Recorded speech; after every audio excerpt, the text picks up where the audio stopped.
What did it do? Wet noodle?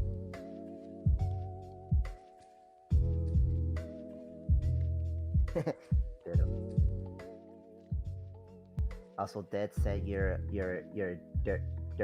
dirty dirtbag.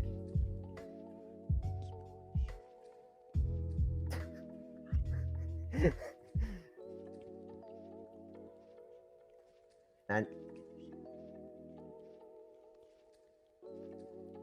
set up your Twitch. Oh yes.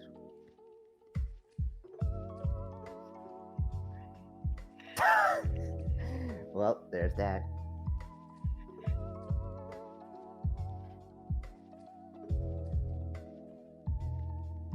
So you're crying.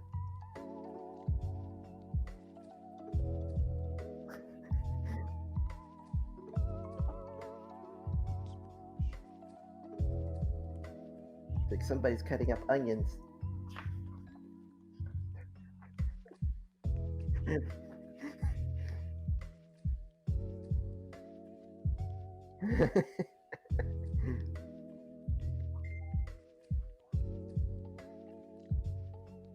Mm-hmm.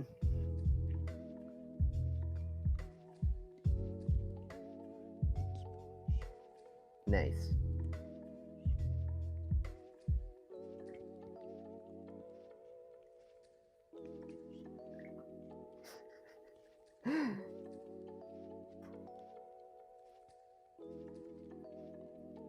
Maybe.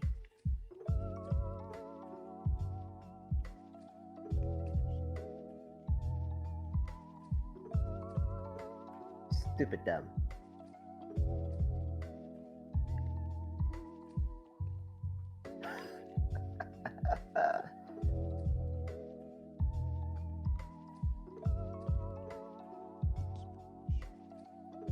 You said dog?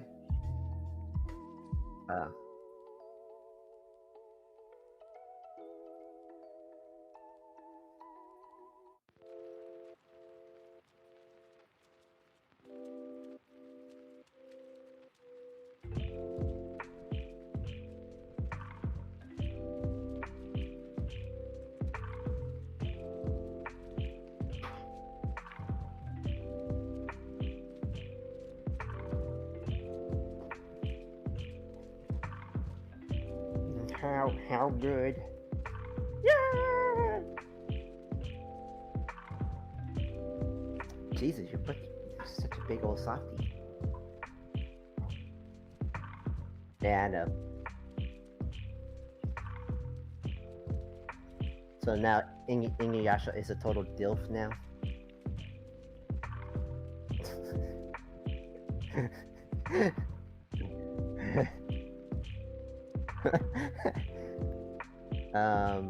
Khakis. Alright, I should probably check on my roommate's dog. I'll be right back. He's outside. Cool, just do the intro. Alright, well, I realized I fudged this up pretty bad already. But not really, it's fine. Let me kind of trim the volume on that. Hello, how are we doing, boys? Alright. I love this layout so much.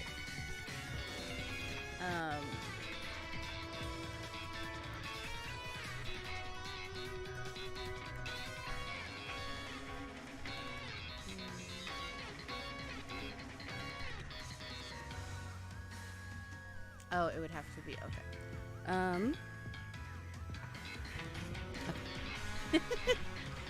Let's just get us set up for shiny hunting first and foremost. That's not a word. Don't hold me to that. I completely forgot about my sushi. Oh my god! We're off to a great start. That's for sure. Mm-hmm. Let me post on the gram. Because I've got a lot to ramble about. Well then. Yeah, sorry, my phone's annoying. If you'd like to.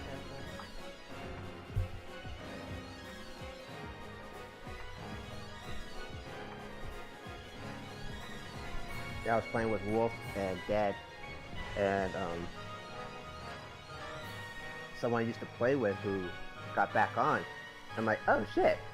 So like, got back on, and it's like we didn't skip a beat. It was just like old times, just talking shit and having a good time.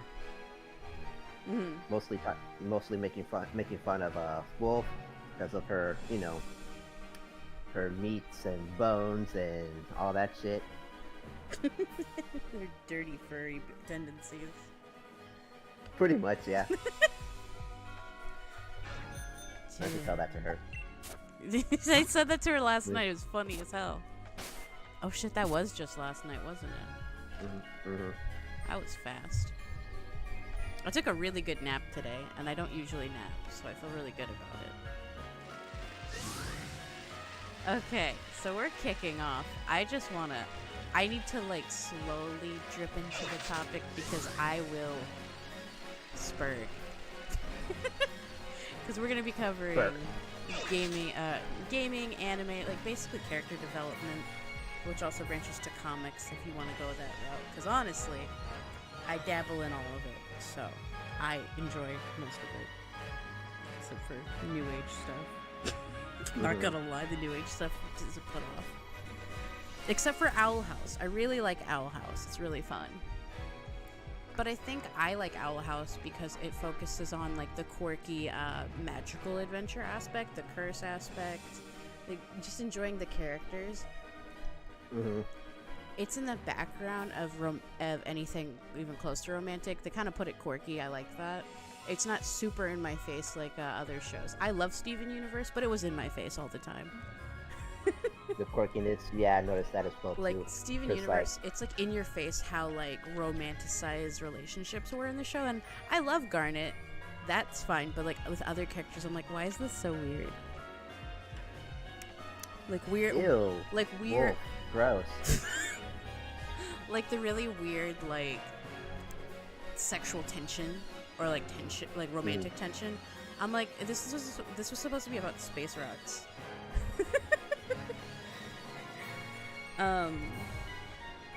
Rooster Teeth is in the hole right now, and I kind of wanted to touch on this because they're up on the chopping block with Warner. Yeah. Warner Brothers? Yeah, so they're owned by AT&T and Warner. Rooster Teeth sold to them. Bernie left. Joel left. Ryan Haywood just quit but was fired, ? Along with Adam Kovic. Who else left? I know Miles Luna left, who was one of the Ruby writers. Thank fuck he's gone. I'll say it. I fucking can't stand Miles' writing. It's so incoherent, and he always writes in more shit for him. He keeps giving himself this weird womanizer type of vibe with Jean, which is fucking not right. It's gross. Like, I don't like this type of writings anyway, but also this character since volume 1 was written as like the quirky goofball that women are just like not drawn to. So why the fuck is he now like have several women fawning over him for being a crossing guard? It's almost like a harem, like a fanfic, self-fulfilling type of story where it's a self-insert, and he's like, "Oh man, all the babes are attracted to me." It's so weird. It's so cringy and weird. I also want to mention that because everyone's like, "Oh, Miles is so good. Miles, it's like Rooster Teeth is so SJW friendly, and they love women." Miles deadass like Yang is based off of Tifa. She's inspired by Tifa a lot. Monty loved Tifa. And so, like, the Final Fantasy VII Remake came out this year. I think that was April? I think it was April. And he's, like, talking about finding cats. He's like, oh, and with, like, my weird hooker friend. And it's like, are you slut-shaming Tifa? Why is this even... Like, why was this tweet even made? Like, what were we gonna get out of that? Yeah. And like, Also, yeah. did you diss me or sorry? To cut No, you I off. wanted to wait for you. Oh, I'm, cause I'm totally ready. I'm totally ready. Like, Yeah, if I'm you watching want like, to. 'cause I already see the live stream right here in front of me. Yeah. I told you, if I don't lean into the topic, I just go burr. I just go full hard into it. I'm also gonna be shiny hunting this dog. Oh. If you want to link your stuff in the comments, if you want to do that, do you want me to do that? Because it's gonna take me a hot minute for it to load. In the comment chat. The Yeah, chats? because the live chat stays there, which is Okay. really neat. And then I'll put it in the description once the playback uploads. Oh god, how's the volume? How are we? What the fuck? Hold on. Let me hear it real quick because I turned it down on my side. Ew. Ew, why did my ex try to call me on here? What the fuck? Get out of here. Ew. Oh god, Hello boys. Hello fam. Gummy! Gummy, I will deep throat your pen. Oh my. So it's gonna be this kind of talk, isn't it? Only No. sometimes. If we were to have this conversation, I would have stayed with Wolf. I would have and brought Dad, Wolf 'cause in, At least yeah. I know. Yeah, this is the new mic. I was about to ask, how are we feeling? Are we vibing? I'm trying to shiny hunt this little dog, so don't worry about that. This is Edward. Edward, would you like to talk? Yeah, sure. Yeah, sure. Hey everyone, my name is Edward. You can call me Eddie for short. I'm a certified personal trainer. Been one for about 4 years, going on 5, and I'm probably one of the rarest trainers in which I would actually play a game of Dungeons and Dragons, Magic the Gathering. Well, not Magic the Gathering. I don't want to get there with that. Pokemon and all of that fun stuff. Just basically think of me as a big buff nerd who's like a big old foxy too. So It's great. it's I call him Hedgeworth, Yeah. by the way, so we can also do that in chat. Hedgeworth. please, oh please. So that's another thing I did want to dabble in a little bit. You are one of the hardest to find type of people, the type of person that genuinely cares about taking care of themselves, other people, and also enjoying themselves thoroughly. Like, you don't... I don't want to say limit, because that's not the right word. Like, you eat the way you feel like you want to and what works for you, and also you do things that are just, like, fun. Yeah, I can only speak for myself because I know, like, for some people, like, most people don't think as trainers just like, oh, he's into these type of things, and I'm just like, it's weird because, like, we have to have this persona of, like, having chiseled six-packs or that chiseled chest, or, you know, looking really good in, shirtless, which, you know, I'm comfortable with my shirt off, but, like, for me, I'd rather just tell you, you know, talk about the latest things that nerd culture, like, you know, with the whole Rooster Teeth and stuff like that, which that stuff is It's a lot. very, very, it's a lot to unpack. It's right there. But, like, for me, it's the same thing with me too. Like, you know, I briefly mentioned Magic the Gathering. That is a whole. It's a whole rabbit hole for you, and I love it. It's so good.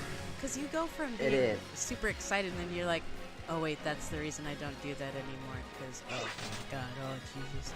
But you know so much about card collecting that it's helped me a lot. Like, I double sleeve my cards now. They're safely in my little binder. And these, what were they called? Like dragon skin protectors? I lost the Dragon pack. Shield. I love them. Like, I got a couple I cards make- in from eBay, and they're shitty. So, like, I take off the protector thingy they put on them that are, like, really loose. Mm-hmm. And it's just, like, it's like a second skin.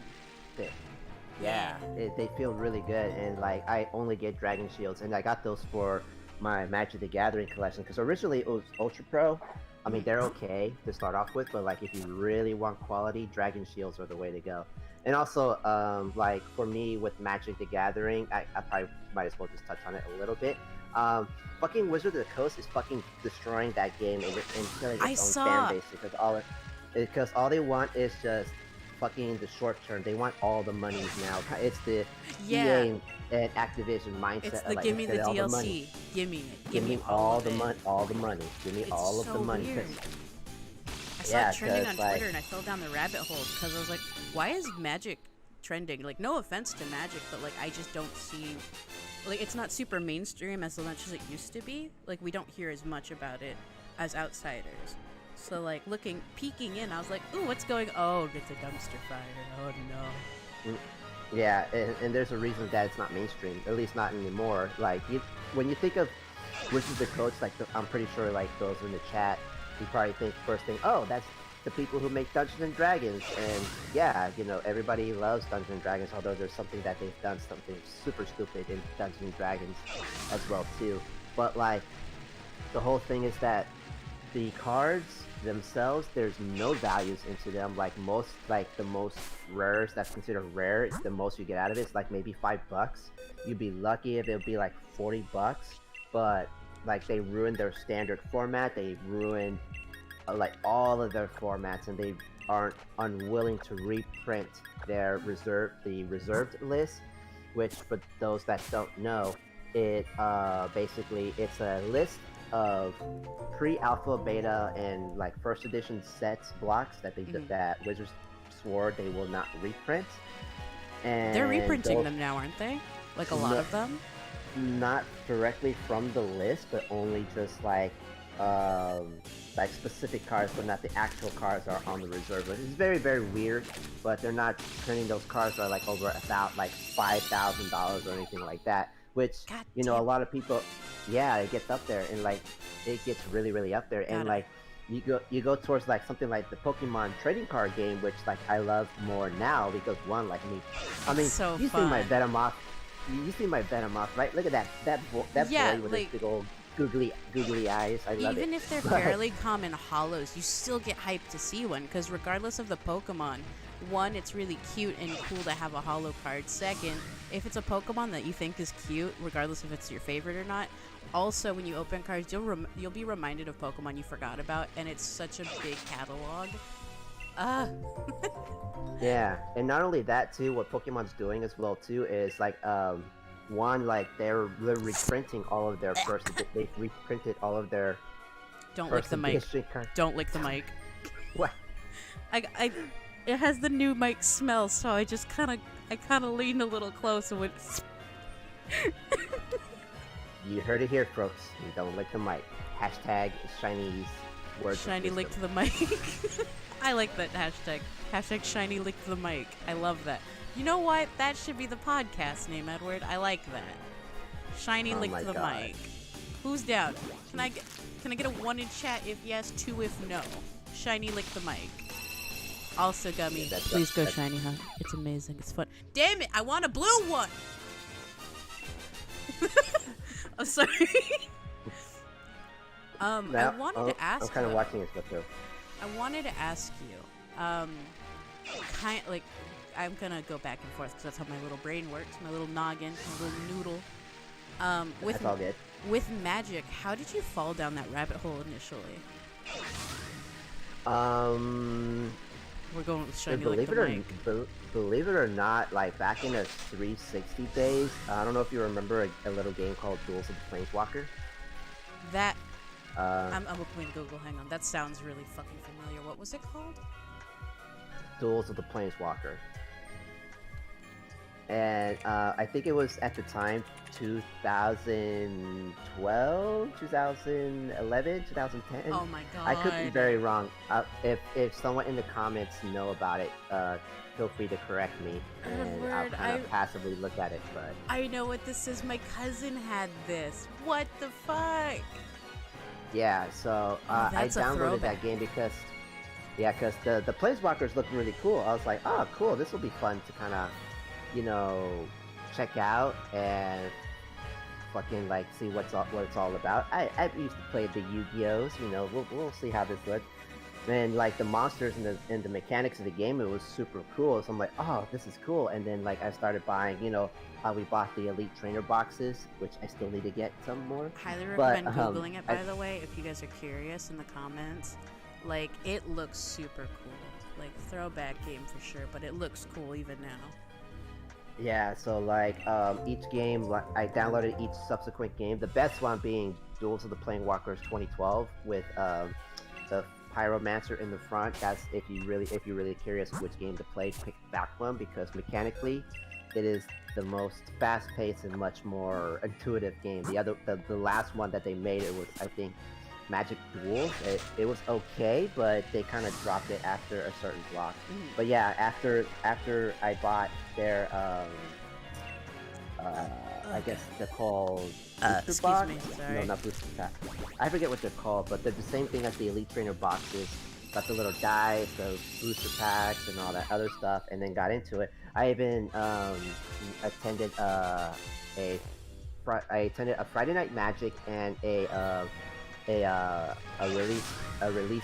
pre-release event as well too. Those were really fun. Just where you get to like, you get the pre-release promo card and the box, and you get to play a limited format, which basically, with the booster packs you get in there, you kind of make a deck out of it of 40 cards, and you play with other players, and that I feel is like the best way to play Magic is in its limited format. That's how you got me in when we did that. When you got a box, you were like, all right, let's sit down and do this. I was like, what's going on?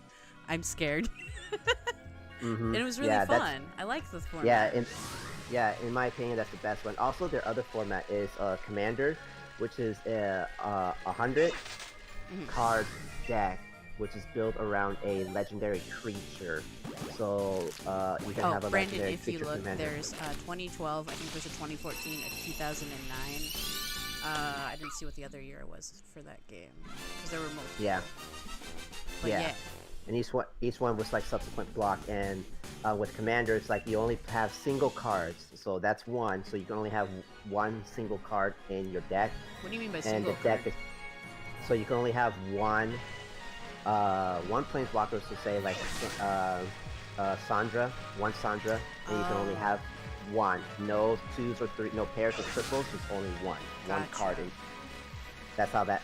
So that's one of my favorite formats. Is like you have to like plan it around your commander, which it can be like the commander can have like mana of red, blue, black, for example. I'm not sure if there's one, but that's the format that's been pretty fun. But after a while, expensive hobby and finding out you don't get much return on investments on it. Yeah. So it's like I kind of just fell out of love with Magic, and then only recently with you pulling Pokemon cards. Oh I'm my like, god, you know what? I fell back in the rabbit hole. Do you want to know how that happened? I will full-heartedly explain why I fell back in love with Pokemon cards and felt the need to collect again. And I have to give the biggest loving shout out to Max Mofo. I don't watch a lot of his content, I'm gonna be entirely real. I was having a really rough night mentally, like I was really fucking exhausted and I felt like shit. And I just found one of his Pokemon opening videos where he just opens a couple booster packs. He does a postcard at the end of the video. So he was opening like a full Elite Trainer box. And I don't know, like the artwork was so pretty. Like I was like, God, they're doing really great with Pokemon cards. And then he pulls this really pretty holo. I can't remember what it is off the top of my head right now because I've watched so many of them now. But I just remember being so enamored by this holo.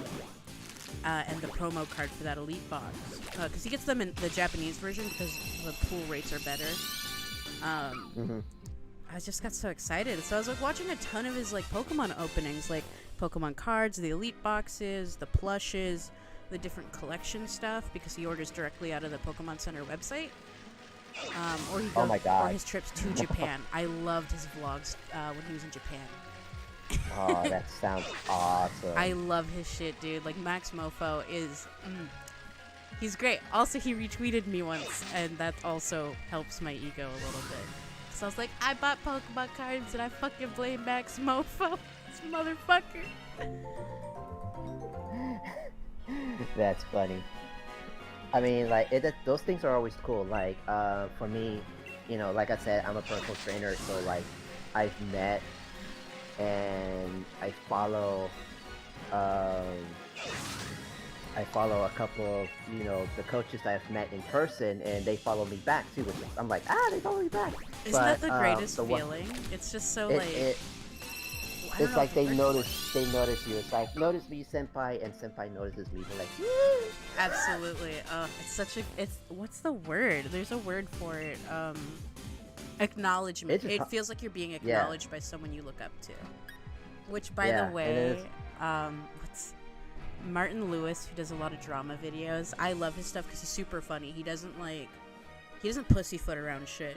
If he's like, I think that's kind of sus, or he's like, I don't know this for a fact. We're just speculating right now, but this is what I think.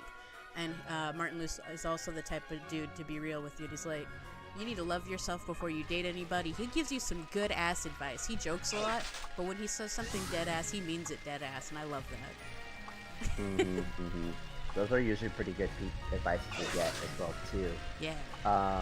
And then, like, going back to what I was mentioning with the coach, is that sometimes just noticing that acknowledgement, like they read something that you just happen to write an original piece of yourself, and they like your post, and I'm like, oh my god, this is so cool. Like they, writing a little paragraph or two on my Facebook, and all of a sudden they're like, for example, John Russin, he's like pretty much my mentor from afar. He likes my materials majority of the time, or like he'll comment on it as well too. And I was like, oh, cool. So that kind of feedback is also the best, I feel. Because for me as well, it's like not only they acknowledge me, but they see what I'm doing as well too, and they like what I'm doing.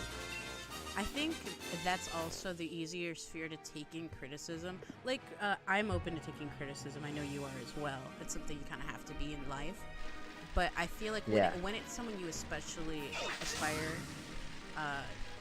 in a similar, like, career path, you're more open to, like, oh, they said this, maybe I can implement that in the next one. Or something along those lines. It's really cool. Yeah. I'm looking at chat, so looks like you got ones on the Shiny Licks the Mic. Oh, I love it. We're here for it. And Brandon says he has a confession to make publicly. He only played one D&D campaign and want to play more. So if you don't mind me answering this, because I have some advice on that. Oh yeah, go for it. You know D&D better than I do. I only play Chronicles with you, so. So this pertains to, like, any game. So one thing, Brandon, my dude, first off, thanks for chiming in. Like, I know you don't know me, but I appreciate it. If I can impart any words of wisdom on you in terms of, like, playing a D&D, any campaign, whether it's Dungeons & Dragons, Pathfinder, Shadowrun, whatever game system, is, as a player, especially since I've been like DMing majority of the time, if the more you're into your character and into the setting that's going on, the more the players and your DM will appreciate having you around. Because it's like Shiny and I, we're in the middle of a Chronicles of Darkness campaign as well too. I'm the storyteller, and it's one of those things where, like, everyone is like role playing their characters, and it's a bad even joke, though we're now, it's a bad joke, and more like Sheeny. It's one of those. It's So I would say, like, once you find your game, like, really invest, like, not really invest, but like really see how your party drives and how the DM, what kind of setting they want, and just have fun, dude. Because to me so far, like, I have yet to have a poor tabletop experience. Like, only recently we started doing Chronicles of Darkness, and I've been like researching, reading, and all this other stuff about the setting that I'm playing, which is a homebrew setting set in San Francisco, the San Francisco Bay Area, and it's been tons of fun. Am I allowed to discuss any details about our current the storyline? Yeah, go for it. I don't mean to cut you off. I just wanted to say that, like, we recently, like, last night was our it was last night. Last night we had our most recent session. We got a new person in, which is super interesting because, like, our characters all one, fit us very well. Two, they go together really well. So like all of them are very different, but they get along pretty goddamn well. If not, like when they don't get along, it's some good shit still. It's still something you can enjoy. And I love the enthusiasm and just the bullshittery of it all. It's amazing. Yeah. I really like the museum use of mummies and the scenery. Using a museum display the way it was used, I have to say, was really great. And I think you did a really good job as a DM on this last session, especially. Oh yeah. Yeah, I try to get feedback as much as I can, because sometimes if somebody tells me, it's like, yeah, I felt like we could have done more of this, then I take that into the next session and say, all right, next session I'll make sure I implement this, or if it calls for a type of thing, or like there was something that was said and I won't discuss the details of it. It's nothing bad, but someone will tell me, oh, I felt. I don't want to be like the sole center of attention because I want us to be a team effort. When it's like, no, when that's there's a focus like, of an arc.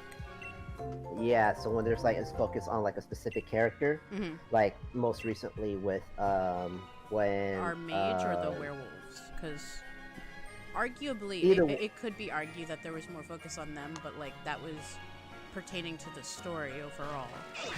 I don't in my opinion, I don't feel like it was an unfair balance. I think that was a fair kickoff, especially with immersion, especially. Yeah. So, and then the other thing with the if we go a little further, like when we were traveling through dimensions to see the God Machine, that where the person was like, oh, it shouldn't have been me because a comment was said. I heard it, and well, I can tell you, but the comment that was said was, we're Davina's groupies, which I'm like, whatever, it's passing comment. You're just the character just kind of saying what they're saying. But she was like, yeah, I felt like they were being a little hostile, kind maybe. Not really hostile, but she felt a little subconscious about that. Like she was the one that was like pulling them along rather than as a group were going along. And I'm just like, nah. It's one of the. I was like, no. It's one of those things where it's the characters are reacting what it is, and you have to understand too. Comments that's will kind be of the thrown. point. It's just kind of like a when you're in session, like in my experience, it's a very like sometimes you'll just say things in character, and you don't even like realize that like the real world effect it could have. Because we did have a moment last session where like in passing in session, like in character, I said something that Peebles would say in response, and it was great. It wasn't poorly received, it was received really great. Both werewolves were just like, bruh, shut up. I'm like, that's what I want this. Yeah, and for me, all I have to do is I just shut up majority of the time, because once you guys get talking and start interacting as your characters, then I'm just like kind of there and I'm just listening to the conversation, which that's the DM tip number one is shut up, let your players take the leads, because if I gave you guys clues and I can guide you to certain things, and you guys react to how you would react, then I was like, all right, cool, we'll go this way. Right. And also like give you guys enough room to like improvise as well too, and give you some leeways. And then from time to time, I have to like Deus Ex move you guys along because nobody's deciding on anything, or they're or we're there's just an blank impasse. expression. Yeah. Yeah. I so like that like we do get guided, but it doesn't feel like being handheld and taken across the street and explained to look left and right. I like the way you DM. I've met a few people that are very just like not my kind of person, where they're like, no, you can't do that. I don't want you to do that. I want you to do this instead. I'm like, then why don't you do that yourself? I like having that room to wiggle. If you guys want like a fun, like sarcastic video on DMing, it's a YouTube channel called Terrible Writing Advice, and there's one on DMing, and it'll stand out because it'll have a little tabletop with the DM screen with with a love triangle, a literal love triangle, and the outdated meme face, with the smile or with the eyes across the head type of thing. So if you guys want a good laugh on D&D stuff, that I definitely recommend watching that. But that's basically kind of like what you want to look out for is let the players, like I said, let the players guide, but have enough control to where you allow the players to do, the dumb things like, can I throw, this thing at them? I was like, yeah, sure, why not? See what happens. I like to get specific when I want to throw my daggers. I'm like, look, man, I'm open. I'm aiming for the open palm. I see his hands open. Let me go for it.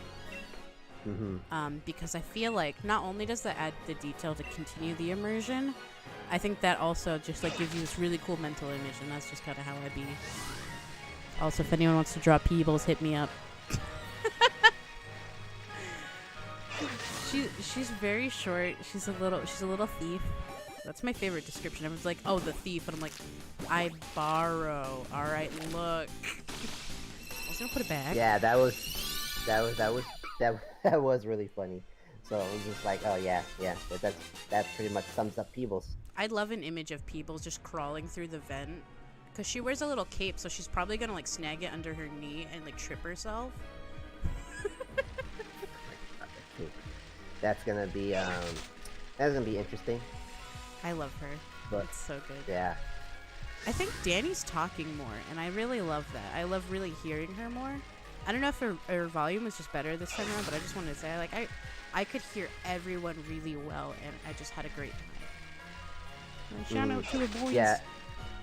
Yeah, it was a really good session to where like we could hear everyone, and everyone was enjoying themselves, especially with Tucker being a new player, and he was saying like, oh, I don't know what's going on, but like, the fact that you guys are all well connected together and all these other things, like, and me, I'm just like still trying to figure out what's going on. And I'm just like, yeah, that's kind of the intent. That's the intent. Yeah. As a new character, you doesn't know everybody also. And the group is very protective of one another, kind of like a pack. Because we do have the werewolves. They're very packed mentality. And I love that. And then you got Samuel's drunken ass. Dirty point spender. Shout out to our boy. I love that. I love the like Dead said. He and I have like this brother sister like a behavioral pattern, and I stand. I'm here for it. Yeah, I definitely get that vibe as well too. So it's like it's gonna be fun. It's been fun. So I wanted to mention, so with that last area of the last session we had, where Peebles is dead ass just fucking gunning it to get to the van to get to Samuel, as it's being shot at, when Tucker's character, what's his name? It's Butch. I wanted to call him Buck. I'm an idiot. Well, I mean, to be fair, I started with a B, so I was close. When he puts his hand up and he's like, no, I can't let you. And Peebles just says, fuck you, slides under his arm and keeps gunning it. Like, I get the best anime image in my head, and that's what I wanted for that. I was like, no. You're not stopping me. What do you think? What do you think you're doing? Yeah, that was pretty funny.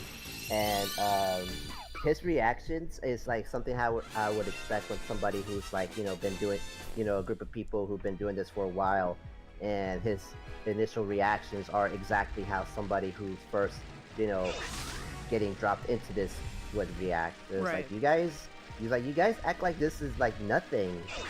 Like, there's two werewolves, a vampire, and this place is haunted. Like, what's going on here? Did she just steal that Anubis? Yes. Yes, I did. It's mine. I really enjoy that because not only does it highlight, how a normal person would respond to being in the scenario, but it also, he pointed out and brought out certain character bits of everyone. Like, for example, having a werewolf who's extremely annoyed get more and more upset. She's like, shut the fuck up, I'm gonna beat your ass. I was like, ooh. Yeah. And then usually offer her string cheese. I had to shove a cheese cheese stick in her mouth. She was upset. Hashtag feed your friends when they're upset. But don't do it forcefully. Consent that shit. Hashtag consensual feeding. No, no! Oh god, someone's gonna flip that. Consensual feeding. You know what? Valid. You know, if that's your thing and you're into that, consensual eating, feeding, whatever you want to do. Look. The point is, consent. stay safe, kids. Stay safe. So in the only campaign I played, I can't read. Oh, I can't read. My eyesight's bad. Where's my glasses? I was not prepared. Khakis. Khakis.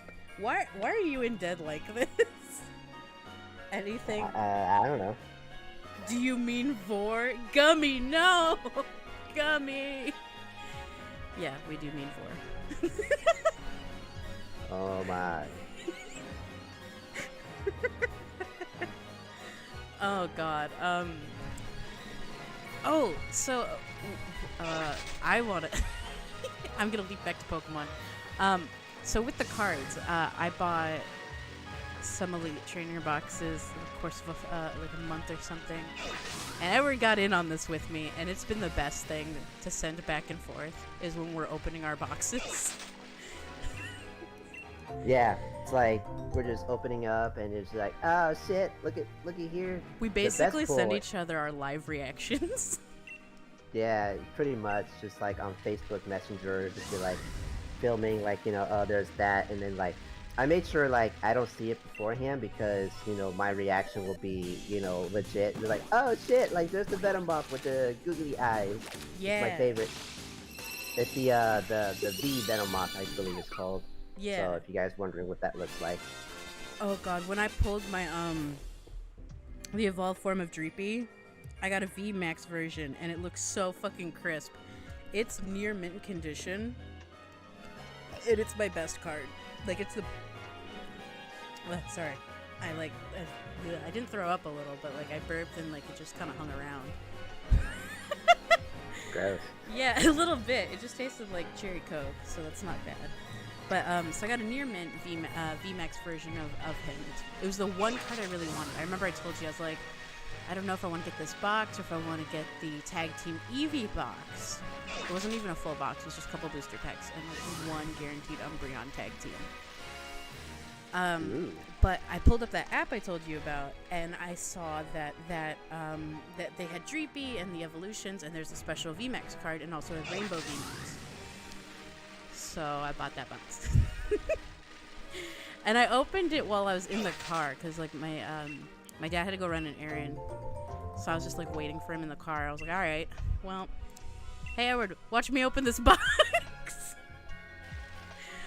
It was like one of my first pulls. It was so good. Yeah. And then like I think that same box you got Drummer Boy, right? Yes. No. I got him in the Grookey tin. Which, yeah, side note, I'll put it in the Amazon wish list if anyone wants to buy me those tins, because those are hype. Gummy, I am not gonna burp on you, but for the low price of $55.99, maybe.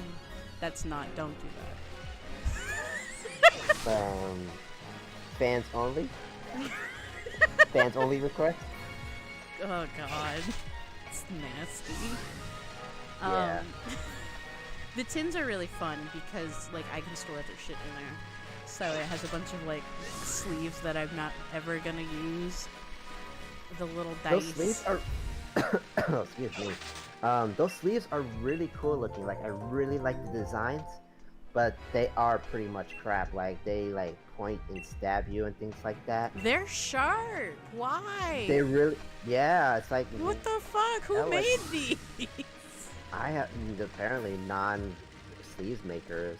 The person who made it was like, okay. haha, I get off to people cutting themselves some Pokemon cards. Ow, I hit my elbow. Oh god. Oh, it burns. So I have a full page of espers, and a few Meowsticks. I have a promo page of cards that are promo from Build-A-Bear because I'm a little fuckhead who buys the Pokemon Build-A-Bears, except I haven't bought any of the new Eevees because COVID. Which is Vaporeon, Jolteon, and Flareon. I have a Pichu one, so. I love that story. You want to tell them that story? So, I work at 24 Hour Fitness, and Shiny, I believe, was working at. You were working in a Japanese store at the time, were you? I was working at the Japanese arcade bowling alley round 1. Oh yeah, that's right. So it just so happened to be you were picking up your check, and you were like, let's go to Build-A-Bear and make Pichus. They're having a special. You get one, and you get the other one 80% off, or something like that. Something crazy like that. Yeah, it was nuts. It was a crazy promo, but like we spent good 30 minutes building this dang ass Pichu, and deciding on whether we want to get it a hoodie, get it like a jacket, t-shirt. Yeah. Mm-hmm. And it's like we're like, I'm pretty sure the t-shirt won't fit the Pichu. And when they inflated it up, like, there was no way a hoodie was gonna go over its head. I did get the hoodie on mine. So by the way, we both got matching Pichus. This was my Christmas present to Edward, was just a quick mall trip of fun, because what else were we gonna do that night? Nothing. It was a Friday. What do you do on a Friday night? You make Pichus at Build-A-Bear. What the fuck? Yeah, pretty much. I'm a shiny. Oh, Pumpkaboo is a cutie. I don't know what its shiny looks like. Is it white? I want to say it might be white. Pumpkaboo is like that deep purple. Oh man, Gummy, what does it look like? Send me pics, please. I've been trying to get this blue dog for 2 fucking months, bro. I'm gonna be real with you. I'm a little frustrated. I have like 10 boxes of this fucking animal. I'm gonna do a giveaway.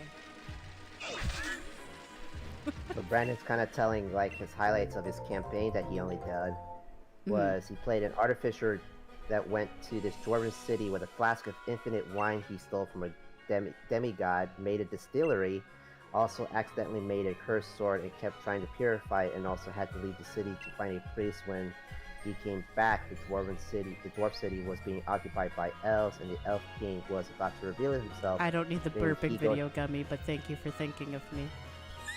And he goes to the second floor with his sword, and it's still cursed, and now he has a really powerful cursed ice sword that has just drank a bunch of blood.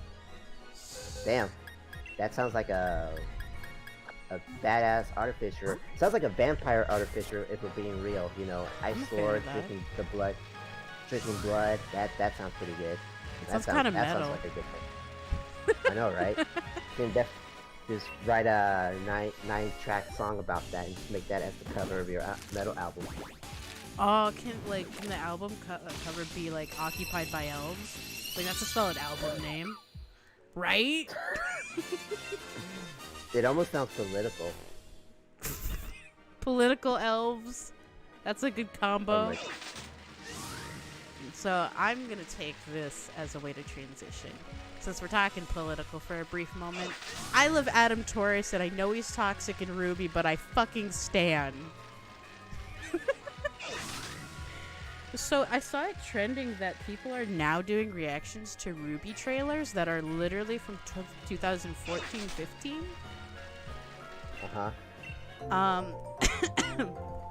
I have to say, Ruby's is one of the best fighting wise, with Monty's animation. God bless his goddamn soul. I love that man. Literally his passion and compassion are literally what fuels me through my hobbies and what I enjoy. The Black trailer where Adam and Blake are on the train to steal the dust is my favorite trailer. I love Adam. I love the highlights of how he and Blake fight together, because I'm sorry, but nowhere else in the series does Blake fight like that, because nobody else animates like him. Oh, I remember that trailer, that specific It's one. so Yeah, good. you're right. The music, the Those were environment, really the good. way she fights, the way you see her weapon go from being a sword, just the way she throws it, but she's also still using the sword half of it as well, is so fucking cool. That shot's my favorite. I love Adam. I love that at first he did have a super edgy, like, um, pretty much like the top 10 anime villain starter pack. Loved the suit, loved the symbolism with him. The mask, you never saw his face. He was always really mysterious, and he hid in the shadows, as, you know, the White Fang did at the time, before they became more bold and more irrational, in my opinion. I love what he stands for and what he could have been. That's my thing with Adam, is when you take how they poisoned the well with him, because he had such a pure well of, like, opportunity that they just did not take. They did not use it well. Again, two white men writing about racism is never going to go well. I'm sorry, it's not. You would think that they would pull from their coworkers or ask around the community on you know, like, day-to-day systemic oppression if you want to write an oppressed group. Just throwing in a few signs that say no faunus is not it's not telling your fans that there's racism going around. Yeah, that's dumb. Like, you've seen it, Edward, the weird, like, one or two signs, or the, oh, you're a faunus, and then that's it. It's like, thank you? So that's not how that works. That's definitely not how that works. Right, so, like, with racism, people will just behave a certain way, not say jack shit, but you'll figure it out later if it wasn't super obvious to you. I think, like, if we were to, I can't believe I'm referring to this game, if we were to go to Skyrim, there's instances, so if you never played have you played Skyrim? I have a little bit. I've dabbled in it.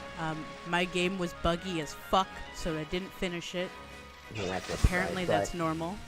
Yeah, it's normal. So there's in Windhelm, the main capital of Skyrim, or any Nord town. If you were, say, like, a Khajiit, you will hear little comments from Nord saying, "Here, kitty, kitty, kitty, kitty." And it's very subtle, but, like, that's like more like, you know, racial slurs. That's like, while not outright, you know, being, yeah, it's not outright obvious, and you wouldn't catch it the first time because you're just passing by. But then once you catch it, you're just like, what the fuck? Right. And when then you listen for it. And then, yeah, and then, like, when you're out in the open, you see a couple of Nords who are like, we don't want you in our lands, and they'll start a fight with you because, like, you're a Khajiit. Then it's like, that's a more direct, you know, way of portraying racism. You know, there's the indirect way, which is like words and, like, how you act around certain people, and then there's, like, the direct ways where you just outright just start fighting them because, you know, you're because of what they are. Exactly. Yeah. They did. Actually, in my opinion, I think Inuyasha handled racism the best of any, like, anime, and it's an older one as well. Because Inuyasha, if anyone doesn't know, he's a half-demon. Constantly, he's called a half-breed, a dirty half-breed. They make fun of his bloodline a lot. They call him a mutt and all this other bullshit. But when Inuyasha meets another half-breed, like a half-demon, half-human, he shows her so much empathy. He protects her mother, and he basically saves both of them and rescues her from having to be a shield of sorts for some demon. And he, throughout this series, will touch on, like, his childhood and seeing his mother cry because he asked her what's a half-breed, because he was a child and he was getting bullied and harassed for being him, and his mother loved him. And, like, in Fruits Basket, just for example, like, some parents are either super protective and overly protective, just protective, or they don't give a shit at all. Like, there's, like, 3 different versions of how your parents could be. Mhm. And it's really interesting that Rooster Teeth tried to pull the let's be racially woke, for lack of a better word, but they don't. I'm gonna say it. The community's shit. The community has always been really like dude broy, and that's fine. But when you literally have people of color, who work for you, and you let your fans call them the N-word, you let them call them all sorts of slurs. Don't try to have a show that's racially woke. That's all I'm gonna say on that. You know? Yeah, that's just. Then that's not even getting to the fact of how poorly they've written out characters, or how yeah. how they handle, the whole fucking alleged cheating scandal. Who was it that Ryan whole Haywood thing? just got the axe. Here's the thing with that. I've been doing a little digging, a little more research on it, because it's not being well researched at all, and also it's his personal life. We don't. Yeah. I have a line where I'm like, that's a little too close to home, and I'm not gonna look into this man's entire existence. There were lines where I had to pull out because it just got way too into his personal life. If you hook up with your fans, is that a little weird? Sure, that breaks the professional realm, yes. However, if it affects your personal romantic relationships, that's on you. That other person did not agree to what your consensual relationship is with somebody else, nor did your spouse ever, like, if you're not in an open relationship, which nobody else needs to know about that's not their business unless they're being involved. It's nobody's business, and you shouldn't be fired because you cheated on your wife. I'm sorry, but that breaks a line of, like, I think legal? Like, what's it? I don't think it's a line like legal. There might be a line legally, but like at the same time too, like who the fuck are these people? Like seriously, like why is it that you have to like explain your whole life story to a bunch of people that 9 times out of 10 will probably will never get? Yeah, and they will never like go out of their way to spend money to meet you in person, or even like interact with you in person in any way. Mm-hmm. So it's like who the fuck are you? It's like to me, like the whole alleged sleeping with the fan thing. That's definitely like a line that you should not cross as a professional. There's count as a weirdly saying this as a trainer, like it's clearly stated in my certifying body that you do not have sexual relations with your client. Keep it purely client, trainer, keep it separate. Right. And even away from the sexual half of it, romantically, that's also a really fucking bad idea. It leaves you with tons of liability. Yeah. Like you're blurring everything. Because now, like, worst case scenario, I wouldn't be surprised, like, that same fan that, was, allegedly there's multiple.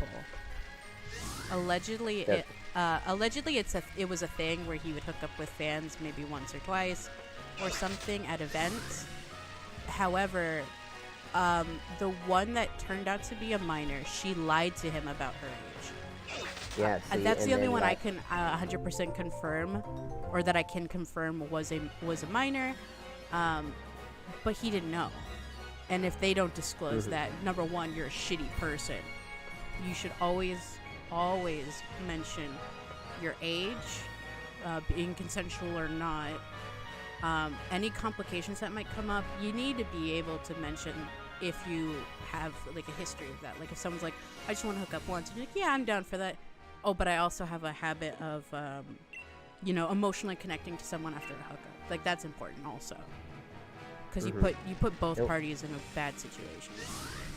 And not only that too, like that, I'm pretty sure that minor that he slept with, I'm pretty sure the parents are probably getting ready to file legal suit against him. So... Right, and that's not entirely his fault. Like, yeah, you could be like, well, why didn't you check their ID? Why do we have to be in this weird realm of, all right, everybody, if you're going to sleep with anybody, if you're going to talk to anybody, give me your ID. What the fuck is that? Like, yeah, no, like, no, there's no... You have to write a... it's like you have to fill out form before you go on a date, and then like, okay, cool, you know, by signing this, you agree that this can happen, and that you Right. consented. Cool. I don't know about you, Edward. Personally, if I go out and on a date, I don't want 10 pages of legal work and to have to like scan in a QR code and wait for a background check first. Like I'm just saying. Like I'm not. I mean, you're not I'm not wrong. dissing anybody either. Like I'm not trying to say, oh, this is all her fault. Da da da. As a minor, no, you are not entirely at fault. However, your parents should have paid more attention. B, you shouldn't have been lying about your age. I don't care if you want to say, oh, well, I'm mature for my age. No, you're not. You don't know how it's mentally going to affect you afterwards because you've never been in the scenario, right? Like, realistically, if you've never experienced something, how can you say, well, this is how I'm going to react to it? I fucked up the eggs. Fucked up my eggs. Hang on. I see. But while you're doing that, yeah, it's one of those things where it's just like a lot of men are just like turned off on the fact of like being around women. Not just like, oh, women, like, no, it's more like, It's scary now. man, it's scary, like just an average man who's like, you know, say for example, someone who's trying to help a lady, an old lady, you know, or just a lady in general with her groceries, something simple. Why are you touching me? but I they didn't can- consent to you touching me. Yeah, exactly. That can literally turn you from a good Samaritan to like being accused of assault when all he wanted to do was just help her with her bag. Right. So Like- a lot of men are like, you know, turned off by like, oh, I don't want to do anything with that. Which is why, like, Do you remember that video of the girl who it's a troll video for sure, but she's like, I got rescued today. This lifeguard, like, he saved my life. He started performing CPR, but I didn't consent to that. What gives him the right to do that? Like, it's a troll video, but it's like, bruh, that's really where we're at. yeah. Like, also, I don't mean to cut you off, but like the other night I was riding my bike and I lost my balance because like one of my neighbors, he came out of his house, he was doing something, and he just crossed my path and I got all like what's the word? I flubbered up basically. So I lost my balance, and he grabs my handlebar with one hand. He's like, "Oh, are you okay?" And I'm like, "Yeah, I'm sorry, just kind of lost my balance." Super awkward for me. I was like, oh, "I'm so embarrassed. Oh no!" But like, it really was also just like, I'm glad people like that are still around, and I hope they don't get screwed over because of other people. One of my friends said this was best, and it was his cousin, his female cousin, and they said that they 100% believe, and take it for what it's worth, they believe that feminism killed chivalry. Oh yeah, I believe in equality. I'm just gonna say that. Like, I don't like using the term feminism for anything that I believe in. I believe in equality and human rights. Like, I believe it's human rights for you to choose if you want to be on birth control, if you want to use Plan B, or if you want to like dye your hair purple. Like, to me, that all falls under the same. Well, it's on your body. It's a part of you. That's your choice. Like, let's be real. Like, I didn't like the female body's politicized. We're literally politicized. But then, if it was the male body who were to get pregnant, it'd be different entirely. This wouldn't even be a question. It'd be readily available at every CVS on the goddamn corner. Oh, Gummy, I'd beat up the bush for you, Gummy. I'd punch that bush so bad, Gummy. I'd burn it down, Gummy. That bush is on fire. Yeah, you just see me literally doing a rain dance around it. But yeah, like yeah, 100%. Molly Galbraith's my mentor. Although I thought you just spoke a slur at me. I was like, what the fuck did he just say? my mentor Molly Galbraith, that's her name. She did a presentation on how women's body is constantly literally on a 24/7 microscope. Yeah. And she literally broke the internet and even was on like mainstream TV on how like she wrote a post. You can Google this too. Molly Goldbrath loves her body. Google that, and you should Oh, see I like the saw first article that that popped. because it was trending on Twitter. Yeah, that's her, and that it was literally a post saying that she loves her body in a two-piece, and it literally blew up. Like, Yeah, because she's a confident was, woman, one. Two, she's a confident woman with a small frame. B, she's a woman that's athletically, what's the word? I want to say, like, built. Yeah, that's it. That's the word, built. I like that word, built. Yeah. I met her in person, and she's a really smart woman. She's also a dork too, but Love it. she like I was fortunate to like sit down with her one-on-one for like 20 minutes, and it was really cool. I even told her like my personal story and all that other stuff. So you could say we're BFFs, but you could say we're kind of getting serious. I love that because it's so strange that now it's what's the word? It's socially acceptable to be lazy now. It's socially acceptable to like not give a fuck about your body and to say that you want to die and you're happy about it. And that's weird to me. Like, oh man, watching those boogie videos. Oh. Dude, you know exactly where I'm going with this. I can't. Where he's like, oh, well, like, why would I be miserable and live longer when I can live for 10 years and be happy with it? I'm like, or you could strive to make the next 30 years the best that you've had and have a totally different mindset. Hey, that bush better watch out. Don't beat its ass. Gonna come with a baseball and a torch. I say this every time because Boogie has literally sent people after me when I was like, you need help. Like I literally was a fan of Boogie, and then I saw the decline. Like when he broke the screen and showed his real personality, I was like, ooh, I'm not with that. Yeah, like even with Angry Bald Man, for those listening, when Shiny and I refer to Angry Bald Man, is a YouTuber named Alan Roberts from Every Damn Day Fitness. I love him. I also love Obese to Beast. I personally fucks with Obese to Beast so hard because he shows his photos. He actively is like, yo, check this out. This is what I look like, and this is what I look like now. This is what I do, and I'm like, yes. I love that for him. And Angry Bald Man, he was a fat powerlifter, and then I don't know that part. Yeah, he was a fat powerlifter. Yeah. Wow. Yes, Brandon. Boogie 2988. Yep. Yeah. Oh yeah, no, for sure. Also, he has fake teeth that scare the shit out of me. Yeah, it's really they're very uncanny for sure. But like Angry Bald Man now is now working with him, which Angry Bald Man made videos addressing the issues that Boogie has and that he needs to be admitted to what's it Inpatient. Called? Yeah. And why do I remember that word, but when I want to say something, I fucking don't know what I'm talking about. God damn my brain. I don't know.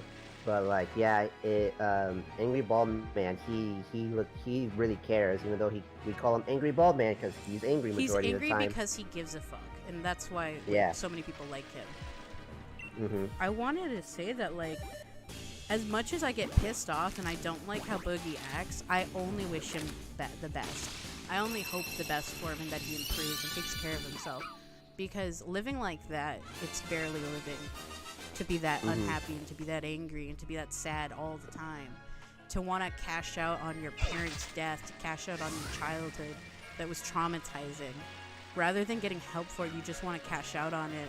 You want to remain relatable for your income, but you want to like flex on your fans too. It's so weird.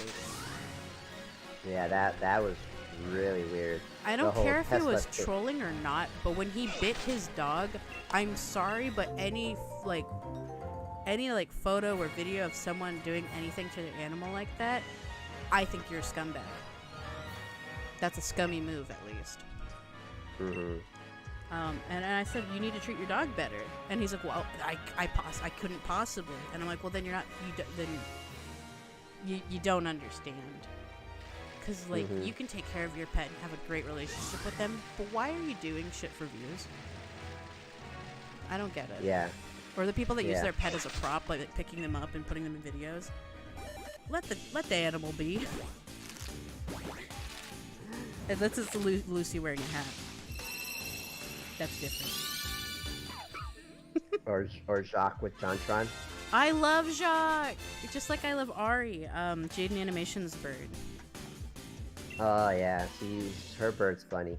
Ari hates when she puts new water in the water thing. I love that. Brandon, to kind of, it's gonna happen if you're dropping that amount of weight. There's like it's usually due to genetics, but there might be a few lucky where the skin kind of tucks, so it might not. You might have some stretch marks, but you won't have loose skin. But if you do, yeah, you have to get a procedure to kind of like remove, because that's basically dead skin. That's like a tummy tuck, I believe. Yeah, it's literally a tuck where they remove the dead skin when you lose a large amount of weight. If you referring to Obese the Beast, John, that's his real name.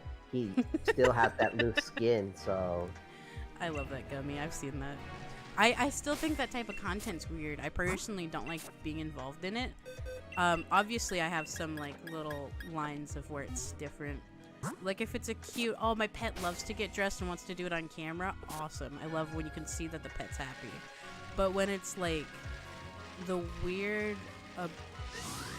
abusive type of thing, I have stretch marks. I have these cute little tiger marks on my sides. I've gained and lost 70, 80 pounds. So I lost it. I gained a little bit of weight back. I lost that again, and my stretch marks just darkened a little bit. But to be honest, I kind of look like Bolt from the Disney movie Bolt, so I'm not mad. Also, that movie makes me cry. Don't at me.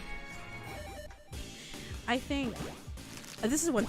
As a personal trainer, I would love to get your take on this, because we've briefly spoken about this.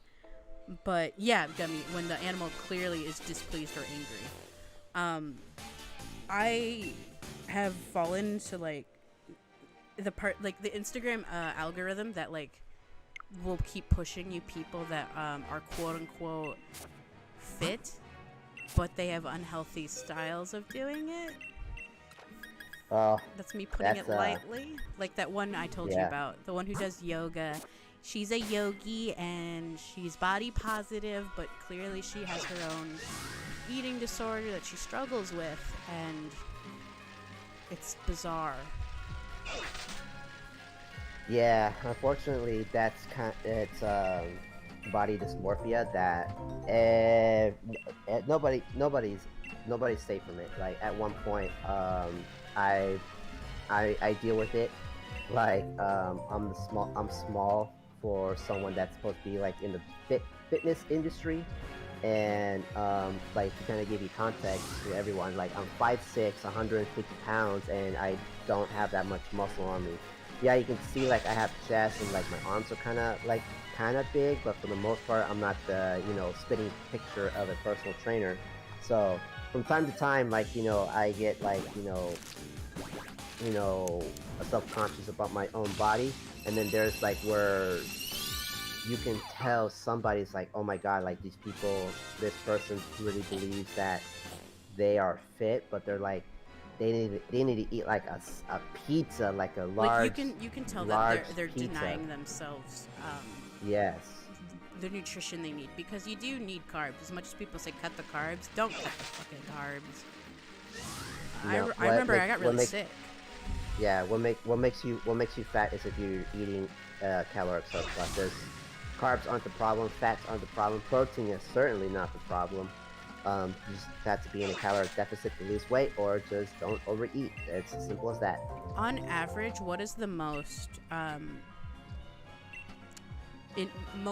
misinformed information that your clients have? like when it comes to dietary needs? Like, what's the aside from carbs, because we did touch that already. Like, what quote unquote is the big bad evil? I want to say it's two things. One, not eating breakfast, and only not eating past 6 or 7 p.m. I hate that I don't one. know why. I hate that one so fucking much. I get super angry about it because my dad does that shit to me. He's like, well, if you stop eating after 9 o'clock, I'm like, bruh, I'm up till 3 a.m. I'm hungry. Yeah. Here's the thing I tell my clients. I ask them, it's like, all right, and this is true. It's going to sound kind of mean, and it's kind of funny, but it's also true. Does your food track time? Right. That's exactly, like, does the food have a watch? Yeah. Is your cheeseburger counting the minutes? Yeah, because, like, no matter what time you eat, it's still going to be calories at the end of the day. It's the same food at 5 p.m. as it is at 5 a.m. Mm-hmm. So it's like, if you were to eat like a sandwich, that's like 100 calories, and you eat it at beyond 7 p.m. doesn't mean that you're gonna at 6:59 it was the same calorie. Yeah. So it's like, and at 7:01 it's still the same calorie as well too. It's not like it magically gained 100 or 200 extra calories because it's 7. Mm-hmm. Yeah. And our body, even though we have like an internal clock to where we're tired and all that other stuff, like the time frequency, it just doesn't make any sense. And if anything, you're just sabotaging yourself. Stop or increase how you burn the calorie. That's your metabolism Right. you're thinking about. Are you taking care of your metabolism? Mm-hmm. I don't know why I struggle with pronouncing metabolism. Isn't the issue that your body needs time to ingest before you start to sleep? No. Your body when it's resting, if anything, it needs energy to repair. So when you're resting, that's the time for your body to where it uses the calories and energy that you've taken to repair any micro tears and anything that your body goes through, like muscle and all that other stuff. Which is what I usually tell some of my clients, like, hey, I get like, they ask me, like, sometimes they go to bed and they're still kind of hungry. I'm just like, all right, if you're kind of hungry, take a protein shake. Yeah. Yeah, a protein shake or something with a light protein. One of my favorites is Greek yogurt, because like sometimes some people, like, the lactose helps them sleep. So, the Greek yogurt is thick enough to where, they get the protein, but also it's sweet enough so they're not like binge eating and that sort of thing. Because that's another problem too, is binge eating is a big one. Yeah, that's a very common issue, I found out, which is odd because people act like it's not common, but with the way we behave because of social media, binge eating mentality has a huge rise. Because people will deny themselves eating breakfast. They're like, okay, well, I can only eat avocado toast because that's what so-and-so put on their Instagram. It's not filling. That's not gonna, like, you have to remember, food is your battery. If you put shitty batteries in your control, your TV remote's gonna die. Right? Like, what you're powering is your body, your function for the whole day. Mm-hmm. And I had to remind myself that this week because I wasn't eating right. Like, I was like, why do I have a headache? Oh, I didn't eat. Whoops. Oh, I didn't drink enough water. Fuck. Yeah, Brandon. I also have had moments where I've binge ate, or I have called it a binge, and it actually wasn't. It was a normal, healthy meal, and I had to sit down with a therapist at the time to have that conversation where it's like, oh, I ate this, this, and this, and it's like a lot of food, and they're like, okay, but did you track how many calories that is? What food groups that was? How did your body feel afterwards and throughout the day? Did you eat like that all day, or is that just your lunch basically? Because your brain kind of fiddles with you. It kind of fucks with you. It does. Case in point, a lot of the time, I'm pretty sure this might have happened with people during COVID, is a lot of people who are like super active and all these other things, and all of a sudden, like, this happened to one of my coworkers. She was like lean and muscular and all these other things. Then all of a sudden now she got all this body fat on her. You can still kind of see her muscle, like she looks full, but like you could tell she definitely put on some weight, and 9 times out of 10, I can guarantee you that she probably gained that weight not because she stopped lifting weights, but that she was probably eating snacks and not realizing she's eating because she's bored.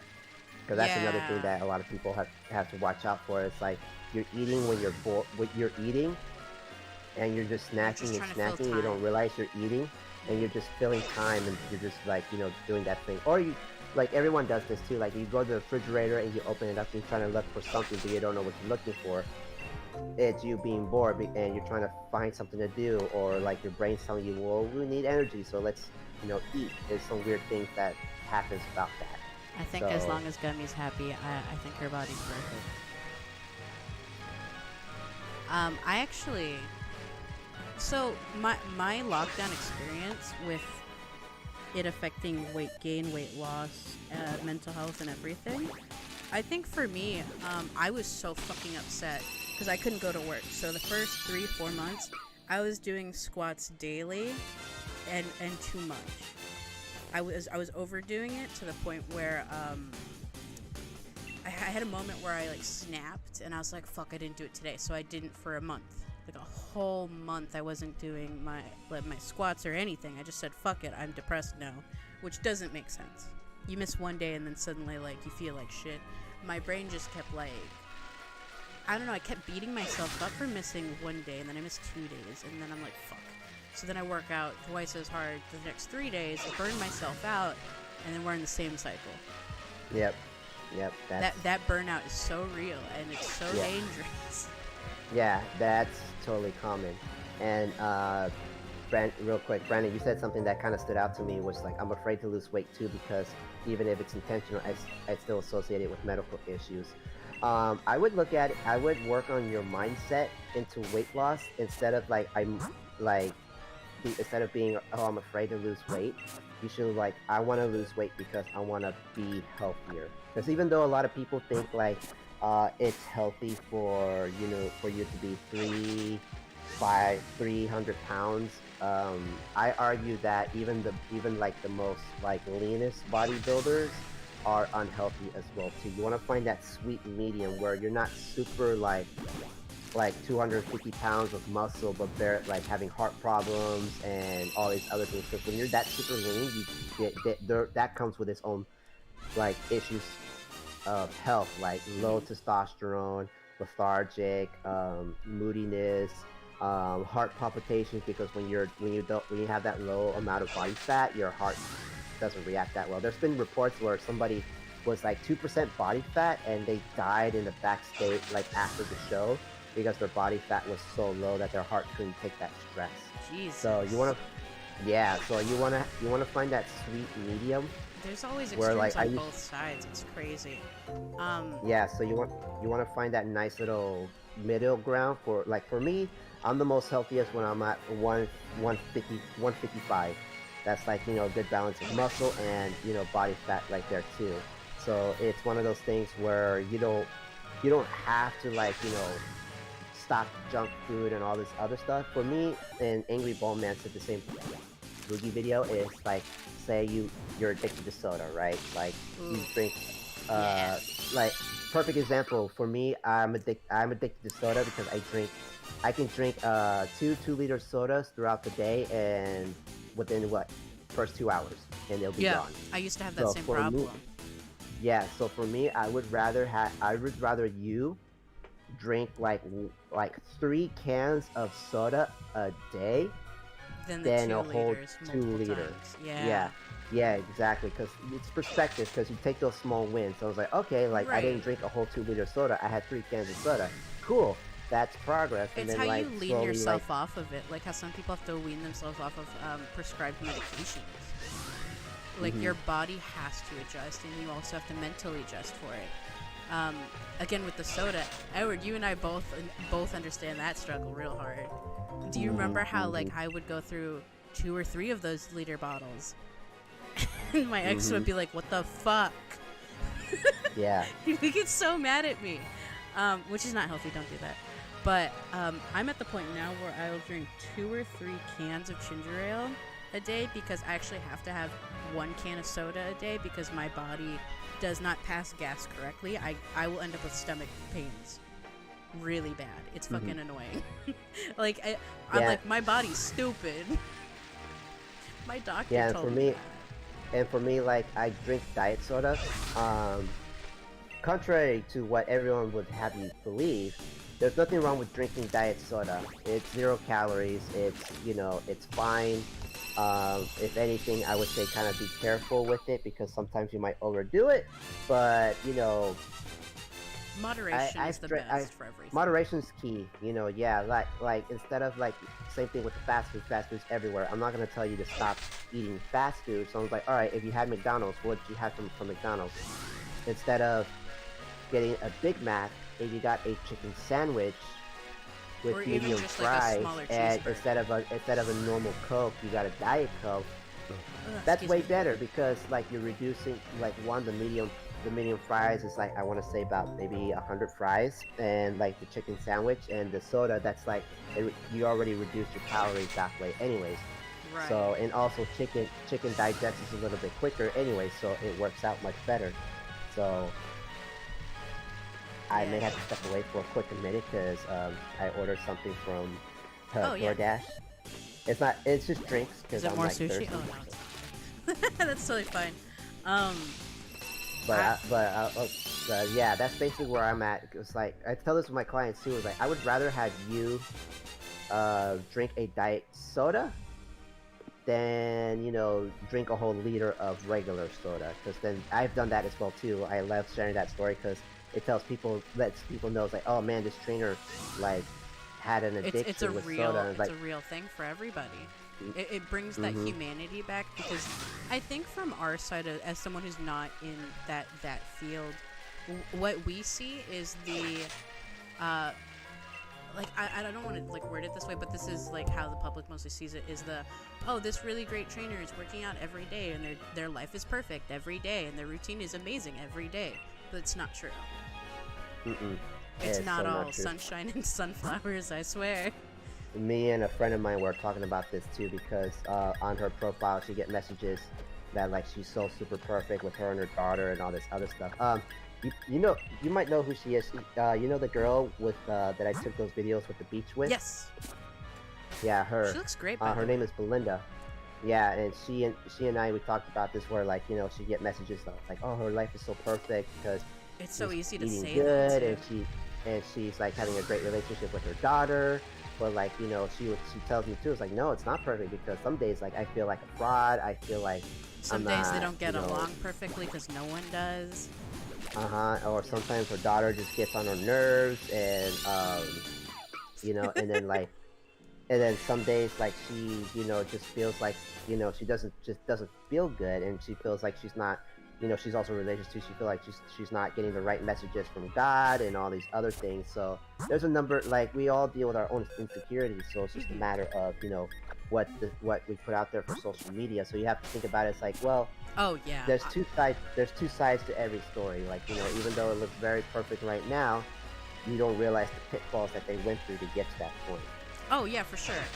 Another example of that is like my setup doesn't look clean and perfect all the fucking time. What do you mean?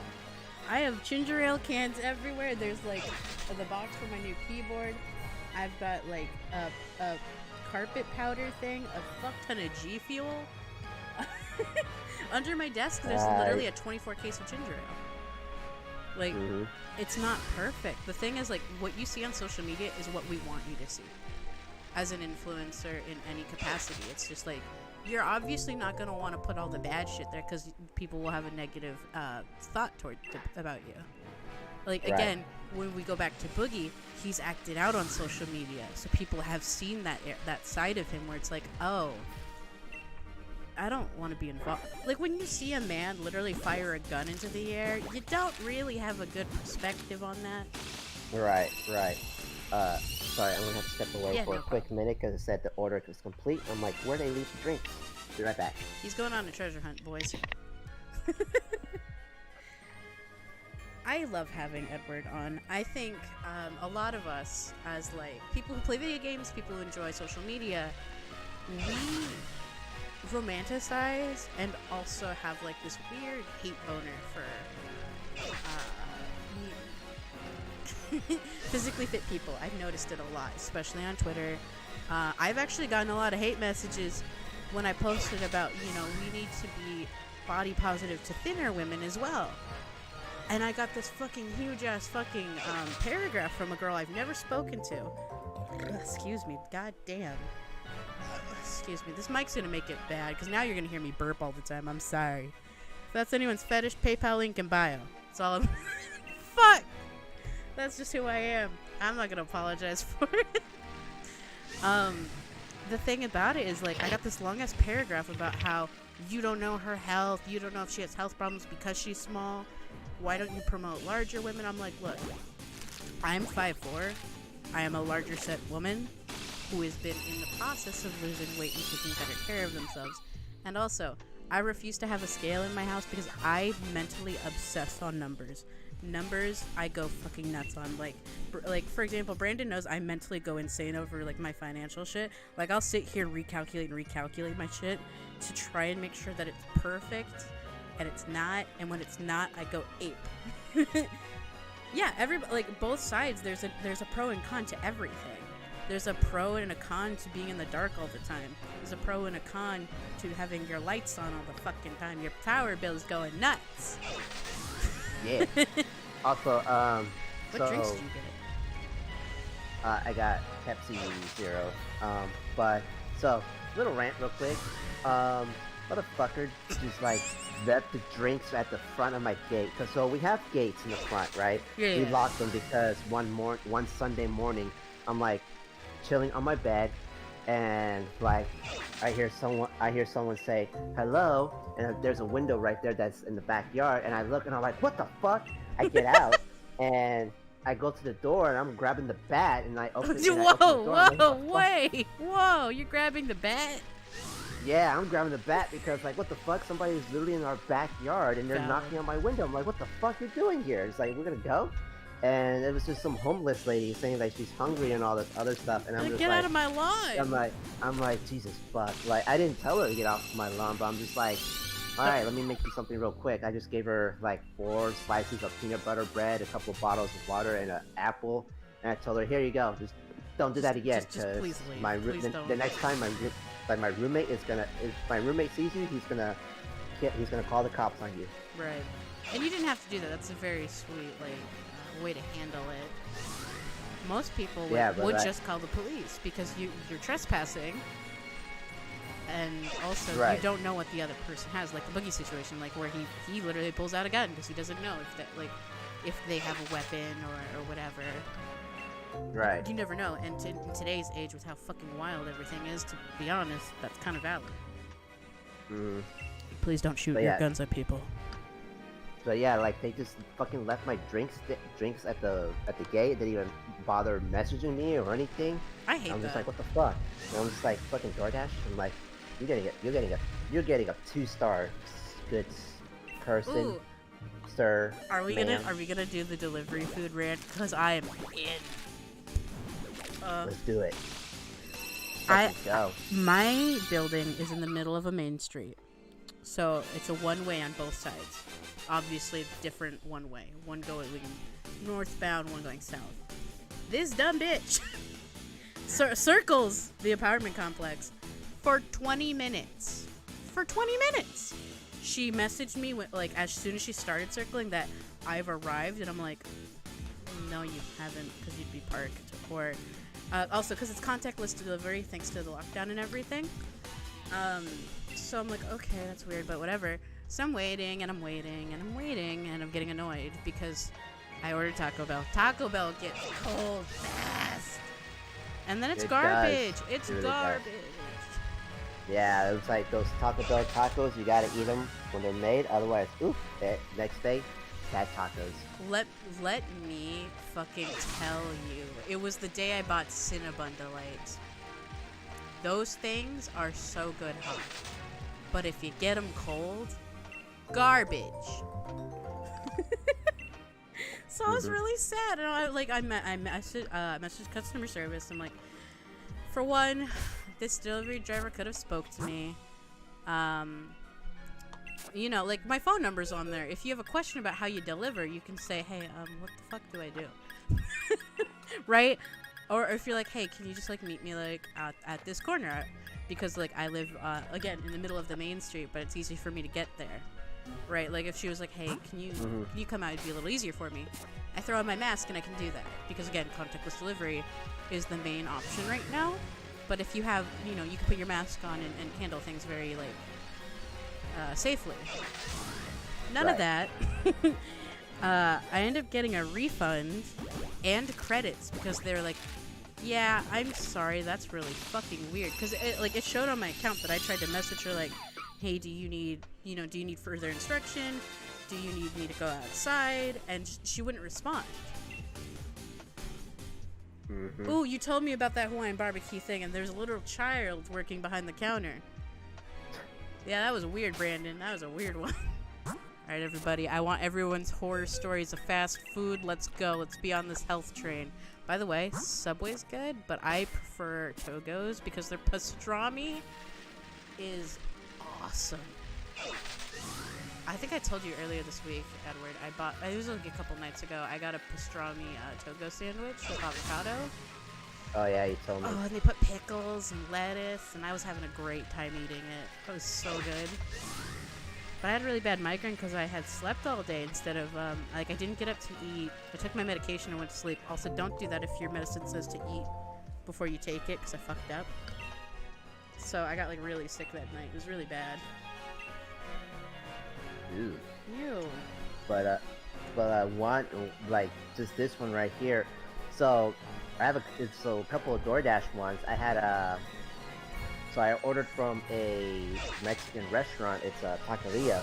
So they're called, I think they're called taqueria or Gordo taqueria, one or the other. It's out in Albany or in Berkeley, one of those two spots. Okay, so I know exactly what you're talking about because I know Gordo's. The Albany one is much better than Berkeley. Berkeley always fucks up because the Albany one is family owned, so like they're more strict on their shit. Also, I love those guys. I know the owner. They're very sweet. I think I might be getting mine from the Albany one because a couple of times they screwed up my order. So I ordered pico de gallo with the tortilla chip, right? Mm-hmm. So, and you know their fucking tacos are like mini burritos, and their burritos are fucking big as well too. They're fucking massive. Yeah, so it's like that. Well, that's basically my lunch and dinner. Yeah. And so I get my order, and the dude was like, "Oh, I'm sorry, like I was doing another order," and I was like, "Whatever, dude." And he gave me the bag. I was like, "Cool, all fine and dandy." I looked inside. There was no pico de gallo, and there was no tortilla chips. I'm like, somebody fucked up. Like either the person who made the order, or the DoorDasher, like they had a separate bag for it because it was like 4 of the mini tacos and the burritos, so I figured they might have put it in a separate bag, and he might have forgot it or something. So I'm just like, yeah, they usually bag that separately. So like your so the tacos, because like you know how the grease works. If it's a good Mexican place, that grease is gonna get out of the foil a little bit. So I know that place bags them separately. So he might have mixed it up. Yeah. Either way, you didn't get your chips and it sucked. Yeah, and so so instead of like giving the driver a 3-star, I gave them both 4 stars because I just said like somebody dropped the ball. Either the driver forgot the chips, or the restaurant they didn't put the chips in the right bag. Mm-hmm. Either way, you both are guilty. Either way, there's no chips and I'm upset. Exactly. And a funny one, and you guys let me know if you had this happen to you when you had to use DoorDash, is what... Dude, Uber Eats makes me angry. Uber Eats upsets the fuck out of me. Their delivery fees are always fucking ridiculous. Their customer service is literal garbage if you don't have the pass, which even when having the pass, I had an experience. I had a restaurant cancel the order on me, right? And you know, it's like, okay, a couple of minutes, you get your refund, and you're like, alright, I guess I'll find somewhere else to eat, right? No, I didn't get a refund. So I contact customer support. And she's like, well, it seems like you've had issues in the past on your account, so I'm not going to give you a refund on this. And I was like, so because I had a refund given to me back in March because there was a, like, COVID lockdown related cancellation, now I can't ever get refunds if you fuck me over? So I was like, because she ended the chat really fast on me. Screenshotted it, emailed customer support. I also contacted again through the app for another support rep. agent. Yeah, and I was like, this is their name. This is what happened.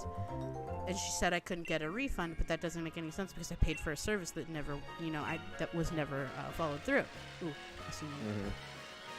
So I did get that refund, and like, we're really sorry. We're also going to give you some credit, like, on your account. We're really sorry that you had a bad experience, especially with the rep. I'm like, I just don't. I'm never ordering from you guys at night again. Yeah, for me, like, I have the weirdest experience was I hate when they forget the egg rolls, Brandon. Panda egg rolls are slept on. They are so good. Sorry, Kate. Are they? They're really good. I like them. They have a vegetarian one, and then they have chicken egg rolls. But if you get the chicken one, they're fatter, because, the meat. And in my opinion, the savoriness of the chicken ones are just cooked better. It's just full of flavor, and it's so good. You don't even need the sweet and sour sauce. I dip it anyways, because I'm a weirdo. It's good. It's 10 out of 10 egg rolls. The weirdest experience I had was with Lyft. There was this lady that took the long ass route to take me home, and this was when I was still working at the high street gym, and I was still living with my mom, and they took the long ass route to take me home, like going to like Coliseum, and then going down 98th, and then go up the street that she was originally supposed to go all this back street and everything, and then at the same time yeah, and then not only that, like, she was smoking in the car without even asking. It was like, oh, is it okay if I smoke? If you ask, I'm like, okay, whatever, like, I'll roll down my window, I have no problem with it. Yeah, so it's like, after that ride, and the other thing she said too is like, oh, it's like I was gonna cancel the ride if I couldn't find you, and it wasn't even like a minute. Like, I just came out, and like I couldn't find her, so I was like, where the hell is she? And so like when she said that, I was like, no. It's all bad. Like, this is all bad. And yeah. like I wrote an email complaint about her and got in touch with a rep, and they called me. They said they'll call at this number, so expect a call. And they kind of get like they wrote, I told them basically what happened is the driver took a longer route when because when you take Lyft or Uber, you see the map, because you see where they're going, because there's no tracker on. Where they're gonna, exactly. And they took the complete opposite and longer route. So I'm just like, okay, so like the fare said it was supposed to be this amount, but I was charged more, and she was like all on top of what she was doing, like, like terrible etiquette, terrible service, and like intentionally taking the wrong directions. Like, I'm not paying that shit, because that's like, this is not what I paid for, and this is like the worst like driving experience I had. Right. And so, like, the rep was like, oh, we're so sorry that this happened to you. Unfortunately, we can give you partial refund, the $5, fee that they have in it. They have to keep that, but like, I can get a partial refund plus like they could put that towards credit as well, right. too. I'm like, that's fine, but it's like, like, I'll settle for that because I have to, but like, otherwise, Right, exactly, because I was asking for a full refund at that point. Right, because the whole experience was just dog shit at that point. It's like, I might as well have walked. I had a similar experience when I was dating my ex.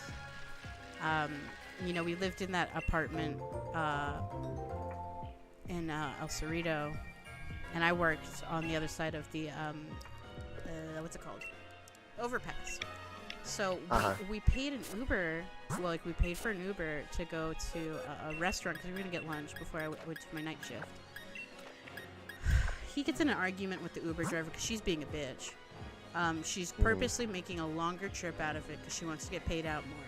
And he calls her out for it, which fucking stupid ass. She threatens to cancel the ride and kick us out. And I'm like, fine, do that. I'll fucking walk. I don't need this shit. So she almost hit both of us with her car. I wish I was kidding. She almost hit both of us. And then he takes my phone, or it was on his phone. I don't remember exactly.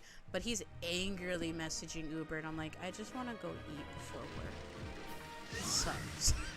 So, like, we're walking to the restaurant that's down the street from where I work. Because I worked at a restaurant. I just didn't want to eat there, okay? Look. You can only use your discount a few times a day. And I wanted to save mine for dinner that night when I was working. Because I didn't want to, like, bring lunch. Because lazy. So, while he's doing that, I'm trying to get to this restaurant so we can grab food and eat before I have to go to work. Luckily, one of my coworkers pulls up and is like, yo, y'all need a ride? And I'm like, oh, I love you. Thank you. Oh. Right. So we're telling him about the Uber. And my ex is annoyed as shit because he's dealing with the customer rep who doesn't believe him. They're like, oh, we're sorry you had a bad experience, da-da-da-da. And they lie to him and say that Uber driver is terminated. Oh, boy. Sure enough, a few months later, when we get another Uber, guess who it is? I'll let you guess. Wow. Yeah. Yeah, Wow. and then he had another field day messaging them. I'm like, let it go, please. Let it go. Oh, it's crazy, man. Oh, your ditto doesn't like Pumpkaboo. That's fucking rude. Gotta throw the whole ditto away. Dude, is anybody else getting annoyed? I have not gotten a single blue dog, and it's been almost 2 hours. I just want to point that out. I've been doing this for weeks. At this point, I'm like, I know they're all brown dogs. I don't believe the shiny exists anymore. It's supposed to be blue. Now at this point, it's like it's just an elusive blue dog. Oh, that's fucking garbage, Brandon. I've had someone do that shit. Except it was a DoorDash delivery. They went and picked up my food, and then went to Antioch. I'm like, I contacted customer service. I'm like, excuse me, what the fuck? $30 with no refund. Ooh. Ooh, that's icky. I would literally call my bank for a back charge on that and have, like, screenshots of shit. That's why I screenshot all of my deliveries now. I did this already. See, I'm so systematic about my shinies that it just becomes fucking reflex. Jesus Christ. Yeah, that's fucking ridiculous. My first shiny that I ever got was a blue Ponyta. And it was like I remember it very clearly because I was like, is this a bug? Is this a glitch? Robert! My brother's name's Robert. I'm like, Robert! he like comes from the other room. What the fuck do you want? He didn't say it like that. He said, what do you want? I'm like, my horse is wrong. He's like, what the fuck are you talking about? My horse is wrong. That's how my brain works. So I show up. He's like, oh, what the fuck? I was like, I caught it because it looked weird. Is it a bug? And he's like, you're fucking stupid. It's a shiny. And I'm like, a what? By the way, this is on like the 3DS. I've always played through Pokemon, right? And this is X and Y. So this is kind of late in the game that I'm finding out shinies exist. And I was like, what the fuck? It's blue! So after that, oh, let me tell you, the 4 boxes of shinies.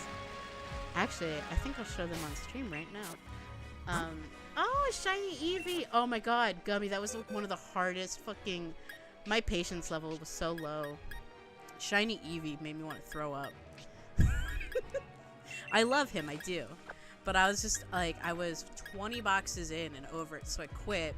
And I'm getting ready to start my next shiny hunt because I'm like, fine, I'll put it on the back burner, whatever, I'll get it later. So I switch over, and what Pokemon did I switch it to? I went from Eevee to... I think I went from Eevee to Zorua at the time. I think so. I think that was what it was. So I do that, and like I put it in the Pokebox. I have the leftover eggs in my inventory because me and my brother always hatch the leftover eggs. If we already have the shiny, cool, but we're still gonna hatch that egg because what if it's another one, right? That's our mentality. I love that about me and my brother. We're very competitive with our shinies. So the next day, I'm getting ready to start that Zorua hunt, and the first Eevee leftover egg is a shiny. That feeling is why I continue to shiny hunt. Because even when you give up, like, it'll pop. It'll pop at some point. Like, you can come back to it and it'll pop later. Like look at my Esper. Look at this baby. Look at him. Wholesome bean. So this is my Meowstic. He's gold. I have a shiny female Meowstic as well because you gotta have the whole family together. We don't break up families here. And then I have 2 more shiny Espers because I got a high off shiny hunting them. And also when you put them in the little playpen to all play together at the campsite, it makes my heart melt. It's like a family outing. Here's my gold butter duck. Look at him. Beautiful. So when I caught these Magikarp, it was during that raid event. And I got one on the first try, and then I got fucking 5 more of these motherfuckers. Oh yeah, weren't you supposed to give me one? What? Did I? A shiny Magikarp? Is that why I'm holding on to him? Maybe. I don't know. I mean, if you want him, I'll throw him over to you. Look at him, just flopping. But shiny Gyarados, I didn't know how much I'd end up loving him. But he's this beautiful crimson red. My brother gave me this one. My brother was like, hey, I got an extra shiny, do you want it? I'm like, cool, I don't care what it is. What is it? And he sends me this boy. I've never had a shiny Charizard. But this boy is beautiful. His stats are okay. That's alright. Look at my Bulbasaur. I hatched him and he's a square shiny. So instead of the little stars, he pops squares. And then here's my backup Grookey, because you can have 2 shiny monkeys and be happy. And that's what I did. And this is shiny Sobble. I like that his fin's pink. It's like that really cute hyper pink. Look at my shiny sad boy. Your shiny sad boy. I saw a weird bug, I got scared. I also got a shiny Dreepy, and this is the final form. Look at the little shiny Dreepies in his head that are just blinking and vibing. They're blinking. They're just chilling. They are. Chilling. Yeah. I didn't think you'd clock me on it, but yeah. Brandon, you technically can. I was kind of a jackass and sold my old shiny collection because I sold the game to somebody who wanted them. Sold my game for about $50, I think, which is definitely an undersale. Lapras was my favorite as a kid. So when I had a shiny in X and Y, I was super stoked, and I loved it. And then I got a new one for this game. I think it's that's not what I wanted. That's not what I wanted. I pressed the wrong button. What'd you do? I messed up. I'm sorry. I think he's G-Max. Let me see. I think he's G-Max. Yes, he does. There it is. Right up there. That red thing? G-Max. Not to humble brag. I swear. Here's my piss puppy. Wait, what? My piss puppy, Lucario. He's yellow and like he's piss yellow when you hatch the little what's it called? Ew. Riolu. Here's my fairy boy. Shiny Rapidash looks great. Is it the Galarian one or? Yeah, it looks like marshmallow fluff. anymore. No, you can't, and that makes me sad. My brother gave me an Incineroar. My brother's the one who gives me the weird fire types, because I don't like them that much. Hot take. This one took me so long, the Alakazam. It is so hard to pop a shiny Abra, because my eyes, I have bad eyesight. Sometimes you mix up the color, and I was like, is that a shiny? No, sad. I was in the middle of a call with my friend, because I had a job interview the next day. And me and her talking, and I'm like, oh my fucking god, it's shiny! Like, I was so excited. And it was just a little Abra. She's like, that's so good, I'm so happy for you. So my brother and I pass him to my brother, so he'll evolve him into Alakazam for me. Because he's pink, so I wanted him. And also, Abras were one of my original favorite Pokemon. Because everyone's like, oh, your name's Sabrina, like Sabrina the Teenage Witch. I'm like, no, it's like the Pokemon trainer, fuckface. Really aggressive. Yeah, jeez. Here's Butters. Butters was a Shinx that evolved into what's it called? And now it's a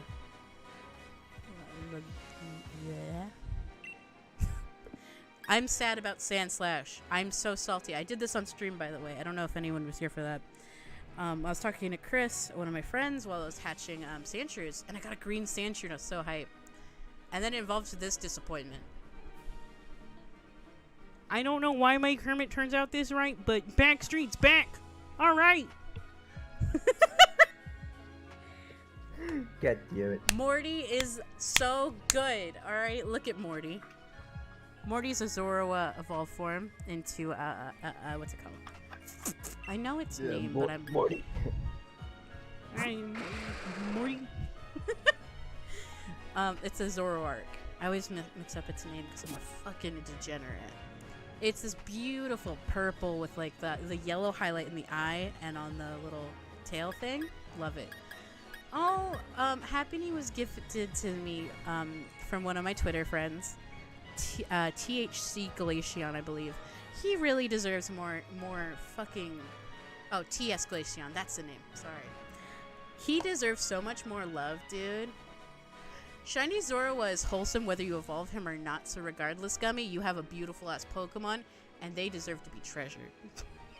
So he gifted me this Happiny because he had multiple of them, and I was like, oh, I'd love one. And here's my shiny Glaceon that just looks like a Glaceon. Thanks, Pokemon. Hey, Glaceon. It's slightly more white. It has some killer bangs, I give it that. Shiny Vaporeon. Okay, so my username was almost Shiny Vaporeon because of how much I love water types and I love Vaporeon. But so many people, like, EVs get really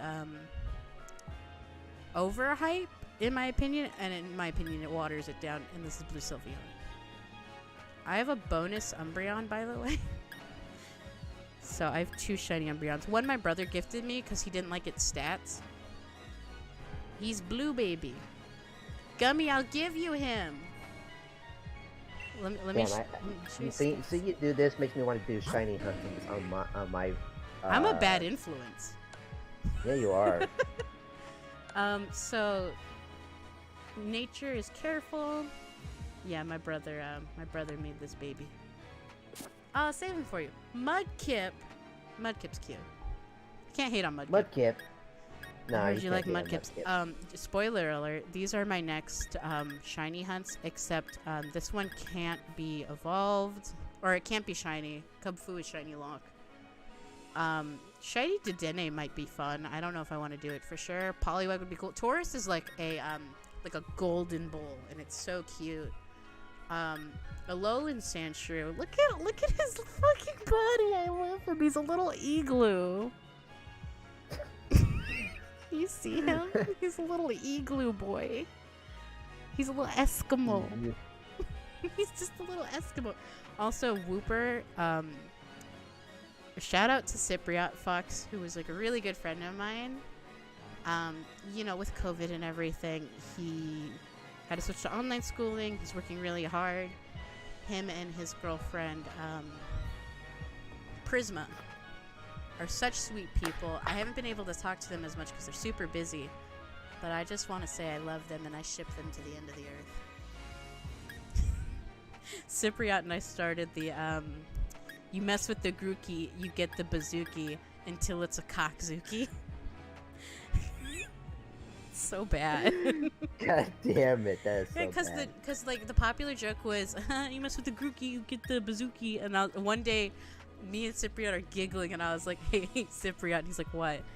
You mess with the Grookey, you get the Cockzuki. Mikey gave me these goat boys, and I love them. Jesus Christ. Look at my slowpokes. That's Galarian, and here's regular. I like the Galarian because it looks like he rubbed butter on his head. So, there's rumors. Don't quote me on this, guys, because rumors are what they are. Take this with a pinch of salt. Spam rumors in chat, please. That they may be bringing the remake of Gold and Silver onto the Switch. Fuck, dude. And if this was in, I grew up with Gens 1 through 4, so if they brought second gen Pokemon onto the Switch, I'm fucking all over it. That's dude. what we're doing. My only thing is they have to make sure it maintains its difficulty, Yeah. Because as Sword much and as Shield was so easy though. That was a problem. It's a baby's game. The only one that I found I got hype about was Leon because his team was genuinely well rounded. I think you and I talked about it. We were both like, oh man, Leon's cool. It's like no wonder he's champion. But here's the thing. You showed me the hottest fucking emo boy Pierce, this hot ass dragon trainer, but they ain't shit. What's up with that? I'm gonna ask the real questions. If anyone can get it, it's Pierce. Let's move on.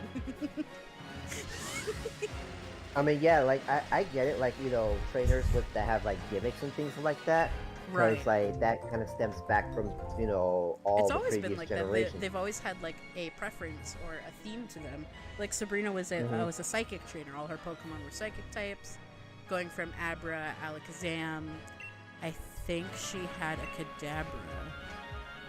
I think so too, but Don't quote me on the main thing too was that they had one really really powerful move that if they used it, you're like, oh fuck. Yeah. Then Sapphire, Emerald, Sapphire, and Ruby, they had a lot of those one shots, so that's what made it really really difficult. The stat rate for those moves to hit correctly was higher in the aspect of you getting wrecked by a trainer was more likely because of the rate for them to hit harder, which I love that. I love having to work really tight to win a battle because it feels well earned. Oh god. Yeah, for real. I'm so dying. It's just I think you're the one that said it that at the end of the day, it's not the game developers who are making the game. It's the company that's just mass producing it, the merchandise and things like that. Because Pokemon is literally making the money. Yeah, they know what gimmicks are gonna sell. For example, Pierce went hard. Pierce and Marnie both marketed to men and women and everyone in between. And everyone lost their shit at the cutest fucking edgy siblings with a wholesome relationship. I fucking stand a healthy relationship, especially if it's family. That's some good shit, because in Pokemon, a lot of what we've seen is, I hate my dad. or is it's only your mom. Yeah, where the fuck's dad at? Oh, he's working again. Okay. Always working on that damn phone. I was like, oh, he's a detective, but it turns out there's a talking Pikachu. I was gonna. How do you feel about fucking Detective Pikachu? The movie? Yeah. I gotta. So, I've seen it 2 or 3 times, and you stomached it 3 times. Hear me out. So, as a movie, it's okay. Like there's a lot, like if you've seen a lot of mysteries and things of that nature, it doesn't take that long to like figure out like who did it, right? Right. But I think for me, it's the whole fact of like, oh, cool, it's literally Pokemon on the big screen, and you kind of, see these Pokemons kind of do their things. It's kind of what it is, And then Ryan Reynolds is just like Deadpool, Diet Deadpool, Yeah. Okay. I was It's gonna say it was Diet Deadpool to a degree. yeah, it's Diet Deadpool. So it's like, it's one of those things where it's like, it's not bad. I like it for what it is, and I'm I not don't like, hate it. I don't hate it either. So it's just like, it's enjoyable. Like if it's on, I'm that like, oh, it's a good hour and a half. It doesn't overstay its welcome. That's the other thing. Yeah. Like, some movies they drag, and The like it's like, pacing was weird to me. Okay, so like for me, it was a big Where's Waldo with Pokemon. It was like, oh, can you find the Pokemon that look realistic? And I'm like, okay, well that's kind of neat. And then that gimmick kind of died down for me mid-movie. And then it was like, oh cool, we can look at all the Pokemon, that's cute. And it's like slow pans on them. And then suddenly it's suddenly this, suddenly your dad, this, that, end of the movie. And I was like, what the fuck just happened? Mind you, me and my most recent ex, we went to the drive-in to see it. We didn't even go to a regular movie theater. We went to the drive-in instead. Because I wanted ices. Come back in this economy. Like, I'm calling it right now, Ooh, guys. especially with the 6-foot distance. Hell yeah. Drive-throughs coming back. I'll go as far as there's one in Concord if you're interested. Too. I love going there. They also do flea markets on Saturdays and Sundays. Yeah, I know there's one in Concord. And there's one in Oakland. They're the same brand, I believe. But it's right by the Coliseum. Not super close by it, but you see it when you're passing on the freeway. I know exactly what you're talking about. Yeah. I know exactly what you're talking about. Look, it's a little Mincino. Look at him. It's cutie. Mincinos are my weakness. But yeah, I don't dislike it. It's an okay movie. Like, if you think too hard on it, then it's like, it kind of falls apart because like if you see the plot, you see everything that happened a mile away. That's why I have to stop myself because I'm like, I'm an adult, right? And this is like regardless of it being like a video game movie, it's also targeted to children. So it has to be something that kids can like process and like understand. Yeah, one thing that I appreciate about the movie is that it doesn't try to be over the top, campy, or it's not super cringy. There's no like one-liners that make me go ew. Sonic, looking at you. Gotta go fast. Yeah, so for me, like, it didn't overstay its welcome either. So I still haven't seen the Sonic movie, but for me, like, it's well acted. Like, nobody didn't feel out of place. It's a really good movie, and Ryan Reynolds himself is. He didn't try to be like edgy or anything like that, because with something like that, like you don't need to be edgy, like right. It's just an adventure movie, you and this talking Pokemon, and it's like, well, that's weird, like this Pokemon's talking, and it's like they play it up and it's like, okay, now it's weird, but when Meowth does it, it's can I just say that my ex was actually kind of cool. He let me have all the promo cards from the movie. Because you're given promo cards when you like buy your tickets. So I had the promo Detective Pikachu card, the promo Snubble card, and the promo Lickitung card, which they don't get the Lickitung card. It's scary. When I first seen okay, Lickitung, but Brandon, like, I have to argue, Brandon. Sonic has Jim Carrey as Eggman. Let me highlight once more. Eggman is Jim Carrey. It's great. It's amazing. It's almost as good as Joe Biden being played by Jim Carrey. That's funny because it's political and in season. Oh my god.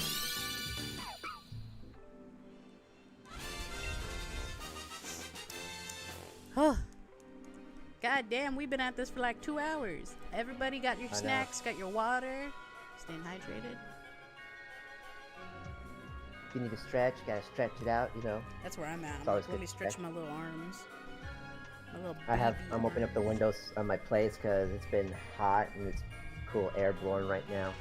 And it's like, It's ooh. getting hot in here, so open all the windows. Yeah, I'm sorry, I don't. Right? Gummy's like, bro, it's been 2 hours. I'm trying, Gummy. Like, this is what my life has been for about a month. It's why sometimes you send me pop on Pokemon and immediately hop off. I'm at the point now where I'll hatch a few eggs a day, and literally mid-egg hatch, I start to fall asleep. I will take a nap.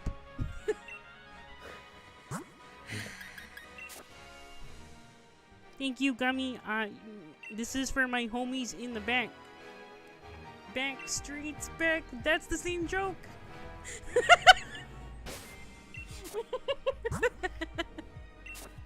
Proud of yourself? Yes, I made myself laugh, and honestly, if you can't laugh at your own jokes, like, who are you making them for? As much as people are like, oh, you laugh at your own jokes. Haha, that's so quirky and weird. Why am I able to do that with Kermit where I can stretch the voice the way he does? I don't like that. I mean, because you can. Also, I always have coffee before I read radar. Always have coffee with my radar. Every You day. know that. Of course I do, sir. Of course we do, sir. And now that I have my coffee, we go Rake is look playing at the radar. Cold War. Tell him to warm up his war. It's getting a little cold. I'm sorry. So stupid. I like my war mid-temperature. Thank you. Oh my god. I like Speaking my of Cold hot- War well done.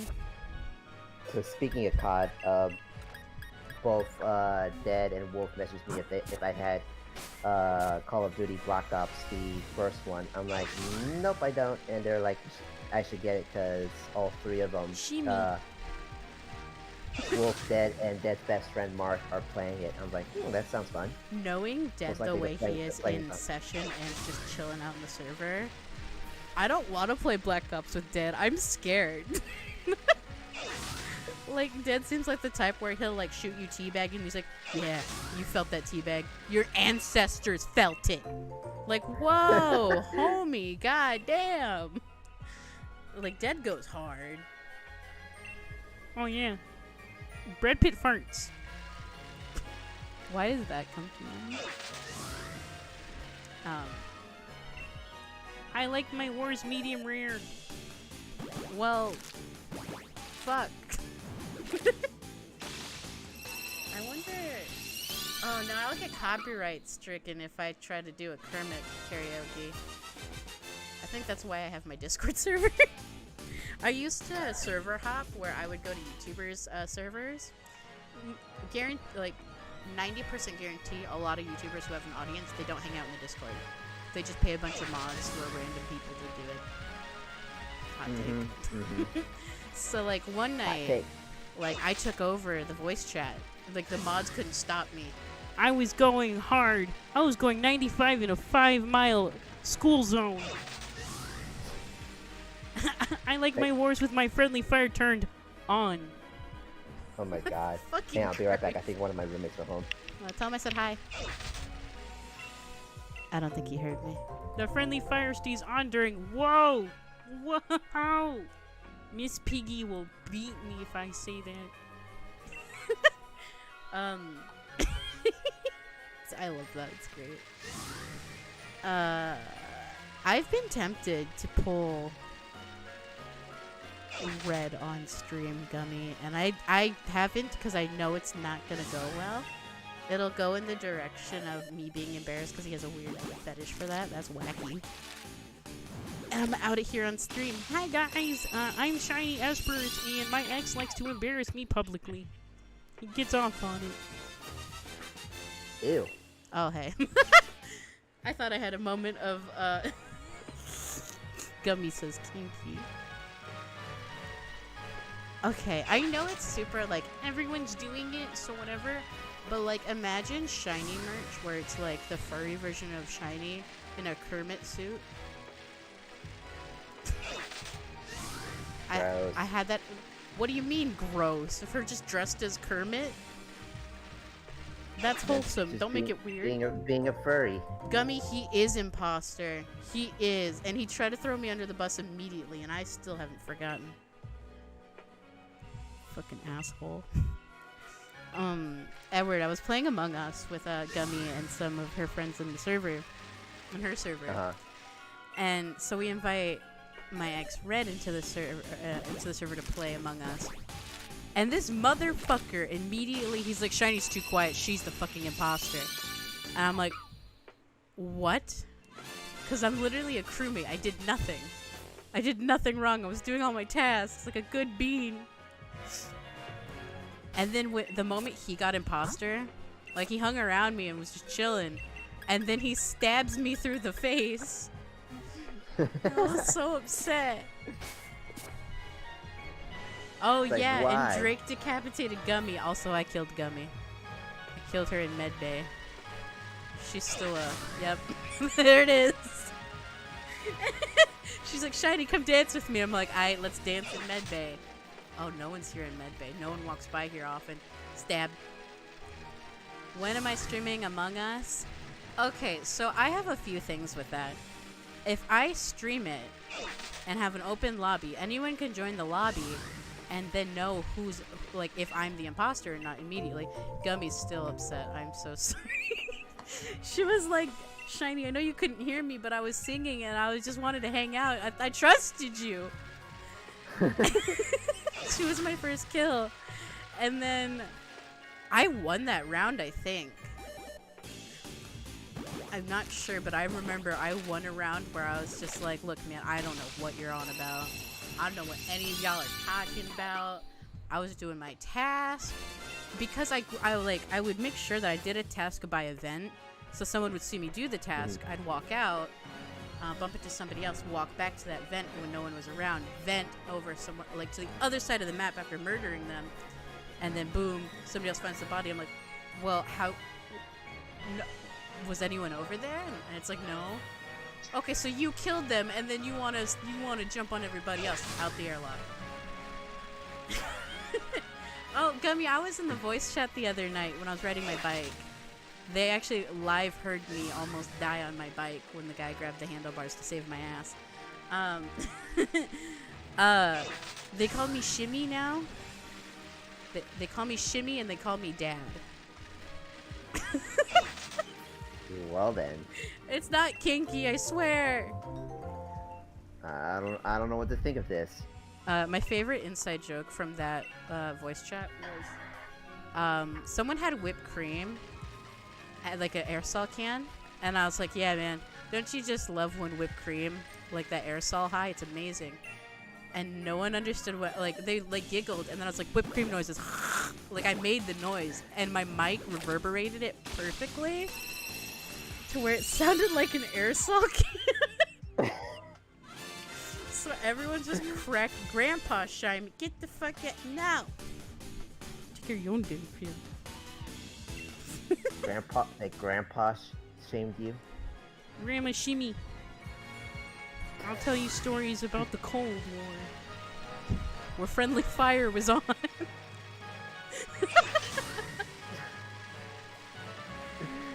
God damn it. Oh, we need to buy more Pokemon cards.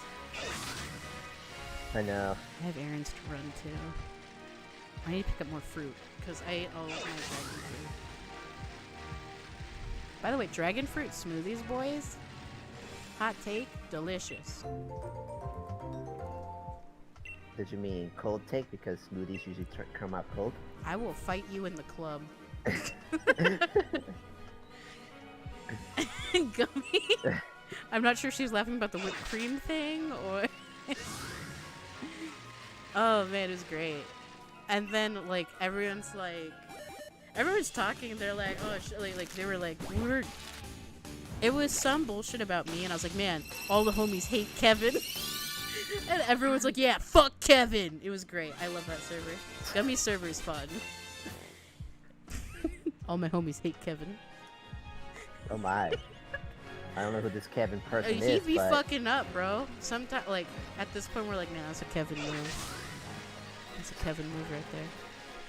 It's like Karen, like that's a Karen. Look out. That's a Catherine. That's when you're like you're close to being a Karen, but you're still just like a itty bit out of the zone. Mm-hmm. Can I please have the blue dog? I'm gonna feel like such a scam if I stream this, and I don't get the shiny dog. Well, I mean, while we're still waiting for the blue dog, did you want to talk about the character thingamajiggy? Oh, because I went on that ramble about Adam, and then it turns into a political rant about Rooster Teeth failing at their jobs. And then all of a sudden we lost track on what we were talking about with the... A what? But yeah, that whole thing. I want the shiny dog. I'm not gonna quit until I get it. But I feel like this has been my mission for so long now. What am I gonna do when I get the blue dog? You know? Like another shiny. You know what I mean? Fuck! Come on! 2.5. Oh my god. I feel like Shane Dawson when he was on Instagram. He's like, what? Ah! Those are fake tears. Because you contact the drama channels. Okay. So character-wise, like I said, Inuyasha, in my opinion, handled racism the best. And they did it in such a way where it, like, passively slid by.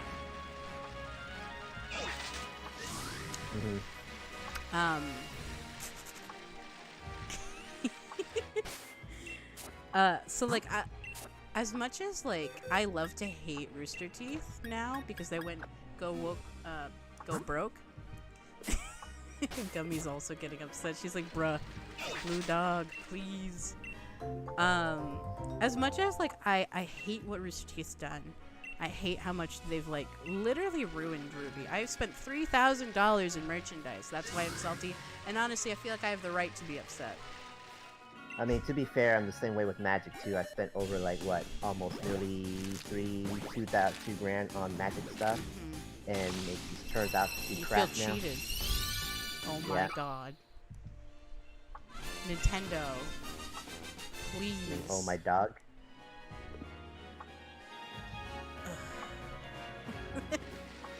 So, like, I love Adam. I love Sun Wukong. I really love Volume 3. And the funny part is, Volume 8 starts next month, and I'm like, am I gonna want to rip my hair out? Yes. I'm not gonna pay subscription fee for Ruby. I'm gonna wait for it to be free, because I just don't want to give them shit. Unless somebody wants to pay for my... train. Murder train up coming. I hear your train. I know. You could say I'm training hard. Honk. Honk. Ooh, that's what we gotta do. We gotta play Untitled Goose Game together at some point.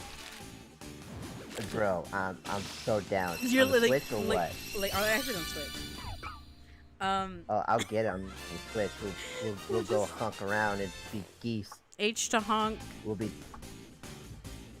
I also want to stream Crab Fight, but I have it on Steam, and I still need to upgrade to it. I need to pee. I'll be right back. Edward, are you fine with, like, taking over for a minute? Because I gotta go pee so bad. Yeah, I'll be fine. Sun Wukong could get it. That's all I'm gonna say. So, while she goes, relieves herself, you want to know what grinds my gears? Specifically about Magic. Okay, so, with Magic, so, the booster packs, they're set up specifically for a specific format. If you guys ever done, there's this thing called Draft. Friday Night Magic Draft. Basically, you get, the entry fee is like $15, and you get 3 booster packs. And you usually have 8 people sit in a round table, or the elongated rectangular. You have 4 people on one side, 4 people on the other. Everyone opens 1 booster pack. They take 1 card and pass that pack of cards to their right, and they keep going and going and going until you don't have any more cards. You put the promo cards off onto the side. What then? you open up the second pack, go the opposite direction, and the final pack, last one. Okay, cool. So the reason why the booster packs are designed the way they are for Magic is for that format specifically. So why the hell do you keep making booster packs like that and making all your cards goddamn worthless? Because at the end of the draft, you'll have like bulk cards where people will like leave them behind and like they're not even worth anything. That's why you get a lot of cards that are like 5 to almost 50 cents. So there's that. Anyways, Sun Wukong. If you guys ever looked into the original story, Journey to the West, it's pretty good. The chapters kind of fall into the kind of monster of the week kind of story, but it's pretty cool. You can kind of, when you read it, you can kind of see where a lot of the anime tropes come from. The overpowerful being, the group coming together, and all these other things. It's pretty cool. Sun Wukong as an idea is pretty funny, in terms of like if you read the origin stories of Sun Wukong, how this Monkey King was like super arrogant, and like he literally go to the heavens and he peed on something, I forget, either on someone's gravestone or something like that. I'm not entirely sure. Don't you just hate when your pee smells like dog food? Oh yeah, I hate that. That didn't happen to me, but like I felt like that was a thing to say. But yeah, and I was referencing about how Journey to the West of the origin stories of Sun Wukong. They actually stayed pretty true to it in the Ruby, Before the Dawn and After the Fall of Ruby came. Those books, they stayed really true with Sun, which is interesting because the show didn't. Wow. It's almost like the show took a character that's religious in some way and just used it. Wow, they whitewashed it, but they're woke, right? So like I have a huge thing for Sun Wukong. I think he's hot. I think he's great. I love him. Thanks for coming to my TED Talk. Male characters that I enjoy are Adam, Sun. I love Ren. I love Red and Mercury. Mercury is hot. I don't care. He's great. I liked Sage from Team Sun as well. Canonically, not Sun. Scarlet is one of the original gay characters in Ruby. Canonically, and no one was happy with it, and they keep demanding that 2 of Team Ruby be gay, which totally ruins the team dynamic IMO, but Okay. Can side tangent. Can I rant about this? Go ahead. Is it okay? All right, guys. I'm gonna blow your minds about this. Here we go. Okay. Here we go. Buckle up. Hold on to your butt. No. Forcing a character to be gay has nothing to do about them as a person. Like, you can if you're gonna force someone to be gay, Damn it. make sure it lines up with the struggle or the personality. There has to be a sign in which There has to be a the reason for characters it. go. Yeah, there has to be like early signs of which like why this is a thing. Which like you can so argue it's that like, Yang came off as bisexual with the way her and Blake started off, but they made it so obvious that Yang was a straight woman in the beginning with her, let alone with the yellow trailer. She grabs Junior by the balls, like she's using her physical appeal constantly. But she's lesbian? The fandom's crazy, and I it's so toxic. Yeah, it's that drives me crazy. And it kind of, if you want to go a step even further about in Star Trek, they did that exact same thing, where they made Sulu in Star Trek Beyond gay, but like in the original source material. There was no correlation or any scenes where it showed that was one that was necessary. and two, like, he wasn't gay in the original TV series. If anything, he was like a ladies' man, so a womanizing. So it's like it really came out of nowhere. So it's just like, why? And it's like, real life doesn't have to emulate art, in that aspect. Just Here's because the thing. George I think Takei, it's a fun fact. Like, it's like, oh, this character, this is something about their background. Where it's like, oh, they love the color purple. That's cool. That's quirky and fun. Or if it's like, oh, this is their hobby. Or like anime characters with birthdays. I think that's fun. Canonically, my birthday is 2 days after Weiss's, and that makes me very happy. I think Weiss is the most best developed Ruby character of the main team. And that's saying something because one lost a fucking arm, the other had an abusive Faunus boyfriend and is in a weird hierarchy of fighting systemic racism. But what's the racism? Oh, the hotel doesn't let Faunus stay there. Right? Like the heiress who literally comes from privilege has the most character development. Because that's easy. That is so, like, it is. It's lazy. Like, she came from a well-rounded family, a rich family. So meeting people that are real people made her better. Wow, I could never have imagined writing that one. Someone give fucking Carrie Shawcross a fucking golden star. He stopped racism. Yeah. My hatred for Carrie is showing. I hate looking at that man. I can't stand that man. He bothers me. Like, no one physically offends me more than Carrie Shawcross. Like, he has pubic hair, like, facial hair. He looks like he never fucking showers. And it's like, homie, you want a razor? It's $1. You want some shaving cream? It's $1. Like you can care about your appearance a little bit. I'm not saying that, like, everyone has to look good, but at least look like you put some effort in what you look like. Right, exactly. Because, like, now him and Miles really wanted to be, like, the face of Ruby. And it's like, I don't want to look at that. You look like a middle school gym locker. That's such a fucking unfair rant, too. Like, I know it's irrational. Yeah. Brandon, like, 90s Star Trek. Yeah. Next Generation and Deep Space DS9 specifically handled that really, really well. And now, like, modern Star Trek, it's a sad thing. Like, I watched a couple episodes of Discovery, and it's disappointing, isn't it? It's both disappointing and it comes off as it almost comes off as bitter, because majority of the time, like, so the one thing about, even like with DSI, there was always some sort of optimism or some sort of question that's like asked and linger, and kind of leaves it up to you to, like, hey, like, even these characters don't have an answer to it. I think the most profound question from Deep Space Nine was the two-parter episode where Cisco, Bashir, and Dax. Fuck's sake, we're on box 13, almost 14. Can someone give me a hug? Look, this is a lot.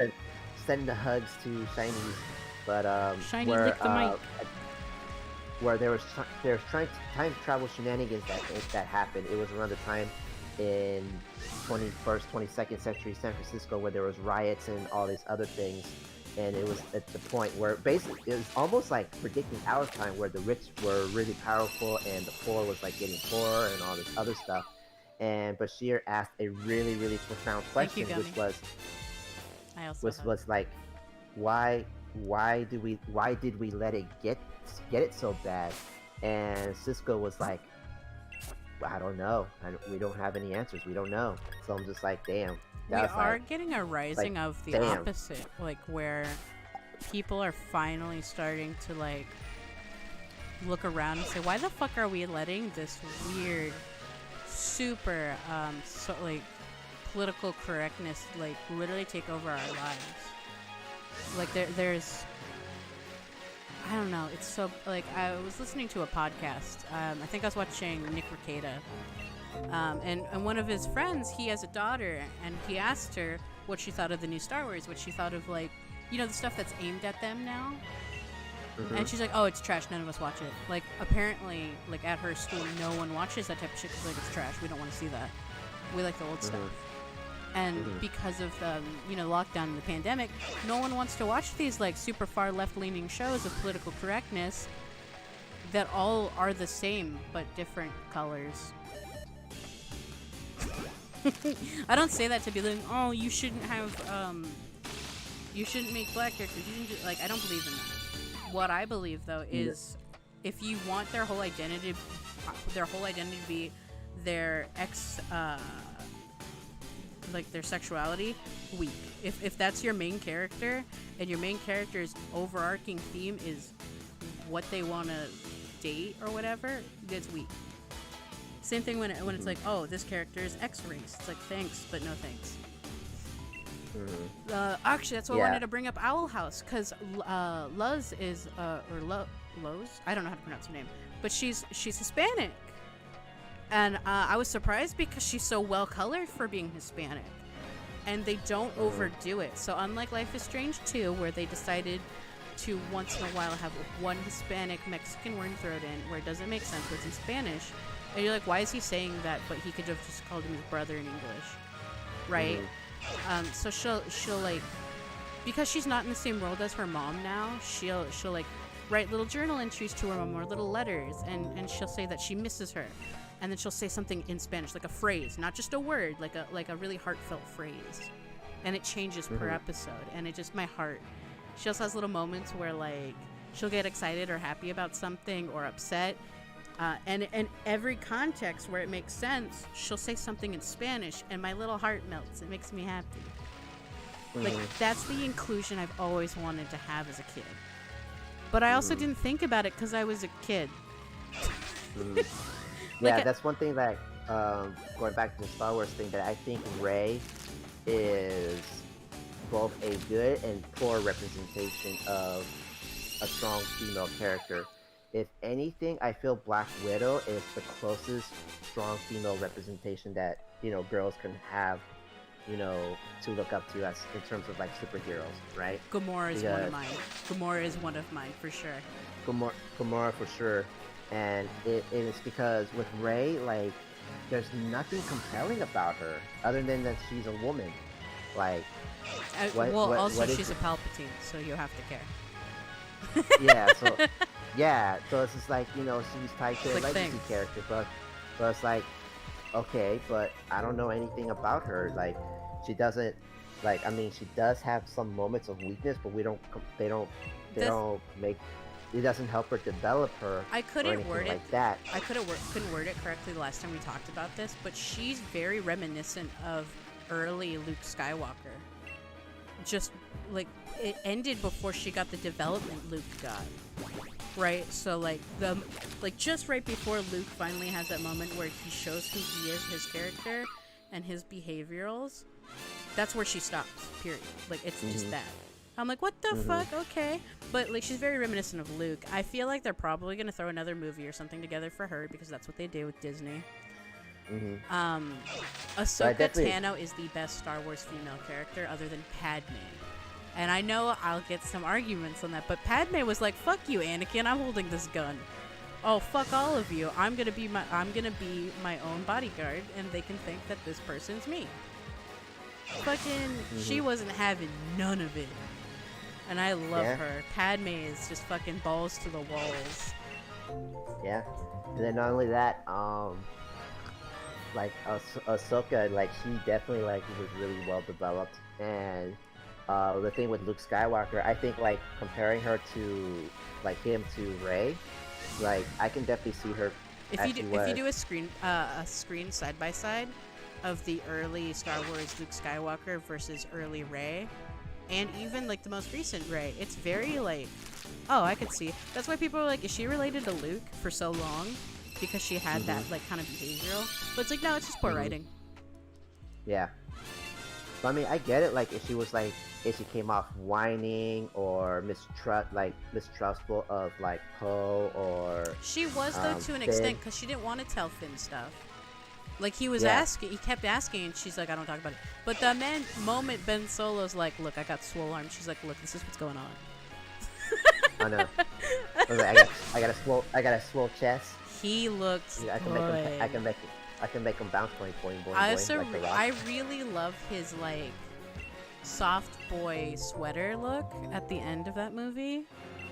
Like it to me just read as, oh, I love that. Like it read to me as more of like him being more open. Mm-hmm. I don't know what like why a sweater gave me that vibe, but it did what it needed to. Yeah. Also, if you play I Need a Hero on top of that whole bit where he's running to get to Ray, 100% you're gonna have a good time. Can I please just get a shiny fucking dog? Please. It's almost been 3 hours. But like, I 100% agree that those other two, Poe and Finn, they should not have been. They should have been scrapped. It was such a waste. Yeah, because in the grand scheme of things, like It's they should not have been there. That's it. Yeah. And it's like, hey, it's so hard. we have a Diet Ben Solo, and we have a black stormtrooper, and then that's it. I think the actress who played that stormtrooper was beautiful. I just wish that she would have gotten like some more screen time, more something, because I loved listening to her talk. She has this beautiful voice. She's very pretty. Like she just was really cool. Like even in like her few action scenes, she's holding her own, and that's great. But like it's so watered down because you're looking at Finn, you're looking at where's Rey going, what's going on with that, and it's like, what the fuck? Why is this happening? Yeah. Don't worry, Gummy. You just gotta buckle up for the shiny. It'll happen. It has to. Like newsflash: the world doesn't have to revolve around Rey. Like sometimes, like if I things wish we could have had more just Ben, just Kylo Ren, just literally anybody else except C-3PO, because that was a waste of my time. Why did they suddenly want to throw in the comic book lore and do it wrong? Is my question. Yeah, I don't know. Because suddenly they're like, oh, we need to go here, and you need to get this with the hidden Jedi language or the hidden Sith language. It was so weird. Oh, thank you, Gummy. It's a good time. It's just chill. We can all like. I kind of wanted to call it Steady Hall, but Shiny Lick the Mic is honestly quirky, and I love it. It's very accurate to my behavioral. Because it's like you can do whatever you want to do, and you can just like plop on the podcast, and it's like we're all just hanging out. It's the vibe. It's a vibe. Yeah, I really love Kylo Ren, and I love Ben Solo, and I love the fact that that transition was almost where it needed to be. The problem is it's not. They stopped short because they wanted to scrap the good shit because they wanted more time for whatever that weird shit was. They wanted the main three just like they had, but the main three. But they did it so lazy. It's like you can't have legacy characters if you're not willing to put in the legacy time or the legacy effort. Like for example, the reason people loved Han Solo, the reason they loved Leia is because they were rebels fighting for what they wanted to, but they didn't let other things get in the way. Like as much as they had a romantic relationship, they both were able to be standalone characters and not need each other 24/7. Because Leia was princess of, or was a princess to a degree. Well, technically, yes, she was, but she was also a princess of somewhere else that she wasn't. Details. I'm not gonna do an ASMR where I lick the mic unless it's for $200. OnlyFans. I'm kidding. I don't have an OnlyFans. Oh my god.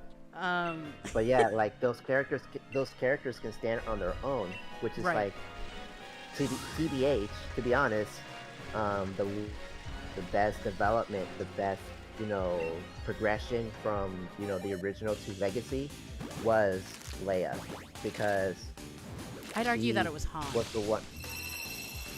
I would say it's half and half with Han. Like it's like your creamer, half and half. Okay, I can settle for that. I can settle for that. Yeah, half and half. Like he went back to his old ways, but it never got an explanation as to why he ran away. We got it later, but it's like you're talking about the new trilogy. I mean, like old trilogy. Why he was a legacy character as of now. Yeah. like in the old trilogy, like we know he was like a he was a smuggler, And he was on the run because he was in debt.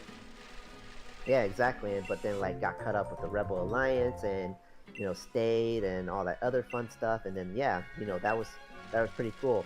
I think one of the reasons like a lot of people really love Han is aside from all of that, like it's really cool that like that his background was he was a bounty hunter, that he would run all these missions and everything, but his personality was so strong. And Harrison Ford really captured the I'm on the run, I'm aloof, I'm a sarcastic asshole, but you love me anyways. And I love that there's moments where Adam Driver really portrays that as Ben Solo in the final movie. You also see it in certain action scenes where his reaction mirrors a Han Solo move, and you're like, oh, I love that callback. And then you remember you're watching some watered down version of that. I don't like that.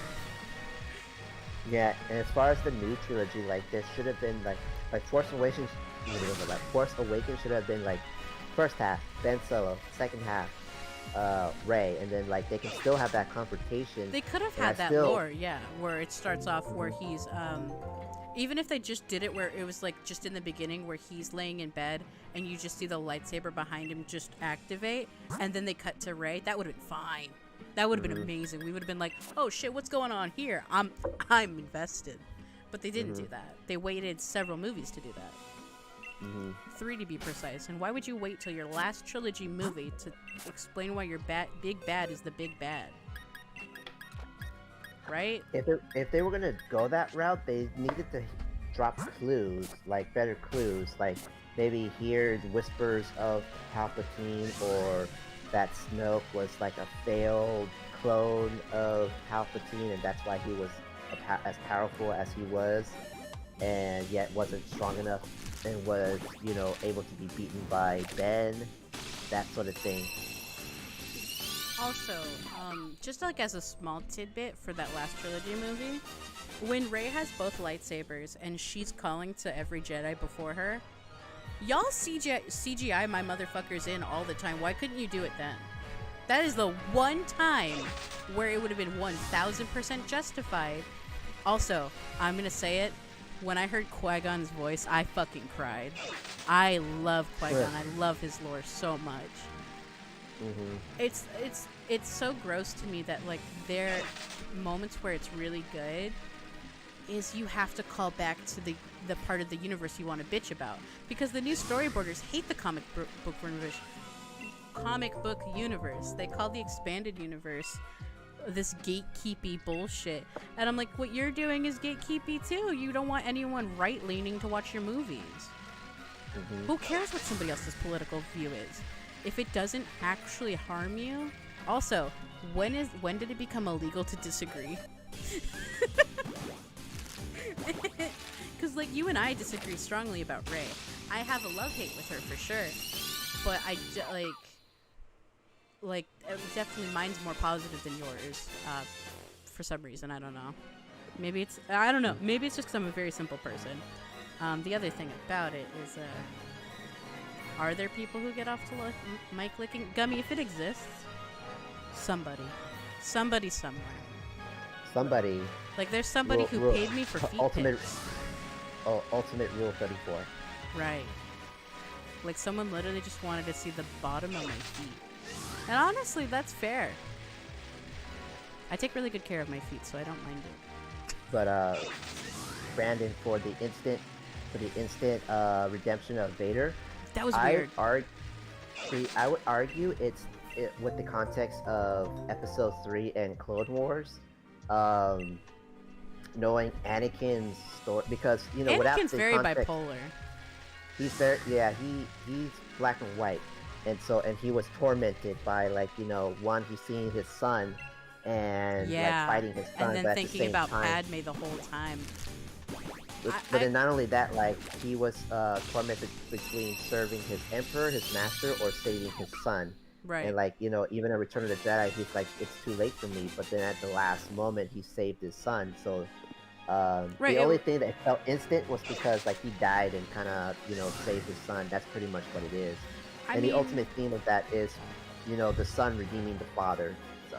Right. I think the reason it could be summed up as instant is because he never had to pay for his war crimes. However, in the canonical like expanded universe, Vader was suffering the entire time he lived. The entire time Darth Vader was an entity, he was mentally struggling. He was never mentally sound after Padme died. Because he lost everything that night. He lost his limbs, he lost his physical wellness, his mental wellness, because as much as like he served Palpatine kept reminding him, you did this. You killed Padme. It was your fault. It was all you. Nobody else did that but you. It's crazy. Yes, he gets a Force ghost. He's strong with the Force. Also in the comic book universe, Darth Vader and Leia have social interaction, which is interesting to me. She hates the fuck out of him. She doesn't know why she keeps getting like Force. The way that like Kylo Ren and Rey were able to speak through the Force is what her and Vader had, and she didn't understand why. And she didn't until Luke told her that that was their always Gummy, you can have my love, because clearly mine's garbage right now.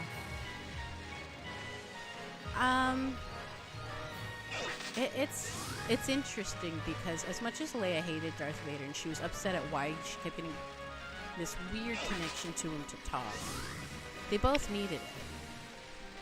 Like, that's her dad and that's his daughter. He knew that, and he kept trying to tell her that, and she would never accept it because she's like, there's no way I can be related to somebody so evil. But Anakin wasn't always evil. Like, everyone wants to be black and white on redemptions and stuff, but if you look into the comic book universe, I think it's more fair about Darth Vader. And especially with Clone Wars being finished up, the animated series, it gives you more leverage on understanding Anakin. And by the way, I will simp as hard as I fucking have to for Anakin Skywalker. Like, he gets so much shit, but it's also like, you have to remember, he was a little boy, and they didn't want him to be a Jedi because he would pass the age where, like, the training would make sense. They wouldn't be able to emotionally cut him off. There's this video. I recommend you guys looking into it. It's by a channel called Critical Drinker. It's a Scottish man who's a writer and all this other stuff, and did a video essay piece on if Anakin Skywalker is a what? Just like everyone's saying, like, oh, you guys saying Rey's a Mary Sue, but you guys don't want to talk. My connection's being wet. And he pulls from the context of the movie, not from like the main animated series and the comic books, just from the movies themselves. And that while young Anakin in episode 1 kind of had some Mary Sue-esque moments, it's explained that he's a junker, so he collects junk pieces. He's worked with technology. Brandon, that was retconned. They just retconned that. Yes, Palpatine force raped somebody. That was a thing, but it has now been retconned because that doesn't fill the narrative right. Thanks, Disney. Oh, the legacy the pregnancy, story. Yep. Yeah, that was retconned. That's gone. It was just retconned. erase that. Yep. It didn't exist. Don't think about it. No, Brandon, that's on my part. My connection got kind of funky for a second because I was trying to pull up a PNG or something because I wanted to put something funny on the screen, but my connection said "fuck you," so I couldn't. Sorry. But anyway, so like, like you said, like they don't want him with him because the main thing is that he still has emotional connection to his mom, and like even leaving his mom, he was having a really hard time traumatic. to do it. And he said that he'll come back, and then episode 2, like he's fully grown. Yeah. He's a he's Jedi like almost now. like in his he 20s. comes back, and she's on the brink of death from abuse. Like she was enslaved. Yeah, and not only that, like she was captured by the Sand People and all that other stuff. So, and then in the fit of rage, he literally killed everyone, and he said he was not strong enough. And so now, like he feels, and then his relationship with Obi-Wan is that of resentment, not of respect. Yeah. Well, there is some respect, but it's like that respect that It's such a resentful fine respect. line at that point where Yeah. it could be broken very quickly.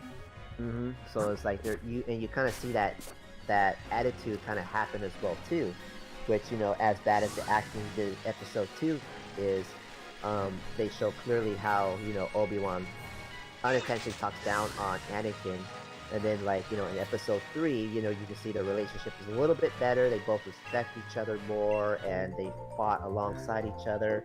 And even Obi-Wan said that when Anakin turned to the dark side, that he can't fight Anakin because Anakin is his brother. Like, he So it's loves like, him. He has a very strong Uh-huh. bond with him. Where Yeah. Anakin ended up turning to spite and rage, Obi-Wan had nothing but love for him and understanding. But when Anakin shut himself off from Obi-Wan, it caused this rift. And you see it in Clone Wars, by the way. They fucking captured that in an animated series so well. It was so in fucking the good to see. in the movie, yeah, and the movie is done as well too. But with that's the beauty of a TV series; they can expand further on it. But like you see it in the movies as well too, and that although they said like Anakin, you did this yourself. You let someone manipulate you because you're so arrogant, you're so headstrong, and you want power to save people, and you're willing But to. you can't save yourself if you do that. Yeah, you literally killed younglings to prove how you Yeah, wanted you to get this disagreed power. with the Jedi, so you murdered you onslaught. Yeah, so it's like Like, it's who are so- you if you turn to that desperation to like snuff out the opposing side? yeah, and that's the key word right there. He was desperate, so he is far. Oh yeah, he from had perfect. nightmares constantly about losing Padme, and that was Uh-huh. Palpatine. The thing is, they don't say it in the movie, and they didn't need to, especially if you're involved with the expanded universe.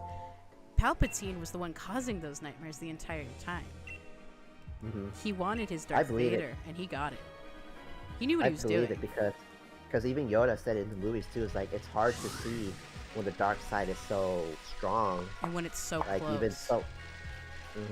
So it's like it's hard for them to see like what's to come, what's to happen to them, that sort of thing.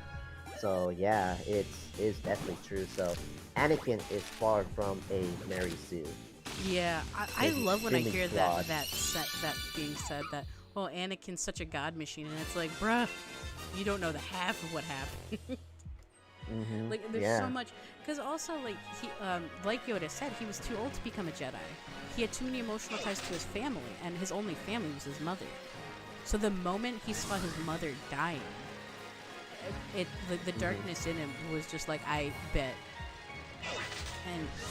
And I know you say the acting in two is bad, but I think to a degree, the acting not being super on point kind of added to the detail of Anakin not being okay. I think it kind of just like showed him struggling. In my opinion, like, it could be taken that way, of like Anakin's not really himself because he's mentally struggling a lot. That's just how I interpret it, though. Yeah. Quick thing, because this bothers me in Star Wars 3 a lot. That loud, like, alarm sound when Obi-Wan's fighting Grievous in that like weird canyon where he like jumps off his lizard. What the fuck was that alarm sound? Was that the actual lizard making the sound, or was that an alarm? Because it bugs the shit out of me. I'm not entirely sure. I'm gonna have You to know what I'm watch that talking again. about? Where it just goes, ah! Like, it's a weird alarm. I can't make the sound, but I'm trying. Brandon, I'm just reading your thingies, but yeah, couple things. One, I'm slowly watching season 1 of Supernatural. I've just been lazy about it, and sorry, my laptop and No, Discord okay, kinda that was acts up. me. It was my fault why you sounded like breaky for a second. Because I was having. And then at turning Anakin into a dark Jesus, not necessarily. He's more of a Greek tragedy story. You know how, like God of War, for example, the first God of War on the PlayStation 2, how someone as powerful as Kratos is, and then he was seeking redemption, but didn't really get it. So the only thing he really thought was he can get true redemption is by killing himself. So but so he's more of a fallen hero of where like he was this one strong virtuous uh, warrior, but now he fell to the dark. He fell because he was so flawed and so arrogant, was blinded by arrogance, greed, and power that it led to his downfall. And so now, you know, with the expanded universe context stuff, he's like been suffering this whole time. Okay. So I'm gonna do it. Okay, I know this is like a super like mixed bag. Dante's Inferno. we're gonna talk about that, eh? Really hate the excuse of why it's okay that he cheated on her. She bet the devil her soul that he'd be faithful to her. I don't like the ending where she ends up with him. I don't like she believed so strongly in him and he fell to that bullshit behavior. Uh-huh. Like, I get... Are you talking about the video game? Yes, I am. I'm strictly, like, sticking with that one. Because that's the best rendition of it, in my opinion. Because, like... Yes, he does take it upon himself to fight all throughout hell to rescue her. But... I'm sorry, if you have to fight your way through hell to prove you love someone after you cheated on them, you probably should have just not cheated on them. Right? Like... like, as much as I love that game, it's so good, but it's also just like that main character flaw in him. In my opinion, it's not forgivable.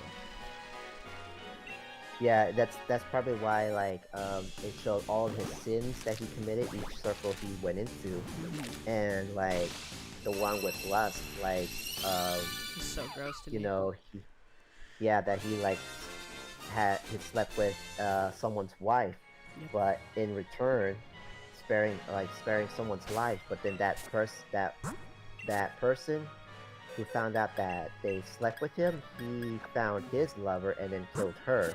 So it's like, you know, cause and effect type of thing. Yeah, exactly. Your actions affect everybody else, or not everybody, but like it has direct consequence.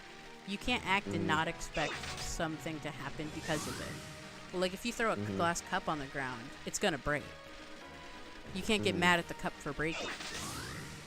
Right. And that's where I'm like, why is he so angry with the devil? This is on him. This is 100% on him. And I actually did get in a mild argument with one of my exes about it, because he's like, oh, well, my ex-girlfriend really hated this game and hates this plot. I'm like, yeah, I could see why. Cheating's shitty, and that feeling you get being cheated on is not okay. Like to people who don't understand that feeling, it breaks you and suddenly your confidence just goes boop. It goes into self-blame and not even just like, oh, my partner's shitty. No, it's like, what did I do wrong to cause? God damn it. Just want to blue dog. Have you seen the Pro Jared video on the top 10 best dicks in video game? Is his on the list? Sorry. No, this was before that whole, I loved the fucking sailor outfit. He looked good. We're not talking about that. It's more on like a list of video games, and Dante's Inferno was in there. You know, because the devil had a really nice penis. Yeah, he was like, but Dante went through hell to get his girlfriend, and he's like, damn, Dante must have the biggest dick to go to fight the devil. Is the devil's like, nah, can't let you do that, The devil's dick was fucking crazy. I remember watching it flop on screen, and it's like, how do you fight this boss fight without staring at it? But like not in a gay way or anything. It's like damn. It's like the devil has a big old It's why she was like, all right, you know, I'll sleep with the devil if I have to. So that'll never happen. She's like, well, I'm gonna die. Do you think the devil's dick can split your soul in half? Probably. I'm sorry. We've gotten to the lewd half. That's the thing. I end up really loving her through that game and hating him. It's like, why do I have to play this piece of shit character? Which is also interesting because I like having that type of interaction as well. Because if I just keep playing characters that agree with me, then I'm just like, what's the point? Right. Right. That's what creates complexity. So if you have somebody who is just always does the right thing and all this, I mean, there's a time and place for it, you know. Yeah. Like for me, um, I'm a sucker for Lord of the Rings, you know, because all those characters, like, they're virtuous and all this other stuff. Except when you read the Silmarillion, that's where that shit gets all crazy, and you know, the Silmarillion. There we go, Silmarillion. That's like the Holy Bible of Lord of the Rings, and it gets really fucky when you read that book. But the main story of like the Hobbit and everyone else, the rest of the story, it's pretty good. It's really good. Like, I'm down for like you know, 14 always boxes. doing the right thing and virtuous kind of types of heroes. But that's why I like World of Warcraft a lot. Sylvanas is great. She's not good. She's not super evil. She's just gray. Because, like, she does shitty shit, and I love to see it. But she's also just like, yo, this shit's pointless. I'm just gonna have a fucking good time. I'm like, you know what? Mood. I'm so excited for Shadowlands. I'm so excited. I did the new starter area, and it's pretty good. Like, I like it. At the end, you get to do like a little mock mini dungeon, to where it shows you how you could do fighter and all that other stuff, and it's pretty good. So I recommend it. I've liked all the cinematics for Shadowlands, but I got super fucking hype on the most recent one. When they take Anduin, I was like, oh fuck, it's gonna be good. Oh fuck, I'm so excited because like that type of kidnapping. When have we seen that? Huh? The last time we saw anything of that kind was when his father was killed. So I immediately was like, oh fuck, not again, please. We can't handle another one. Oh, Similarian. Thanks, Brandon. Okay, so I like Lord of the Rings, but I couldn't get into The Hobbit. I watched the first one when it came out, but I just couldn't stick with it. Like, I was like, I like just Lord of the Rings. Okay, here's what you do. Find an audio formatted version of The Hobbit and have someone read it to you. I couldn't even like sit through all the movies. The movies, they're they're there, but the best way to experience The Hobbit is somebody reads it to you. If somebody can kind of like agree or disagree with me on this one, but Samuel L. Jackson here to read it for me, because I'd be down for that. I'd be down for Samuel Jackson to read it. I'll be down for Patrick Stewart, but it's gonna be The Hobbit and The Lord of the Rings in its entirety. If somebody reads it to you, it sounds perfect to be read out loud. I don't know what it is. It's pretty cool. I did that with one of the WoW lore books, The Lich King. Uh-huh. Oh man, dude, like that's why I ended up buying WoW to play. Because I was like, this is so good, and it's so good. I was having a lot of fun playing through the Blood Elf stuff. It was so fucking fun. Blood Elves, the sexy people of the Horde. The Horde just be doing all types of good shit. I love them. Did you see that apparently it is racist to have orcs in your game? Who said that? You mentioned that, or? No, there's some articles that are starting to like ask for orcs to be like color changed in different games because it's racist. Oh my god! And I'm like, are you guys ready? You guys ready? I'm like, y'all know that orcs are barbarians and they're very strong, so they weren't like, they were too busy working on bronze and taking care of their families rather than like intelligence. Like they're smart, but in a different kind of smart. No, you're not ready for this. Are you ready? Are you ready? Let me buckle up. Hang on. Buckle up, buckaroos, because this is gonna be a wild one. Oh wait. Okay. I got it. Hang on. Wait for it. All right.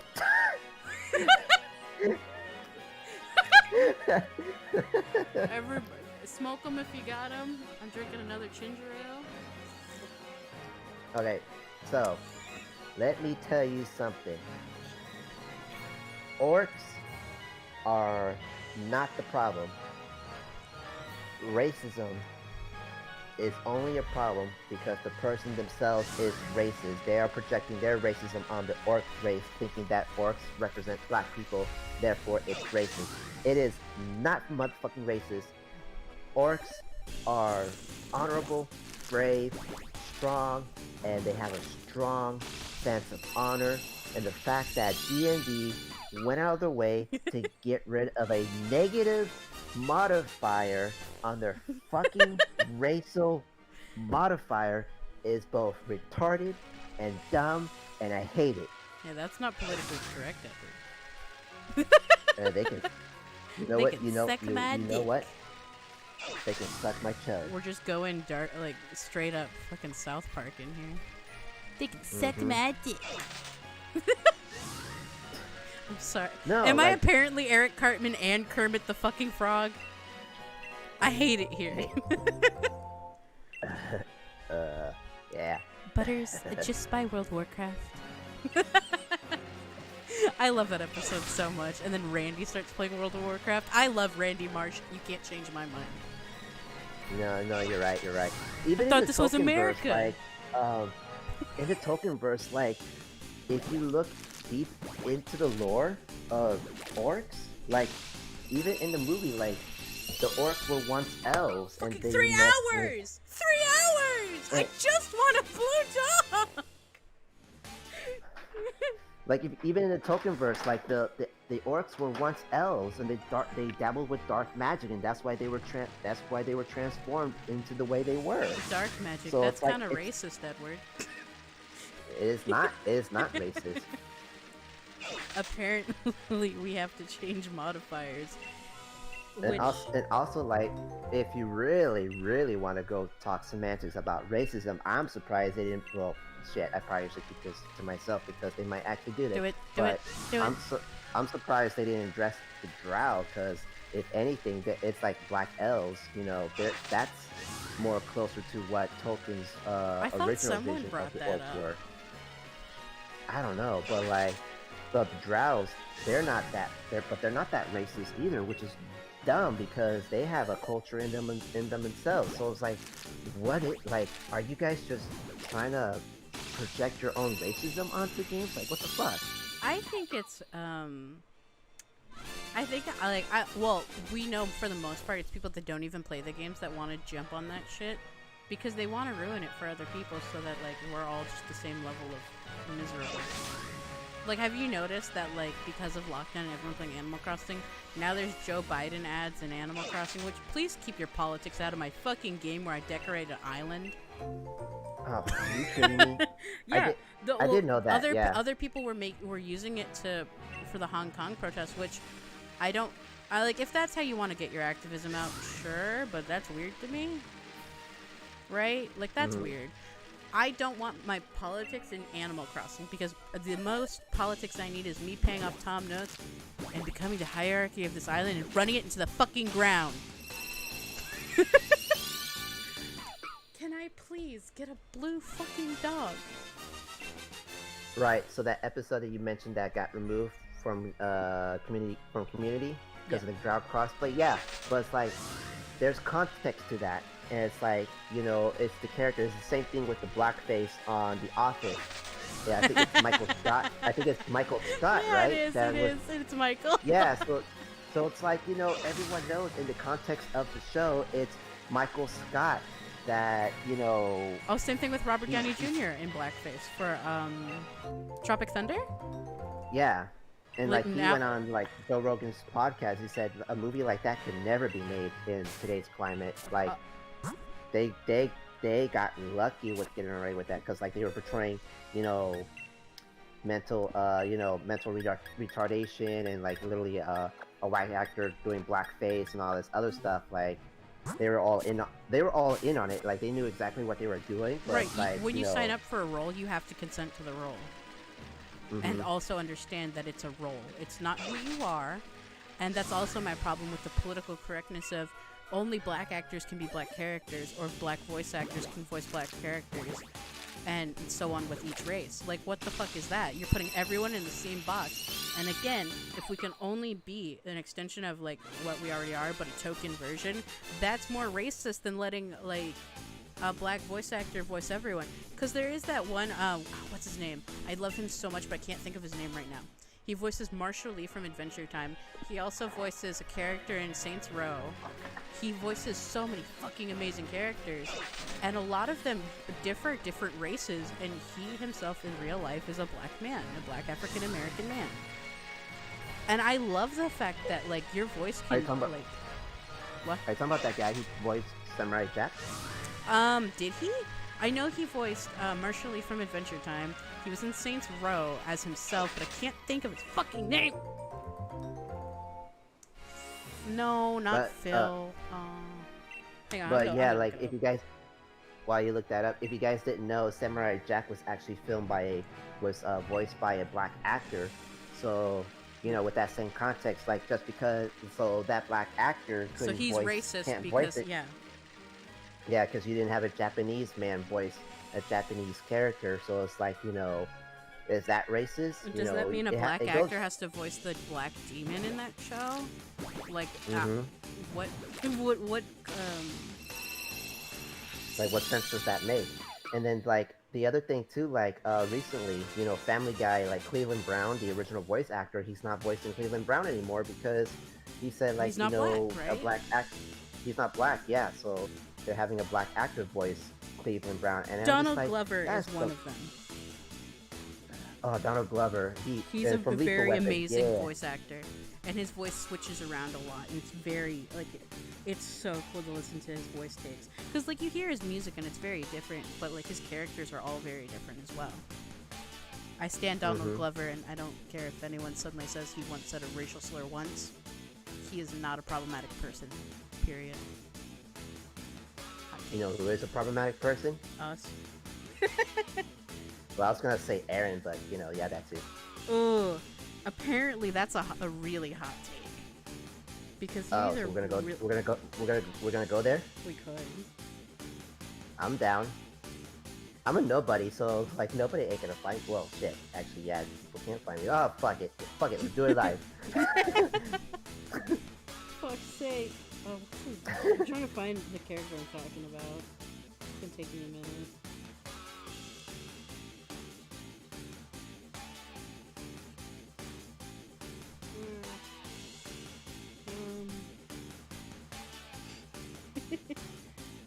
But yeah, Keith like, this whole weird David! political... I'm thinking David? Keith David.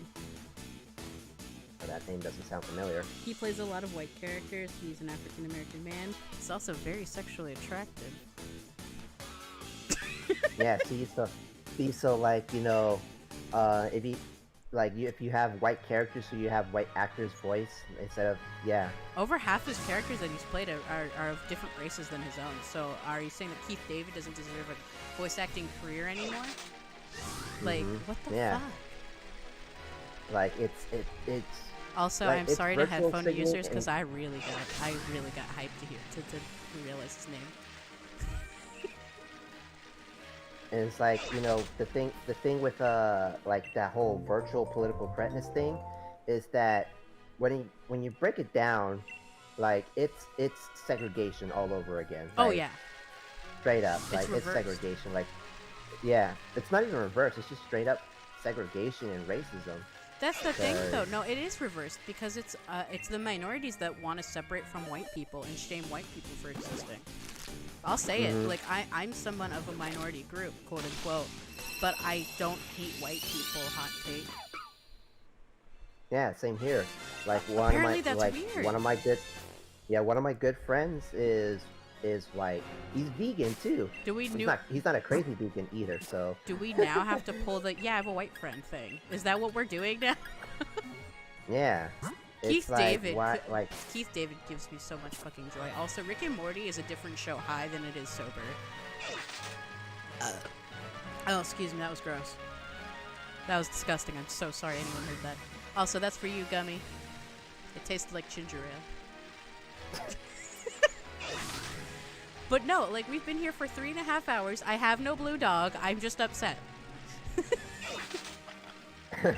This was supposed to be me chilling out, kind of chill shiny hunting, but now I'm just upset and spiteful, so I want it. Mm-hmm. Trying to go burr. So, we can change the subject, talk about, like, different training modalities. Oh, what? Personal training modalities. Oh, I was like, I don't know what you're talking about. That's why I changed the wording of that. Okay. So I can't play an orc because I'm not an orc. Gummy. Honestly, Gummy, you could step on me and I wouldn't hate you. Please step on me. Oh, baby. Oh, man. Oh, look at the little Mincino. I love them. They're so good.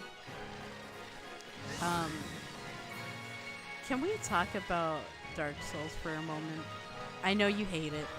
I know you hate this conversation. But we've opened the floodgate because I talked about a game I hate, which is Dante's Yeah, we Inferno.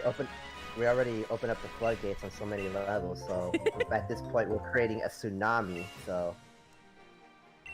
I love Dark Souls. I love the lore. The gameplay upsets me, but it's fun. I hate most people that like Dark Souls.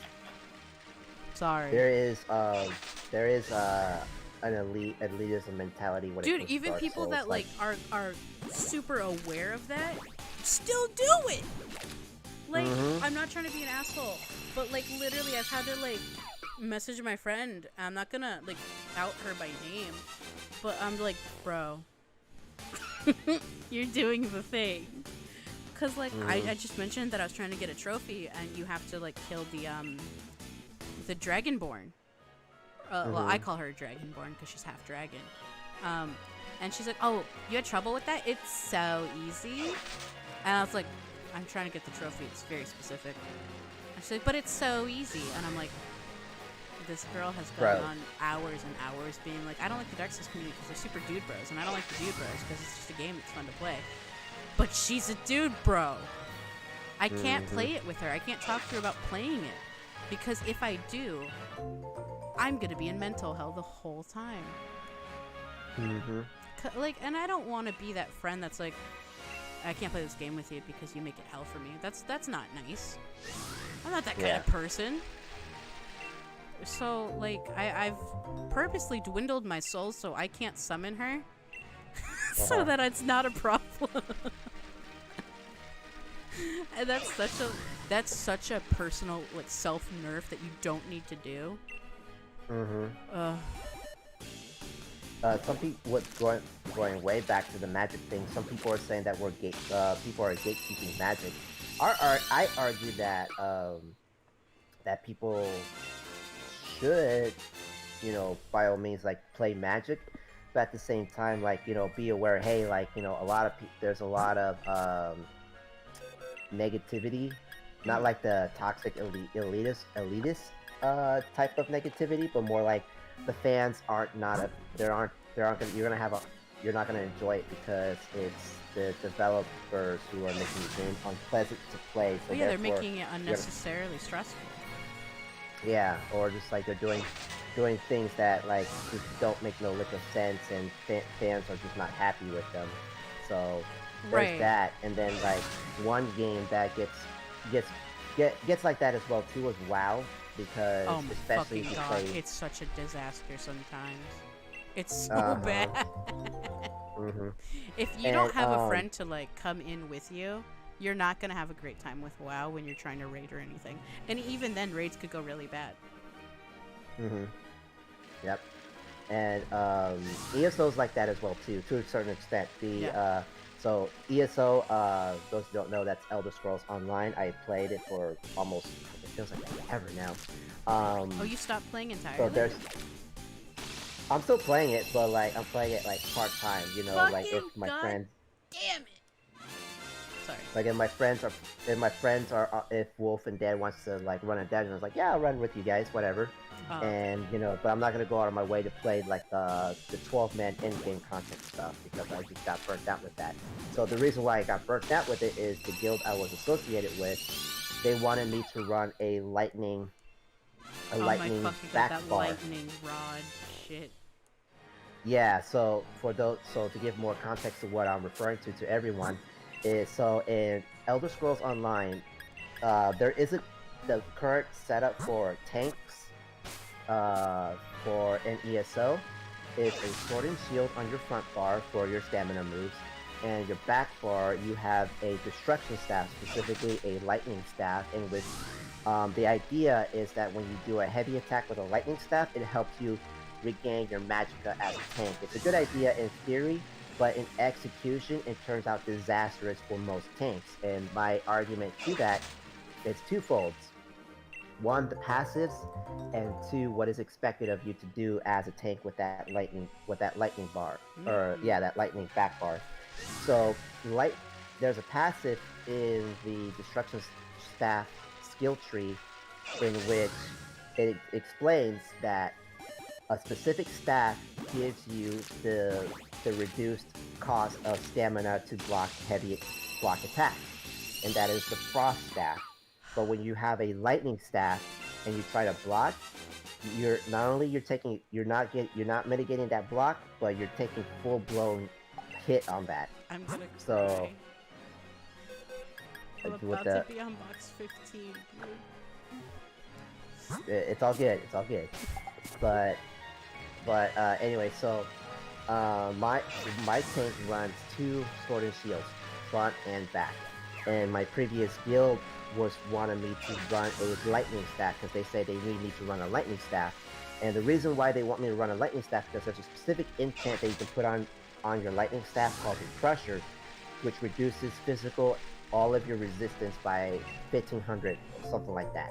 It's a big number, but for me, I'm like, no, because one, I'm not comfortable with that setup, and two, it's not my problem nor my place to put a magical staff on my back bar when I'm not, one, struggling with resources, and two, trying to give everyone some sort of like debuff that the healer or someone else in the group can easily drop and can proc the certain debuff as well too.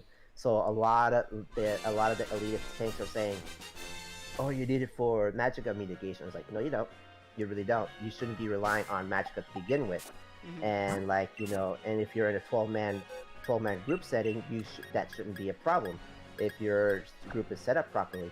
The other argument is that, well, you need that Crusher enchant, and I'm like, no, you really don't, because it deals with physical resistances, and if you're already, again, if your group is set up properly, you do not need it. It's not. Like, it's definitely not a priority thing. That's like an optional. It's not. It's like if you guys wanted one more helps. tank that had that, that'd be great. But you changing your entire build because these motherfuckers.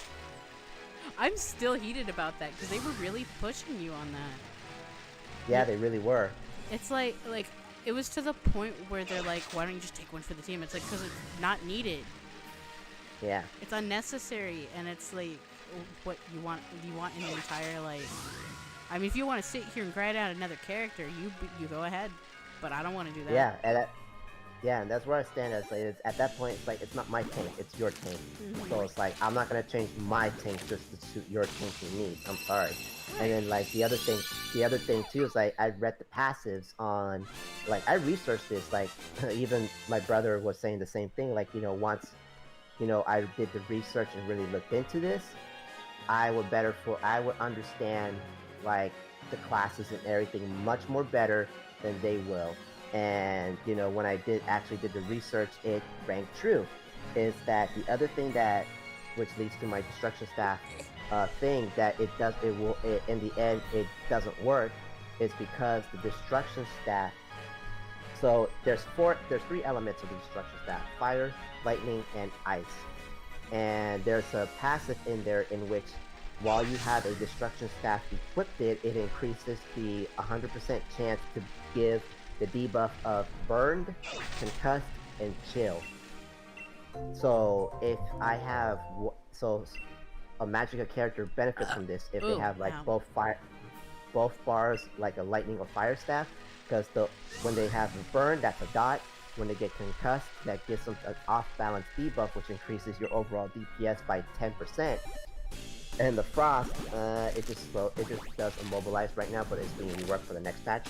But generally speaking, if you have a destructive staff slotted, those. Bitch. And since you're a tank, if you have one bar that has a Magicka staff and you have a sword and shield, if you swap midway and that off balance does not proc, you're just wasting time. And so if you're relying on your tank to give that debuff, no, it's not gonna work. There's no point. So exactly. And so like, you know, and there's ways to work around like, oh my god, yes, Jesus Christ. I think mine are So, dead. I think I've been lost mine. Cause in 2016, I don't mean to. Just quick ramble, cause I'm a fucking idiot. Me and my ex, when we were living at that apartment. This is also after that Denny's incident with the Uber driver. I was like, hey, let's play Neopets, haha, and then we played Neopets till we got bored. Jesus Christ. And then I got really hooked on Club Penguin, and he let me pay for a month subscription.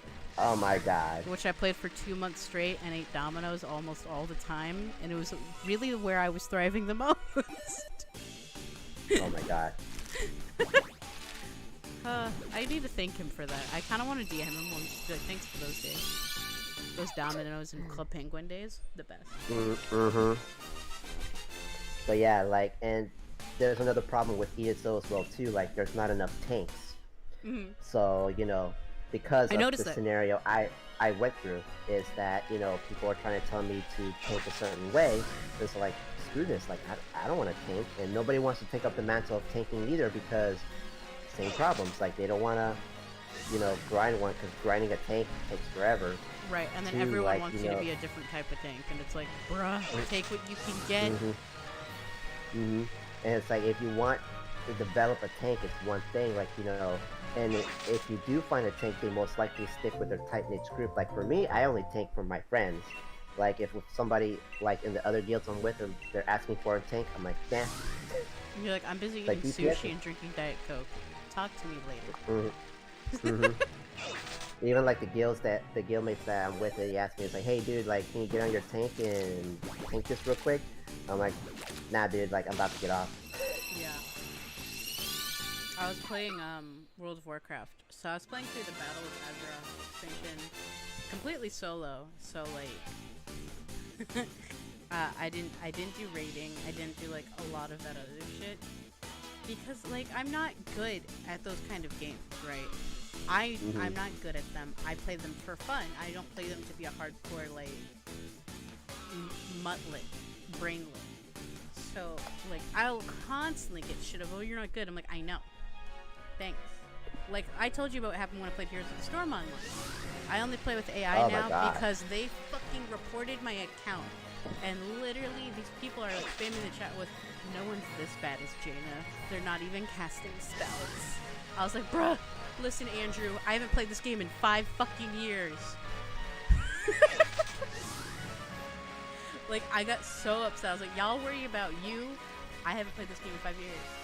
I haven't played this game in a really long time. They're like, well, I don't believe that because I see your account has been active. I'm like, look, if you have time to worry about that, you can win this match on your own. Like, the fuck, but why are you looking into my account while I'm trying to play this round with you? You're obviously not paying attention to the round if you're too busy trying to see the type of person I am based on a Blizzard account. That's the worst kind of character development. Right, exactly. Jesus Christ. Like, I hate to say it, I fucking hate the Blizzard community. Because, no, like, you're right. A lot of them are the sweaty, greasy gamers that don't leave their fucking computers for 12 to 20 hours at a time. And it's so fucking gross. Like, their behavior shows. Like, it shows that they don't socialize much. And those who do, it's very elitist and weird. Like, I don't even play Overwatch anymore. But I was literally in a party chat talking to people that do play Overwatch. They're so fucking socially awkward and unacceptable, it's disgusting. It's sad. But, like, at the same time, it's just like, I kept trying to give them chances because it's like, okay, they're just socially awkward, whatever, it's fine. But then you literally get attacked by somebody who's, like, not like who socially doesn't understand certain things, and they accuse you of trying to steal their friend from them, and it's super bizarre. It's weird. That's weird. The only like Blizzard community that I do like is Diablo. Everybody's like, yo, I really want this gear, and then want to run a dungeon, and everyone's like, yo, me, let's go. Let's do it. Let's do this. I love that shit. The Diablo community has my stan approval. Ugh, I love them. They're so good. They grind so hard. And then You know who has my stamp of approval? Who? The World of Darkness / Chronicles of Darkness community. That's good.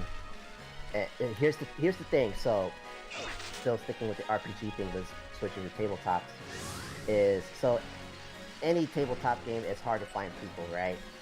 And Dungeons and Dragons and possibly Pathfinder are like the two popular RPG games that everyone can probably easily find groups for. So, Chronicles of Darkness, I'm just gonna say World of Darkness in general. It's very niche. Like, it's super niche. Oh, I would say it's just as niche as Shadowrun, GURPS, and GURPS is an abbreviation for generic universal role-playing system, and it's very, very niche.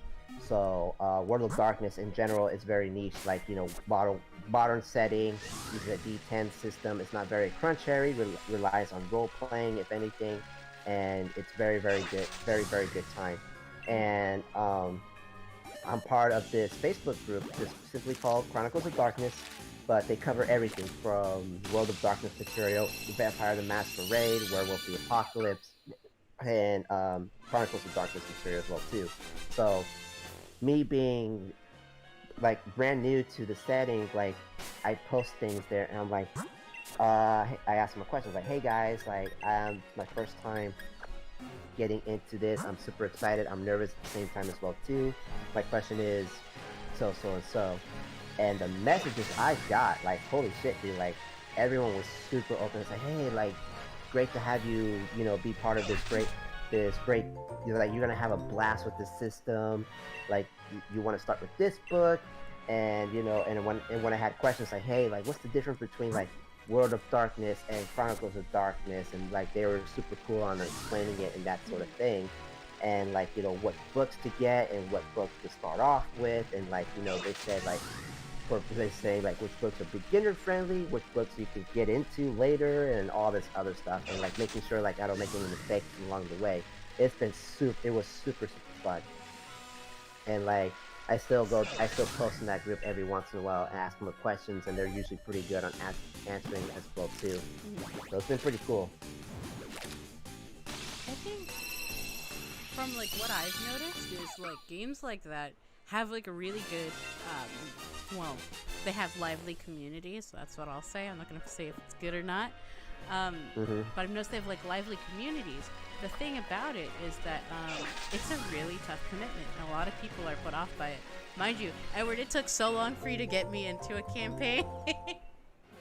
You're like, yeah, just play with me. I'm like, no, I'm scared. Me as Peebles the Destroyer. Yo, let's steal some shit, boys. What's funny is it seems like it comes really natural to me, which is weird, because, like, the way I saw it, and this is the way my brain took it, is, oh, I can't play games like that. That's like the theater kid type of shit, and I was never the type of person to be comfortable with, like, you know, stage performances or, you know, that kind of thing. Basically, you weren't Michelle McDaniel. I loved her. I was watching one of her videos, and my dad walks in, and he's like, why? You know what? I'm not gonna ask. And he just left. And I was like, I wonder what he was gonna... I still wonder what he was gonna say, because it was her dressed as the Red Queen from Alice in Wonderland. So, like, this really beautiful, like, black woman. It has white paint on her face. And she's... I love her. I love everything she does. Well, I love most things she does. I can't stand the 90 Day Fiancé stuff that's going on YouTube, because you're giving them exactly what they want. They want... Well, I mean, hey, like, whatever gets your ad revenue, right? Yeah, that seems to be the theme. tabletop community. Well, that's the thing, though. I mean, both have their outliers of jackasses and lady asses. Yeah. Yeah, I would say the worst culprits are definitely those in the D&D community. Like, you see more, there's this channel called Crit Crab, and he tells, like, horror stories of what happened with D&D. Like, you get those, but it's not just D&D solely, but it's like, it's just any tabletop, you can get that kind of situation. That being said, you know, some communities are better than others, for sure, especially something as niche as, like, World of Darkness. It's, you know, not too many, there's probably, like, maybe 1 or 2 people out of a crowd of 20 that might play World of Darkness. I fell into the rabbit hole of the Bethesda video game community a couple years ago. Ugh. Oh no. There's definitely some content creators who are nice behind the scenes, and sometimes even on camera, but it's also weird. It's bizarre. Like, that community has so many. It's in turmoil, but they constantly keep saying that they're not in turmoil while they eat each other alive. They literally are Fallout. Mm-hmm. That community is Fallout because they're literally trying to nuke each other every goddamn week. And that's not me trying to, like, directly, like, jab at anybody. I'm not talking about anyone in particular. I'm just saying, as a whole, as, like, if you're anybody on the outside looking in, don't do it. Don't. Mm-hmm. Don't. It's so bad. Yeah. It's so bad. Because there's one creator who, he literally keeps his personality off of the website because he learned early on that's not a good idea. Because I have character flaws and they'll never let me live it down. He learned from that, apologized, and moved forward because some of his viewpoints were misguided. And they still treat him like he's a racist, a homophobe, this, that, the other thing. And I won't say his name because he doesn't need more shit. Which is funny because from all of that and learning about all of that, because I was curious because I just wanted to know more about the Fallout lore. Excuse me, you had to what, Gummy? Bruh. I'm sorry, what? What? What? What? What? Whoa. What? We're lucky shit. Wolf and Dead don't do that. I'm sorry. Well, I mean, when Dead sees her in November, that's all they're gonna be doing. But anyways. I like rabbits too. Oh my god. That's one hell of a way to break into D&D. You know, finding out that break my back like girl, a glow stick. Yeah, giving her a boyfriend head before we can continue the main campaign. I mean, you have to get ahead somehow. Please kill me. Oh my god, that was terrible. Should have quit while you're still ahead. So should she. Woo! Oh. Oh, by the way, when I first grabbed this game, some asshole let it spill that Esper was in the game, and I got so fucking hyped. Damn it. After Zig's hatch, I'll show you. Because I'm on one of the earlier routes, and as soon as I knew Esper was in this game, I was like, bet, we're getting 6 of them for my team. The boys.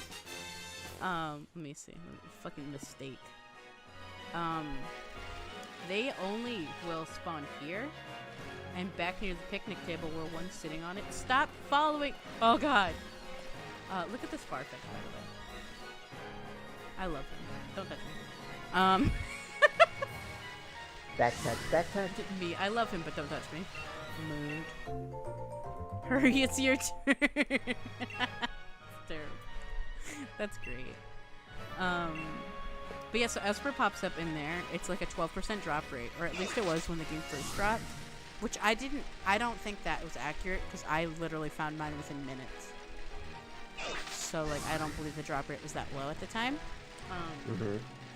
Side tangent. Anything Esper, I'll accept as gifts. Thanks. You watching TikToks again? No. I heard Dream by Fleetwood Mac.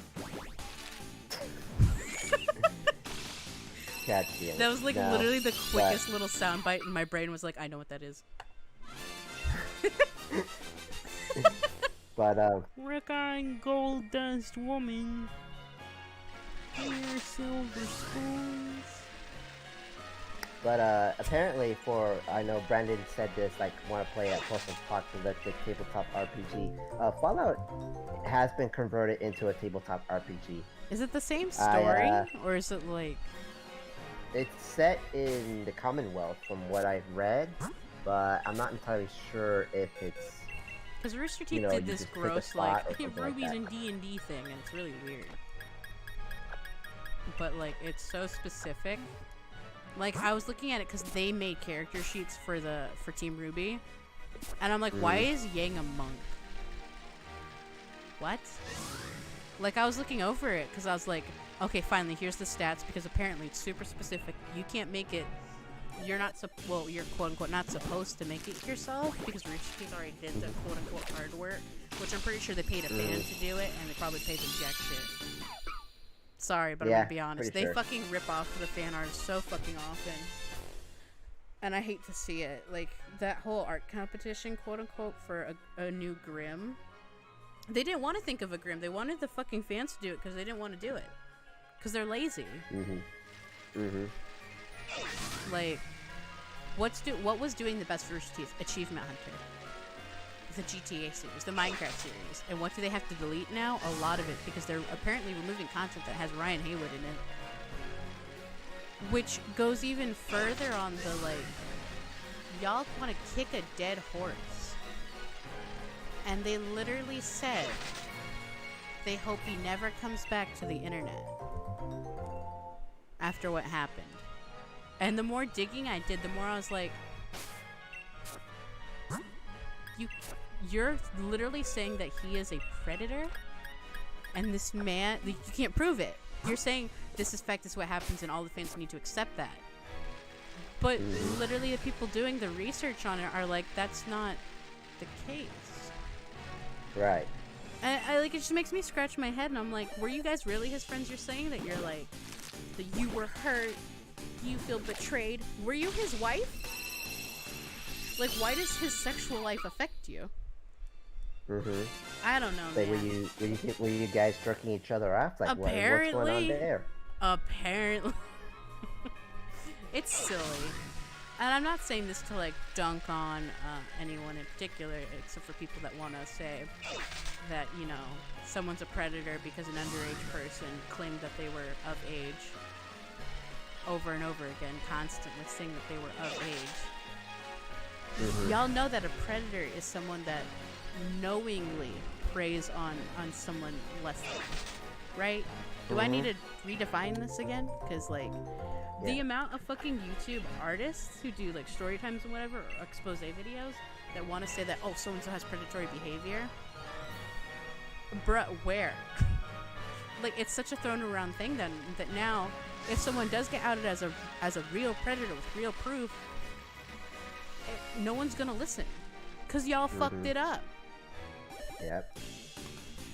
The boy who cried wolf.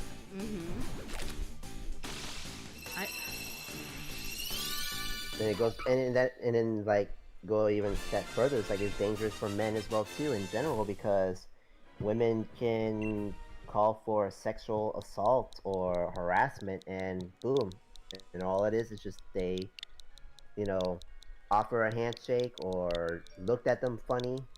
Apparently, it's predatorial. It's like he looked at me like he was dehumanized. Hey, Edward, look at stream. I named the dog.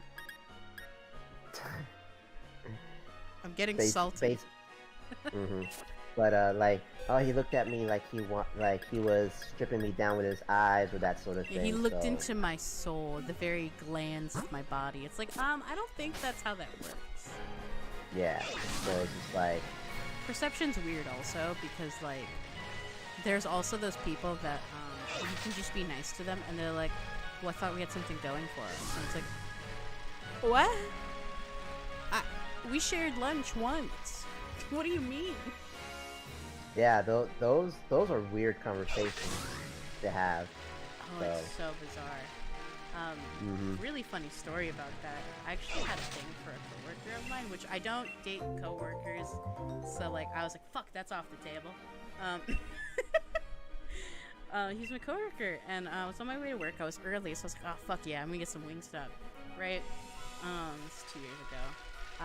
Apparently he was on the same bus as me, and he's behind me. By the way, I'm 5'4", he's 6'2". So this very tall, slender man taps me on the shoulder and then waves at me. I'm freaking, I got scared immediately. I jumped. I was like, what the fuck? Oh, hey, what's up? So we like sat down, we had lunch, it was nice. We both got there way too early for work. I was like, you want to split some of my fries? Because like, I don't think I can do that. It's a good time. Good times. But yeah, my type is tall, lanky, glasses, and dude, if any of my old coworkers sees this, they'll know exactly who I'm talking about. Oh my god. It's okay, I'm not hiding from anybody. Plus, we're both seasonal coworkers. Now, okay, if he sees it, now he'll know, and I'm fucked. Oh I no. thought Brandon said General Chicken can get you accused, and now I'm upset that it doesn't say that.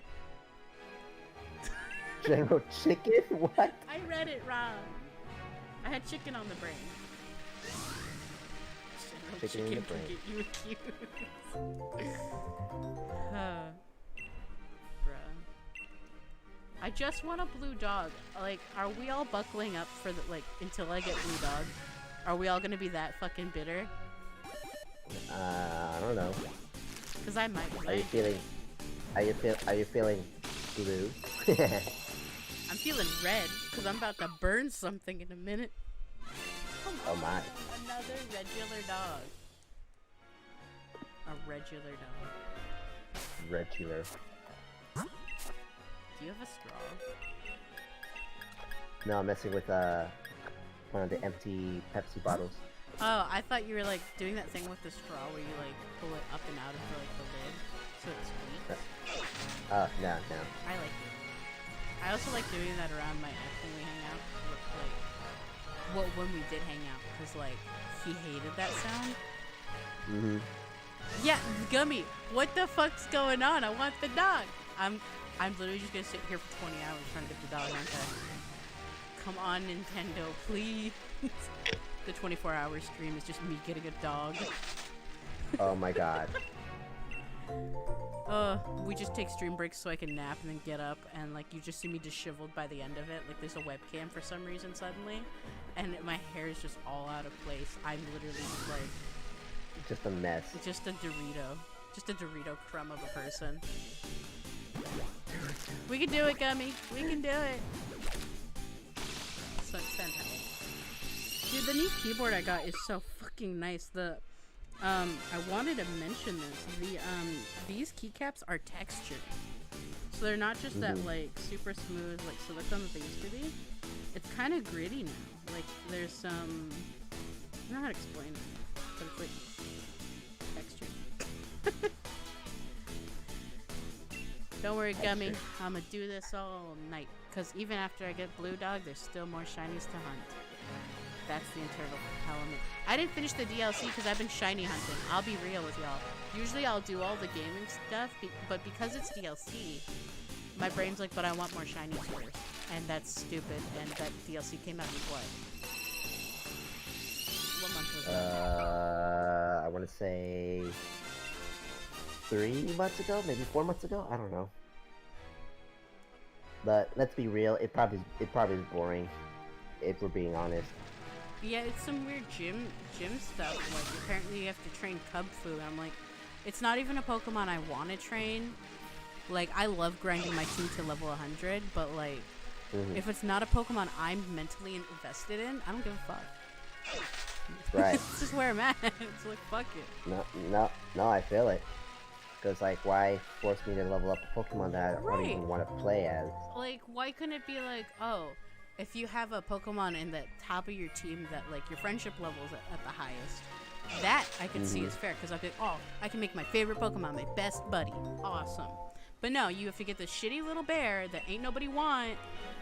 And he's shiny locked, so there's no point in having it. Garbage.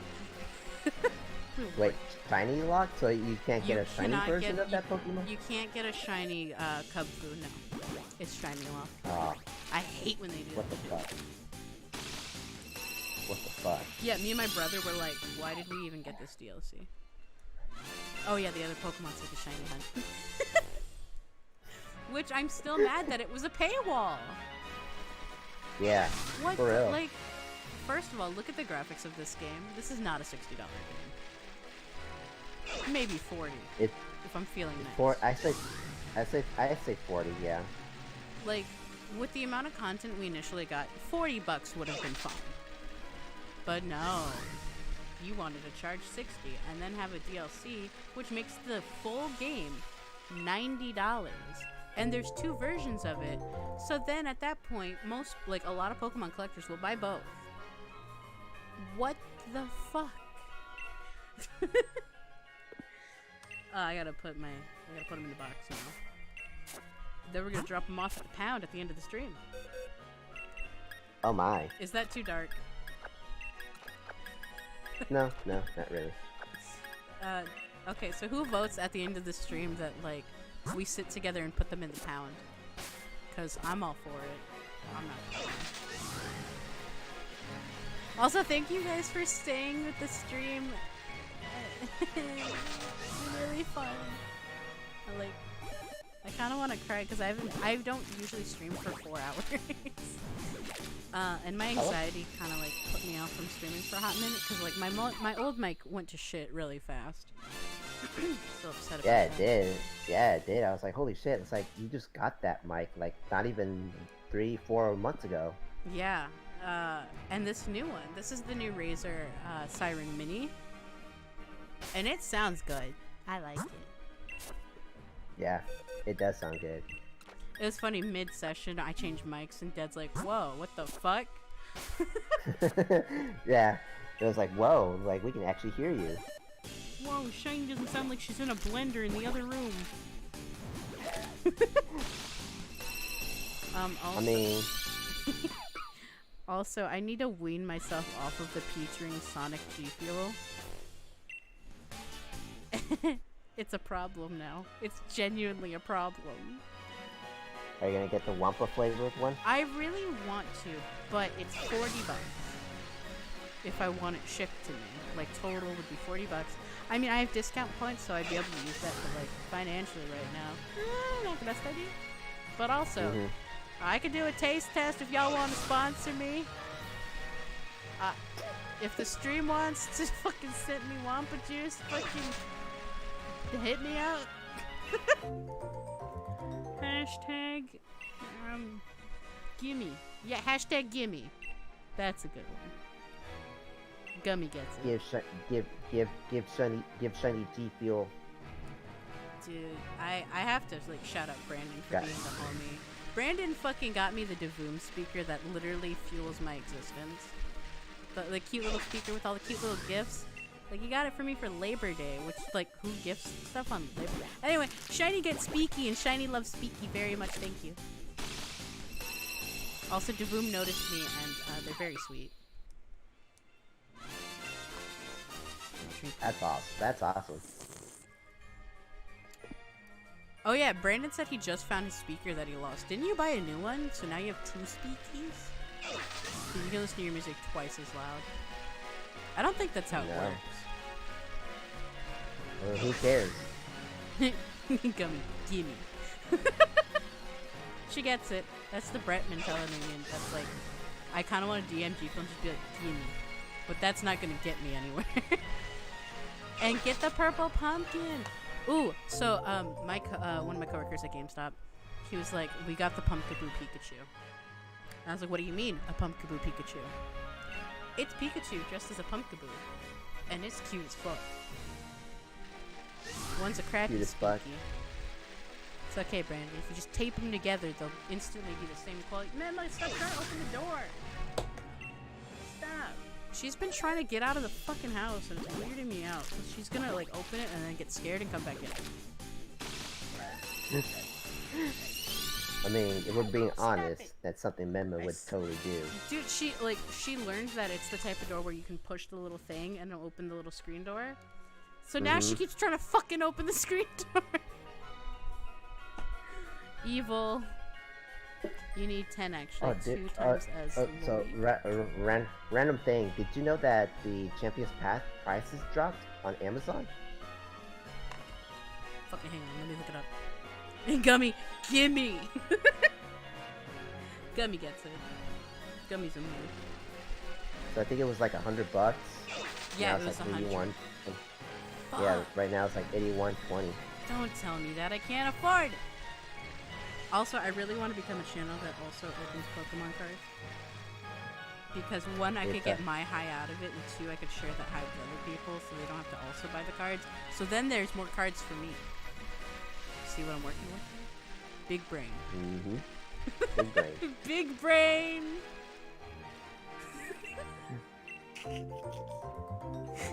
Gimme. I'm looking it up. Hang on. Ooh, okay, side tangent. The Pokemon Center gallery figures for Glaceon, Sylveon, Leafeon, and Vaporeon are in my Amazon wishlist, and I really fucking want them to put on my desk.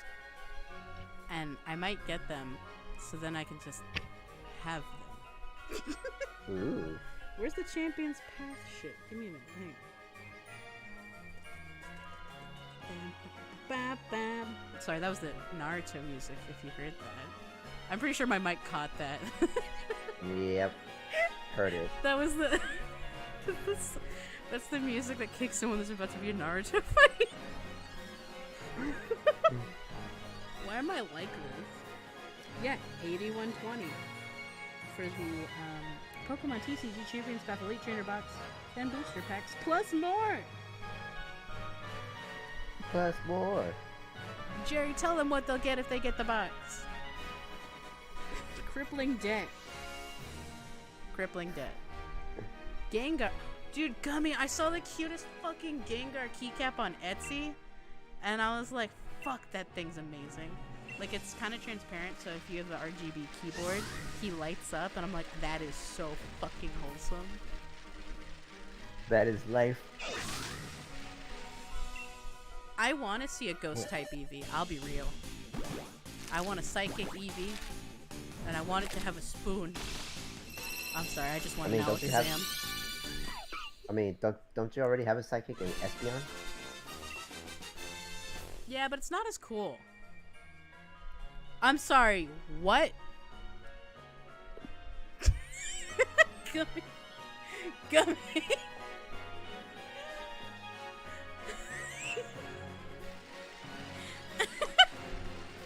Wait, what? Am I reading this? You can read it out loud if you want. Dude, I had a Sludge tail in my Amazon wishlist, but they removed it so you can't buy it anymore. Piff. I mean, that's not the weirdest thing I've seen. Wolves, she sent us an Instagram post in which they were showing off tentacle dildos and hey, those Avengers are normalized. dildo. Don't kink shame. And I mean, I have no relation to that. I mean, they had like Thor's hammer as a dildo, Thanos' gauntlet as a dildo. Hey, if you can imagine as a dildo and you're brave enough, anything's a dildo. That's what I learned. I was watching a Dodger stream once, and she was like, or someone in chat was like, if you're brave enough, anything's a dildo. And I was like, that's fucking scary. Ugh. Oh, it made my whole body cringe. And we lost a viewer because of it. Who's a pink fox? That's on brand. I think Etsy probably has one for a better price. Listen. Look here. Listen. Hear me out. For all the Kermies in the back, I just want the pink foxtail in my butt. I just don't. Not your hand, just just the get it. tail. It's like, if you fart, will it just fire out? No, it'll Something? vibrate around it and feel really awkward. Not talking from experience, but just knowing how that works. Dude, you know what's the worst? Getting walked in when you're being fingered in the ass. I'm sorry. What? We've made it to that half of the stream. Yeah, apparently. Now we really gotta. Now, might as well get Wolf in this chat. Probably tell us all types of things. Fucking gummy. Oh my god. I'm not wrong. And it happened twice. Why would you walk back in if it happened once, bro? Why would you come back? Stay the fuck out of here. Like, what the fuck? If you walk in and someone's, like, being anally penetrated, why would you come back? You stay away. Come here. Oh my god, I'm still mad about it. I'm still upset. Okay, but what if your door doesn't have locks, Brandon? Riddle me that. Riddle me that. Also, what if she doesn't have a door?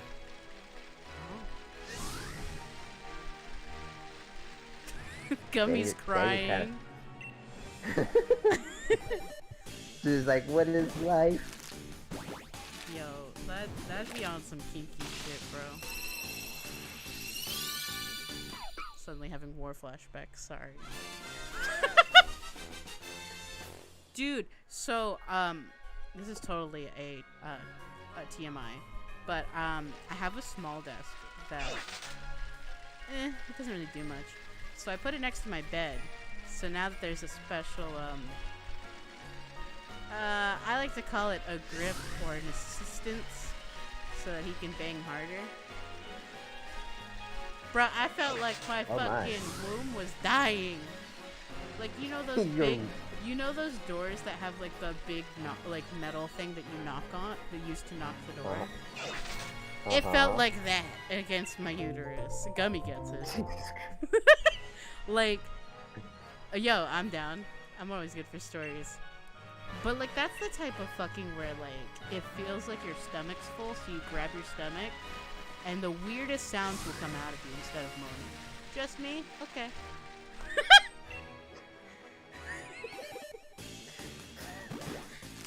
That's character development. We're on topic. Don't fuck with me. Are we? Are we really? It's my character development. I'm a fucking. I almost said the wrong word. I almost called myself a necromancer. That has nothing to do with it. A deviant? Yeah, okay. I'm a degenerate. Miss Piggy likes to grab the hot candle wax and go. I don't know what that means. I don't know what any of that was. What the fuck? And here I am wishing I could just feel the woman's touch. Kermit, get the fuck out.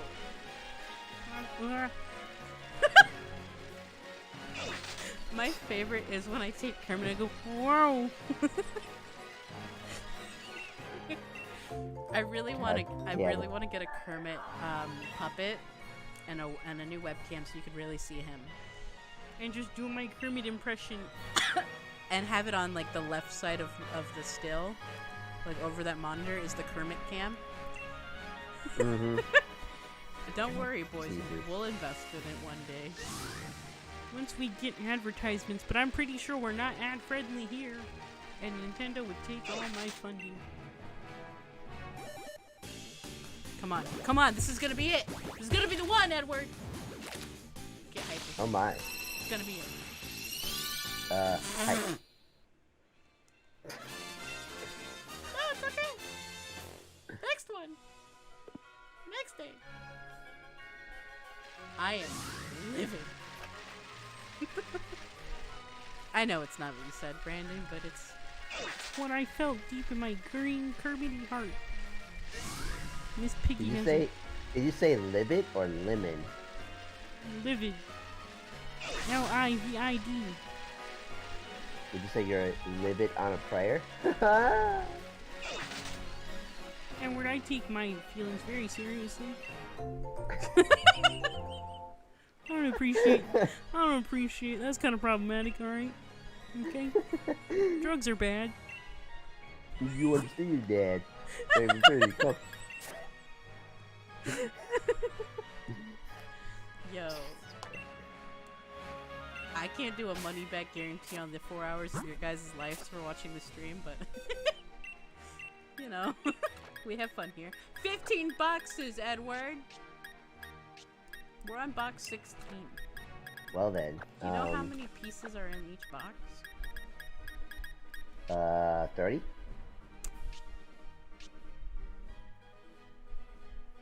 Yes? I was like, how did you just know that off the top of your head? I just know. I'm psychic. 10 out of 10 Hashtag IGN. I mean, 12 out of 10.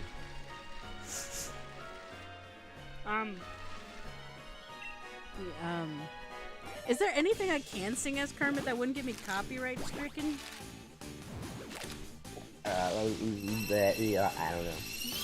Ooh, I hit the bitch from the back. And she's like, ooh, hey.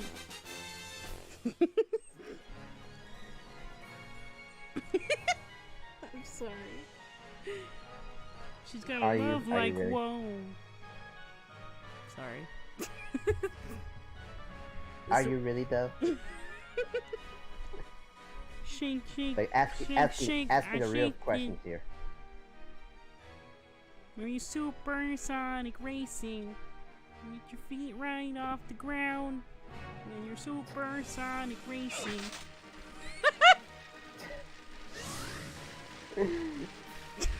God, Jesus Christ. I've devolved. When I was a humble tadpole, my mama said, "What the fuck are you doing in my swamp?" I'm sorry. How did you switch from being a tadpole to be like Shrek? Asking the real questions here. Get a bucket and a mop. That's a wet ass patriarchy.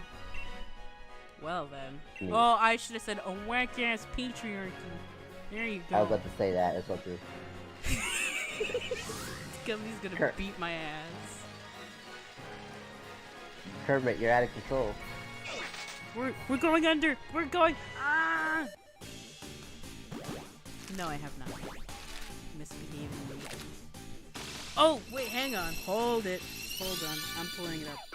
I don't. Well, I'm not monetized either way. So I'm saying fuck it. Hang on. Let me find it. Damn it, Gummy. Now my brain's just going wet ass pussy as Kermit. Great. Great. You heard it here, folks. Kermit has a WAP. That sounds like some weird exam. A wet ass pig. Yo, Miss Piggy getting it. That's kind of gross. That's kind of nasty. Why would you say that to me? Well, I mean, it's fried bacon, you know. Let me find it.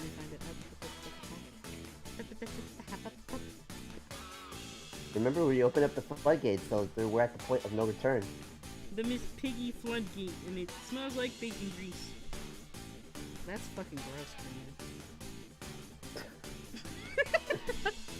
man. Look at my pain on screen. Just dog. Still better than Ben Shapiro. You know what? Ben Shapiro, right in this little garage. What? What? What? Oh, get a Jesus bucket Christ. and a mop right in this garage. No, I don't think that's the lyrics. I don't know what she said. I tried. Jesus Christ. From shadows. I'm just saying though, bro. If Kermit the Frog sang the Black trailer music, Rooster Teeth could say that they fought oppression. I hate it here. Oh my God. I'm really trying to find the song, and my phone's like, nah, bitch, we ain't got that. And I'm like, yes, we do. I know we have it, because I listen to it all the time. Gilbert Gottfried was the worst version too. Wet ash pushy. I hate it here. Stop! Why am I reading it out? My brain's like... You're making those life choices, not I. Am I'm I? just over Or here is Kermit? I'm just over here like, what, Vibing? like, why, yeah, just vibing and asking myself, why is this happening right now? I'm just rolling with it because it's, you know. Born with no life, into subjugation, treated like a worthless animal, stripped of... That should be illegal. That should really be illegal. I'm sorry to everyone who heard that. You heard it here, folks. The Ruby trailer's dubbed over with Kermit. Fuck me. That's some bullshit. Just singing some Blink-182. All the small things. It's Blink-182. Some Fallout Boy Kermit. Dance, dance. Wow. I want you to park your Big Mac truck right in this little garage. You lost me? I feel like now I'm that streamer that like never gets the joke, so the audience laughs twice as hard, and I'm like, are they laughing at me or with me? No one knows. 9 times out of 10, they're laughing at you. Yeah, me too. That's okay. It's alright. Kermit says it's fine. It's just my feelings. Why am I able to like dramatize his voice? Like, I don't understand.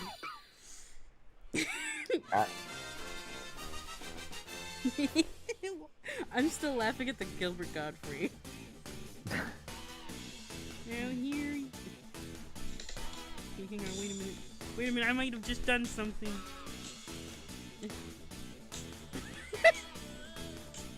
You say you want your freedom.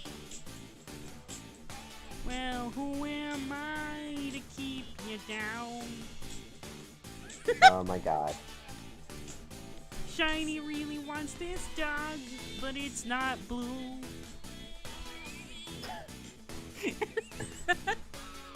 This should be illegal. I'm sorry. What the fuck?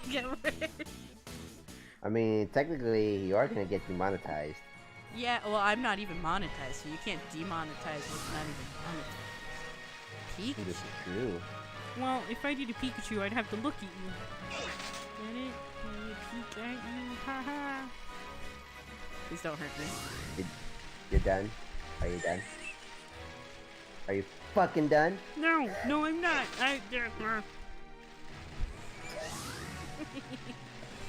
Dude. Okay, so like, I know Dead and the others don't watch my streams. What if we made a character sheet for Kermit? Jesus Christ. Imagine it. Should I pull up the character sheet? Oh my god. Like, it's literally just people's build, but it's on Kermit, because now it's Kermit the Frog who's... That's her changeling! Oh my god. I'm here to Kermit take the the Frog. world.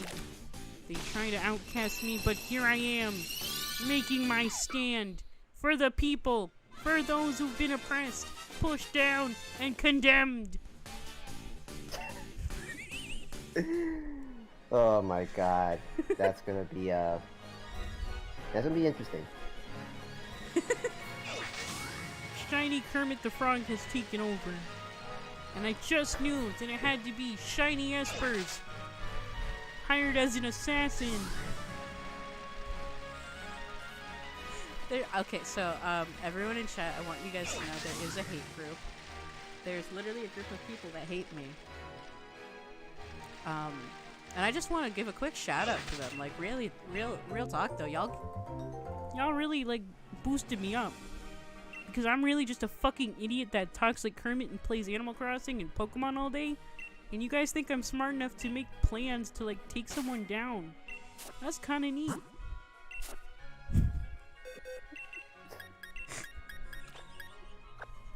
I mean, everyone needs a hobby, right? Imagine thinking that I'm capable or that I'm like willing to waste my time trying to drag down some redneck man from Kansas.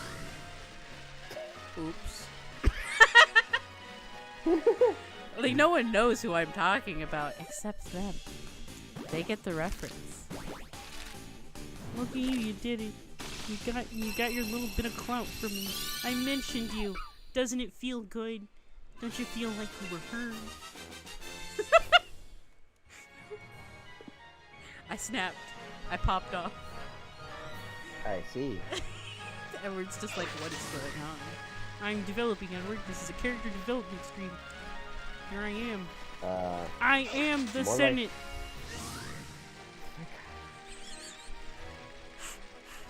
My favorite thing is to take like the most serious video game or movie quotes and then repeat them as Kermit.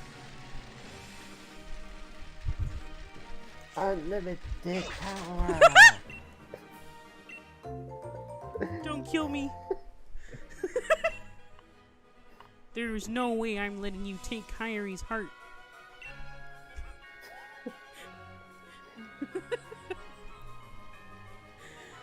Someone give me a Master Chief quote. Somebody. Cortana sent phasers on fun. That's not a Master Chief quote. Yeah, that is not. Yeah. Fake gamer. Calling it now. Let me get my dad, Mr. Microsoft on speed dial.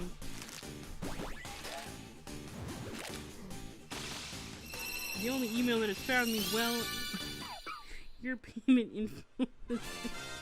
Oh shit, I didn't. So I've been streaming this whole time. Apparently I got a fuck ton of likes on Instagram. Thanks, guys. I like just opened it and I got scared. Yo! Hi! Hello! Hello, Ariana. Welcome to the stream. I am Kermit the Frog. Currently, we're on hour almost 5 of not having a blue dog.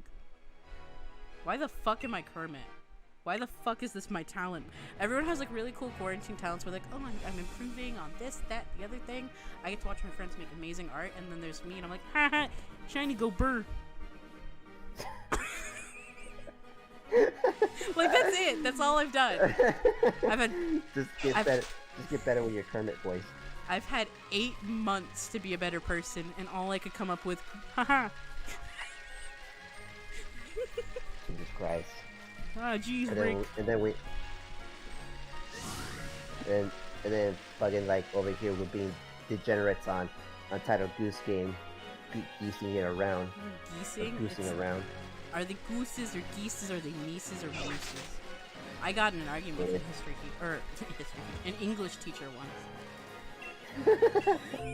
Really? Yeah, because I was like, it's meese, and she's like, no, it's moose, and I'm like, no, that's a singular one. If you have multiple, they're meese. I'm like, you wouldn't call them mices, and she's like, it's, god damn it. like, she's like, that's just the rule of the language. I'm like, but it doesn't follow through. It's inconsistent. So I was that kid. Look at that lemur. He's earthbending. No, you idiot. It's the girl. Oh, of course.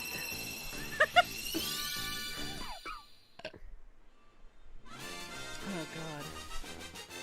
It's an animated paper doodle. The one of Ozai? The fucking noodle art? Very impressive. But still, I think it's too risky. It's genuinely us. Gummy, did you get your pumpkin? Please say you got your pumpkin, because I'm about to, like, literally throw my game at the wall. It's Ariana saying hi. Yeah, I responded. You didn't say hi. Oh, hi there, Ariana. I'm sorry. I'm slow at this. Past tense of breath would be bros. Stop it. It's not yote, it's yeet. And then it's yeeted. Alright? I'm not gonna have this argument again. Wait, what? There's an argument or a debate that the past tense of yeet is yeeted or yote. And I think yote is stupid. It's yeeted. I Sure, like that this whatever. mic is clear enough to where you can hear my like differences of it. Oh god, Gummy, we're gonna be here for a while. Gimme blue dog. Fuck! Howard. Howard, I can't do it. I'm not getting the dog. Raisins. It's literally been half a work shift of me trying to get this dog. Freak is froke. No, stop. Stop! Stop it! Bad! Freak is Yoded! froke? I'ma beat your asses. Y'all need to fucking stop. I'm gonna send you so. I'm gonna shove it so far up your butt. You don't even know. To the moon, Alice. One of these days. What is the best Christmas gift ever? The will to live? Damn. You're like, I Well, can't really well, I was argue. Yeah, I can't really argue that. Well, I was gonna say a broken drum. You can't beat it. Dad joke. More like dead joke. Haha. Yeah, fairly. Jeez. Killed my joke. I killed it right in the butt. Right in Yeah. the butt, young man. Before it was even said, you killed it already.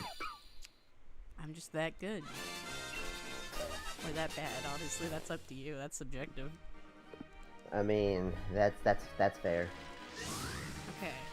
What's your biggest pet peeve? Like just like a passive pet peeve, like something someone does that's passive that just bugs the shit out of you. Don't threaten me with a good time, Shiny. A pet peeve that is passive. So, a pet peeve of mine is... I'm gonna have to think about this. Cause I got mine That's ready. passive? Yeah, like something that someone What's just yours? kind of does. Mine is when my brother and I used to live together. My older brother, he's 6 years older than me. He takes his socks off almost at the door and fucking leaves them there. Just me getting really angry. Yeah, jeez. Like- He's very like- passionate. Oh, he'll take them off and then they're all balled up, and then if I have to like when I had to clean, I'd have to grab them, unball them up, and put them in the hamper. Why can't you just put them in the hamper? Okay, this is probably not a pet peeve, but it's more like a complaint, but it still applies. Energy Nazi. So my previous roommate that I lived with out in Pleasant Hill, she would like get pretty anal about the air conditioning, and you know, Martinez, Concord, Pleasant Hill area, it gets really hot out there, right? Mm-hmm. So like when the gyms were open and everything was running normal before the pandemic, I would walk in that 100, 109, 110 degree weather, and like I'd be so hot. And then when I come home, it's not even cool. It's just like kind of semi-cool, but it's like still kind of hot. So I turn on the AC, and she will make a big deal out of it. Like it's like it's not that hot outside. I'm like, bro, like I walked in the heat. You need to shut the hell up. And about you're like, that. I'm hot. I'm turning AC Yeah. on. Fuck. Mhm. I think And that's a then- fair pet peeve. I would call it.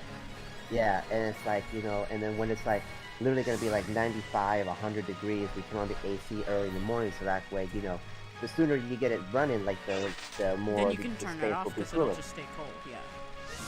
Or just keep it on because like we don't want it to get hot like throughout the day. So I believe just in keep that. it running, and she'd be like, and then when we have it running, she'd be like, I'm not even gonna bother, and it's like, what? Like you're not gonna? Well, you bothered. Yeah, you bothered. Like she's like, yeah, I'm not gonna bother you guys about the AC. It's like, well, you're bothering us by You're doing that. by That bringing thing it up, You said yeah. you didn't want to do. You're doing it. And that's what I'd say. Exactly, so- I would just be like, well, I don't want to tell you you're doing it, but you're doing it. Yeah. I ain't saying nothing. I'm just saying. That's my favorite yeah. thing to say. So that was definitely a big pet peeve of mine. Another one was just mostly gym, like people not re-racking their goddamn weight. Ooh, But, or the you know. people that try to reserve shit when they're doing something else. That's one that bugs Yeah, me. that I hate that. that bugs me as well too. That's one thing why like I don't want to go back to a gym or even get a membership. Because even though like right now gyms are like at 10% capacity for admission, They're like still right that now asshole. it's really They're still that asshole. yeah they're You know yeah he's there it's somewhere. yeah, but it's a phenomenal time right now to go back to the gym. But like Excuse me. for me, like I'd rather build my own home gym, which like I'm still trying to get that rack in the Me too. garage, that foldable rack. Get it. Shut up. This is the most genuine. Yeah, shut up. We have fun here, guys. I swear. Yeah, we have fun here. That was so real. That was so real. Oh my god. Oh man. This is the longest I went without checking my Instagram, by the way. Like 4 hours. Holy fuck, I did it. Look at me. Look at me breaking that addiction issue. I'm gonna go straight back to it when I'm off stream. Not gonna lie. I like scrolling through the memes on the Explore page. But lately, my Explore page keeps getting filled with like some weird bullshit. Can I rant about something? Oh my god, can Go for it. Like a person. I'm not gonna name them, but they know who I'm talking about. If she even like looks at my shit. There's this girl, and I'm not okay. Let me preface this very fairly. When someone talks to you for months and months, asking you questions about products that you buy, things that you like, bothers you on a daily basis, about wanting to be really good friends, and you're trying to be nice because like you don't want to be rude, and both of you are like influencers on Instagram and YouTube, and that person goes to your comments every fucking video and says something. Every Instagram post and says something, tags you in their post because they want you to like it or acknowledge it, so then it gets put into your followers' Explore page, because that's how the algorithm works. Mm-hmm. I think I told you about this, or I know I told Brandon, and I know I told Ariana, and I don't know if I told Gummy about it yet, because I've been trying to not pop off about it till stream. It's a very poor character development that I learned. This girl, when Razer announced the Sneaky Sneak, the new V3 Black Widow, Bluetooth headset, etc. Which, by the way, I really want that Bluetooth headset. It's available on the Razer website, but it won't be available on Amazon until November. But if I wanted to buy it, Amazon's not going to charge me $10 shipping. So, you know what I mean? So this girl, during all these announcements, she starts spamming my DMs with her. And she's like, oh my god, they announced this keyboard. By the way, like, just another little side tangent. She had just bought the Huntsman that comes in course. Like, she basically bought all of my peripherals and the upgrades I wanted. Which, that's, like, totally, like, not why I'm annoyed or anything. But that's just a side tangent. Like, a side detail that I need to mention. She bragged to me, she messaged me to brag to me that her boyfriend bought all of it for her, and that she doesn't have a job, that she's not from the same state, or country, sorry.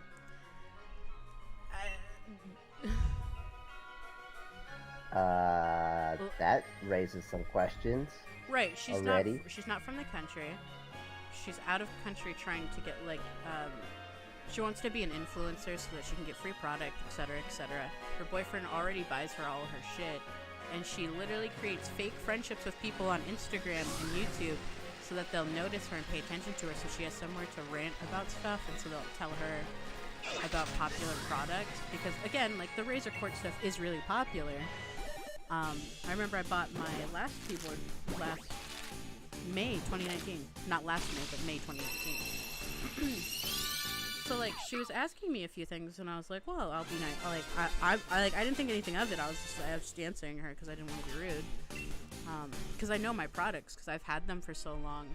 And even with the upgrades I got, like, I've been researching them for so long, and that's why I wanted them, right? This is getting really serious. I'm so sorry. Yeah, it's detailed. It is. Yeah. It's. So, okay, I got scared. My neighbor was like by the door. It was weird. So with that all being said, she's spamming me. She's like, Razor just announced this. Just puts a sad face, and that's in a separate DM. So it dings twice. Then I get a third message and a fourth message. Respond once, very just like passive. I'm just like, oh, that's really cool. It's nice to hear that they dropped another product. She's like, yeah, but I really want it, and I just want this one.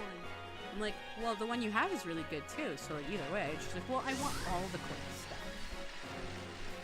And I'm just like, red flag, red flag. I'm scared. Please say I get the blue dog while I rant about this, because this has been rent-free in my head and making me... I messaged Brandon while this was happening. I was like, dude, she won't leave me alone. She keeps messaging me about it. Like, what do I say? Mind you, aside from asking me about the new products and stuff, which why would I know? I'm not an affiliate with Razor. I don't work for Razor. And it's brand new. How would I even know? Weird. Okay. And then... this is before I posted that hashtag ad post I made on Instagram reviewing a product. Yeah. She had messaged me. She's like, "Oh, by the way, what company messaged you to do that ad?" Before I posted it, I couldn't tell anyone details. I told Ariana because Ariana be my homie like that. I wasn't supposed to tell anyone, but I told her and I told Brandon because that's who I am. So she was asking about it. I'm like, oh, I'm not really supposed to say until, like, everything's posted and handled. She's like, yeah, a company asked me to do one, too, but I didn't want to because they want you to pay for it and then they'll PayPal refund you for reviewing. And I'm like, well, that's not what I'm doing. And I wouldn't accept any sponsorship or advertisement or even to, like, review something for a company if I wasn't interested in it. And then she's like, oh, okay. And I just didn't respond. And a few hours later, she removed everything she ever tagged me in. Not the post, but she removed the tag. So she went in to edit and remove the tags, deleted her comments from my page, deleted her comments from my YouTube channel, and unfollowed me. Because I didn't reply. What the fuck has the past few months been?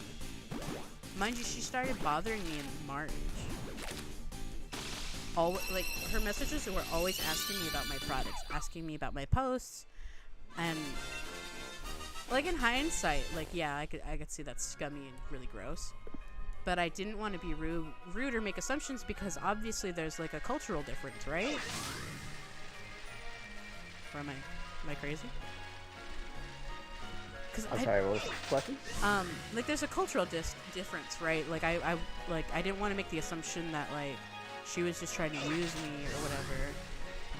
I was like, maybe it's just a cultural difference. Like that's a fair thought process, right? Right.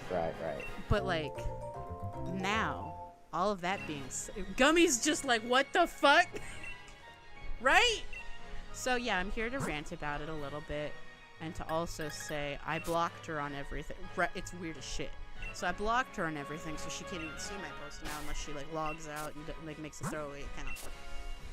I don't get it. I don't understand. It's a weird situation, right? It is weird, yeah. Like, I have to give all the details, because if I don't, then it's just like, well, Shiny, you're kind of overreacting. I'm like, no, I'm really not. It's bizarre.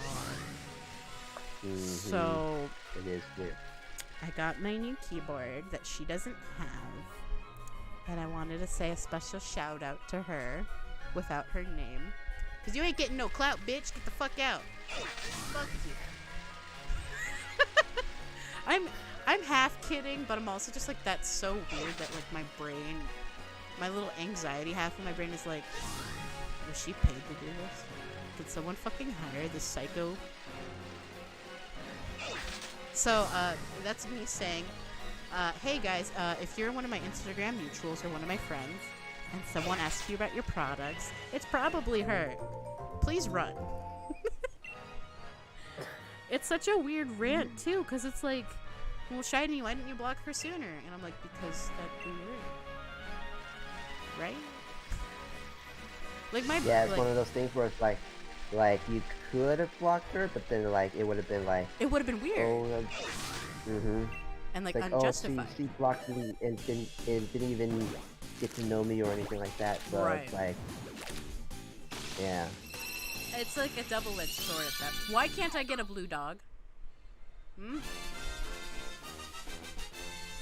I'm triggered. I'm literally so triggered. Let me see. Is she still? She's... Okay, I scared myself. That's weird. Oh, she unsubbed from my YouTube, by the way, before I blocked her. That's fun. Oh, Did you hear that? you're what? My window's open, and one of my neighbors drove by with loud ass radio, and it's like, Oh. I don't give a fuck, and I'm like, that's a mood. Yeah. But like, I wanted to like vent about it. Like, that's super bizarre. It is. It really is. Like, I've been sitting on this for a couple of like days now, or 3 or 4 days.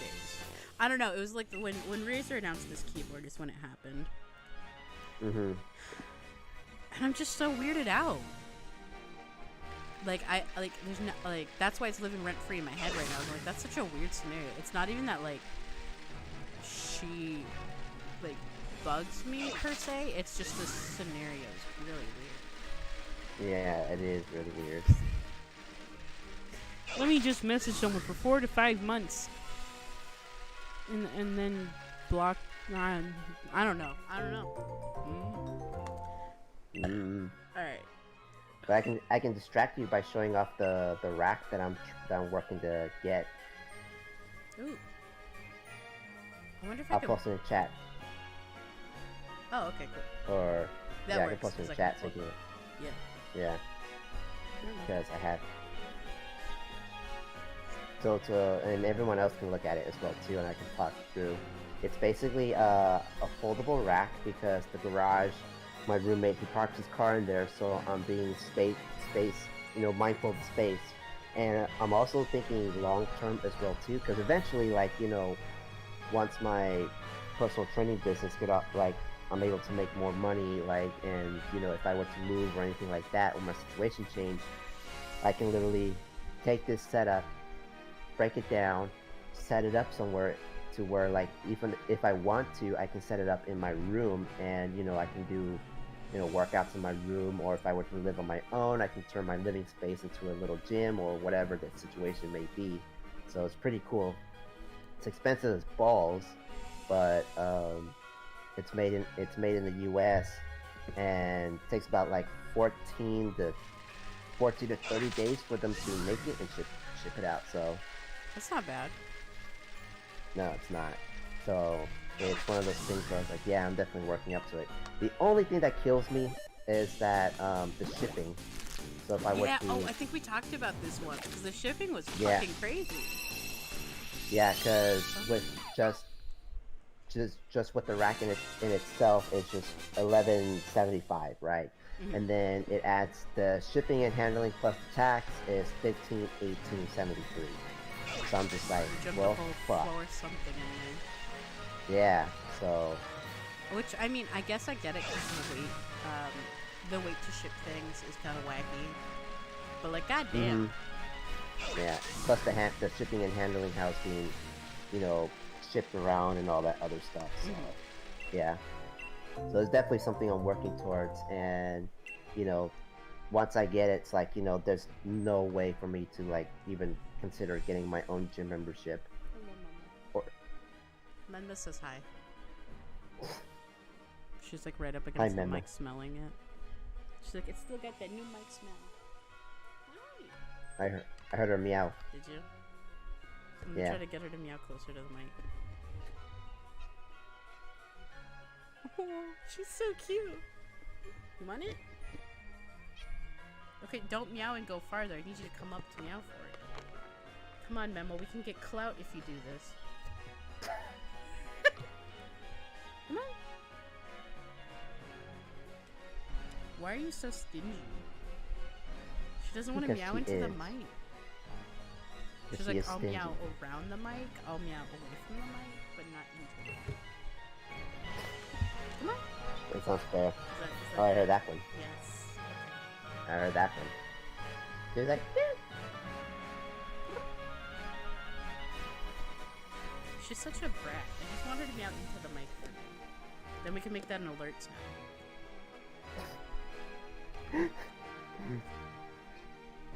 Well, you get one more snap. You did meow loud enough for the mic to pick it up. Now she's gonna beg for snacks for the next night.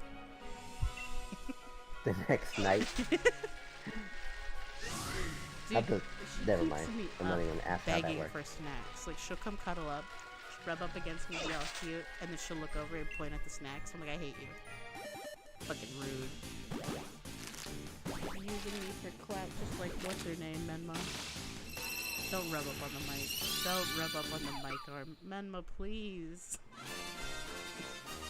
So you want me to meow? I'm gonna meow. That'd be great, but she keeps touching it with her face. Okay, thanks, man. Menma says, now back to you for the weather.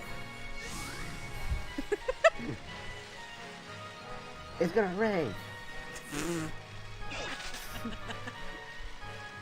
I've been watching Family Guy clips again, and it's like really funny. Mm-hmm. Of course, I'm high as shit. My favorite's like, they want us to find the cheese. Let's just chill. I don't know where they're getting all this weed. Because Peter pulls out a blunt from behind his ear. Yeah. That's the best clip I've ever seen in my life. I love it so much. Mm-hmm. It is. It's amazing. Or the guy Stewie pays to like rub a knife against his like face while Stewie sleeps. That was weird. Oh my. And Brian's like, how much does he pay you? And he says, a fucking lot. And Brian's like, what the fuck? It's great. Now she's sitting next to me. She's like, I will have snack. I can eat. Yeah, I sent Brandon that clip. Let's just chill.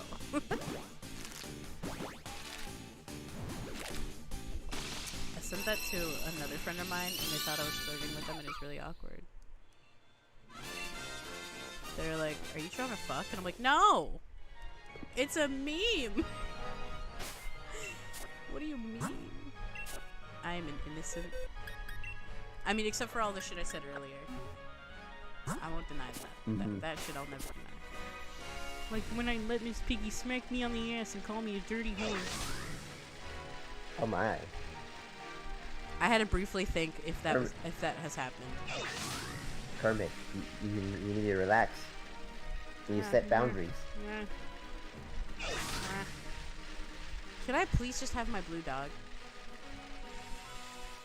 No. So, did I ever tell you how I perfected Kermit? I don't think so. Okay. It was April this year. I had briefly tried to do it before and it just wasn't coming out, so I quit trying on Kermit. But back in April, I had a little allergy cold. Like, you know, you get a little cold when you have allergies sometimes. Mm-hmm. It's one of those seasonal things. Yeah. So I had really bad mucus built up in like the back of my nose. So Ew. I thought it, like, I don't know why this came to mind, but one of my old friends who now hates me over false That's pretenses, because so the guy from Kansas who thinks I'm obsessed with him or whatever and want to take him down started telling people that I was claiming him as my boyfriend, and I'm like, first of all, I live in California, not Kansas. Second of all, why would I claim you? Right. Because this man had gotten angry with me for having sex with my ex again. Which I was back on my bullshit full-heartedly. And he started making these claims of, Oh yeah, Shiny keeps telling everybody that I'm dating her. that's not true. I would never claim that man.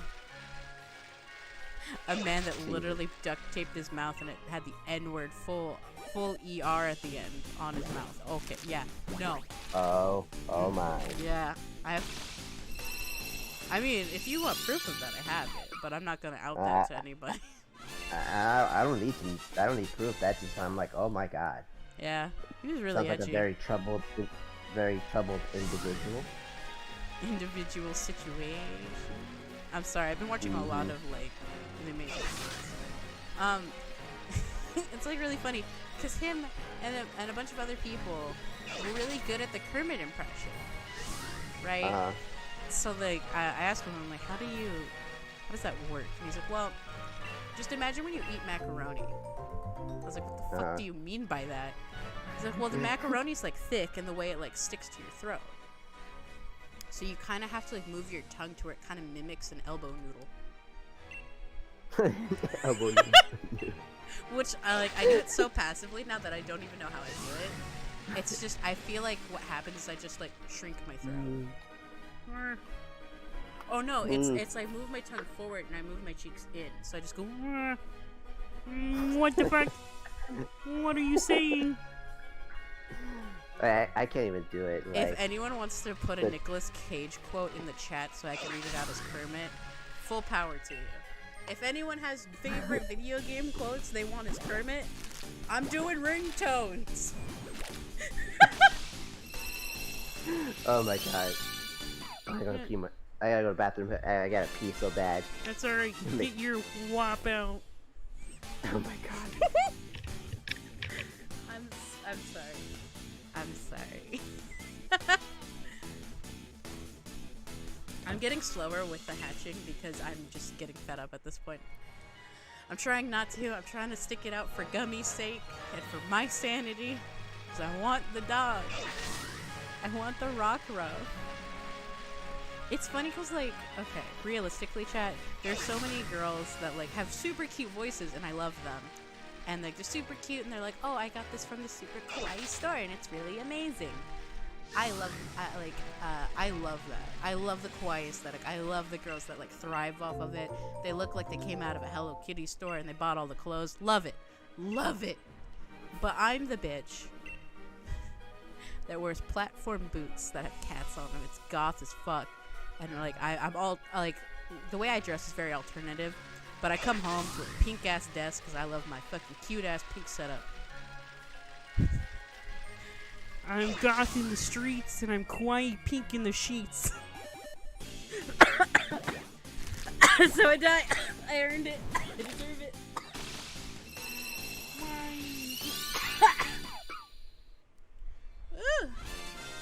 I coughed up a lung. It's black. It's a black lung. I'm smoking all those joints. Also, Kermit while high is really fun. Because I can vocal fry him. I'm like, oh man, I just wonder why the sky is blue. It's kind of sad, isn't it? The sky can never be happy because it's always blue. Like, dumb shit. Dumb shit. In a bucket and a mop. Well, it sounds like somebody's having a outdoor garage band show or something. Garage Band, I love that game. Sorry. I'm thinking of Rock Band. Okay, rock band. Dude, do you remember Guitar Hero? Guitar Hero 2 was where it was at. I feel Guitar Hero 3 was where it hit its peak. I missed 3, so that's fair. 2 was really good. It had some pretty good songs there. Get a bucket and a mop. I hate my life now. Gummy! Gummy, what did you do? What have you done? Look at what you've wrought. Now I'm almost as cringy as that creepypasta that Aaron Hansen posted. Oh my god. Wait, Aaron posted hang on, let me pull it. Let me pull it. It's a really fun... Well, he said something about him being bullied online, and now it's a copy pasta. Can I pull it up this way by googling Aaron Hansen copy pasta? Will it come up? We're about to find out. The last thing I googled was Keith David, and now I remember when I searched that and why, and I found it. It's the first thing that comes up. I love you, Reddit. Give me purple pumpkin right now. Oh, I was hoping that was lyrics. I'm sorry. Gummy, we are in hell. We're in okay. This is mean. I got death threats like this all the time when I was an X-year-old from X-Fans, and it fucking sucked.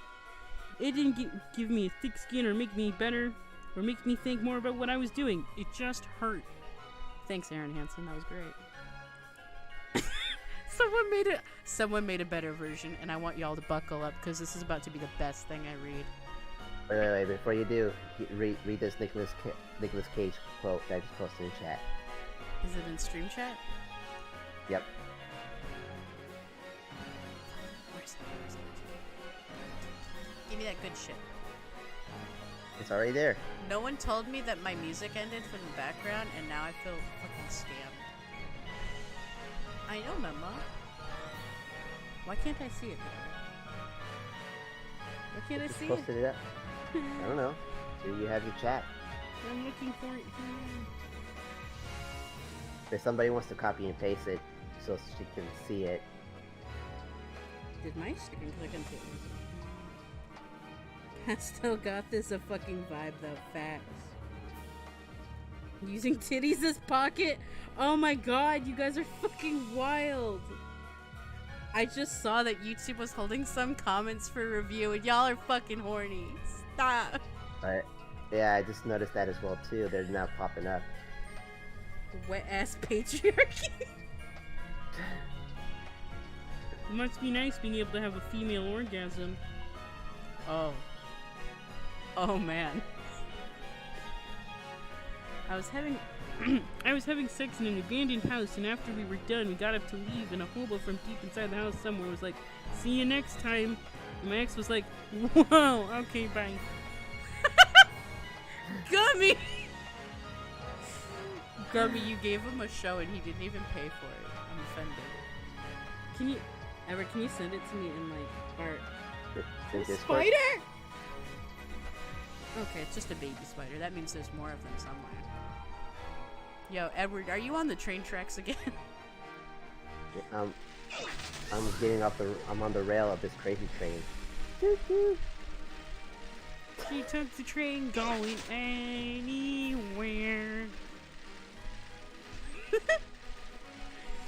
Oh man.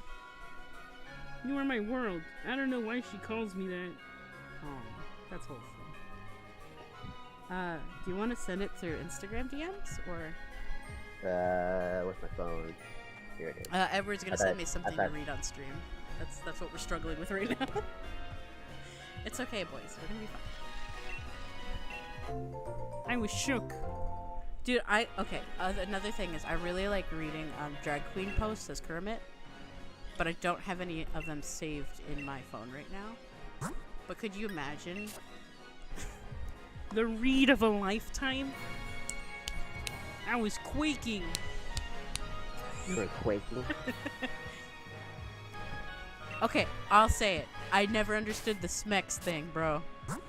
Never understood it. What the hell is that? Does that mean you have sweaty sex, or is it like sex with a man? Because that's just sex. So now I'm confused, and I want answers. I'm just confused as what the hell is that? Wet ass pussy, that's what that is. Wet ass pants? Oh no, no, not the bees, not the bees! Ah, they're in my eyes, my eyes! Ah! Is that what you wanted? Is that everything you wanted it to be? Yep. Okay, let me You're welcome, guys. Where the fuck did that post go? Oh my god, now I can't find the Aaron Hansen copy pasta. Give me a second. Oh, here it is. Can you just Google it? Nuzzles you. This was mean. I got death threats like this all the time. It goes on like that. It's an uwu version. My guts got demolished in front of a stranger. Well. Oh my. It'd be like that. Oh, okay. Oh, yeah. Yeah, I got you. Okay. Give me thick skin or make me a nuzzle better person or make me think more about what I was doing. It just hurt. Dude, this copy pasta shit's funny as fuck. Elmer Fudd portraying the role of Aaron Hansen. This is mean. I got dwarf. I can't even read that one. That one's just too fucking stupid. Oh, it's so good. People literally have what? like I'm hunting rabbits. It gave me a dick skin. I'm sending this to you so you can look at them. This is great. This is quality content. Okay.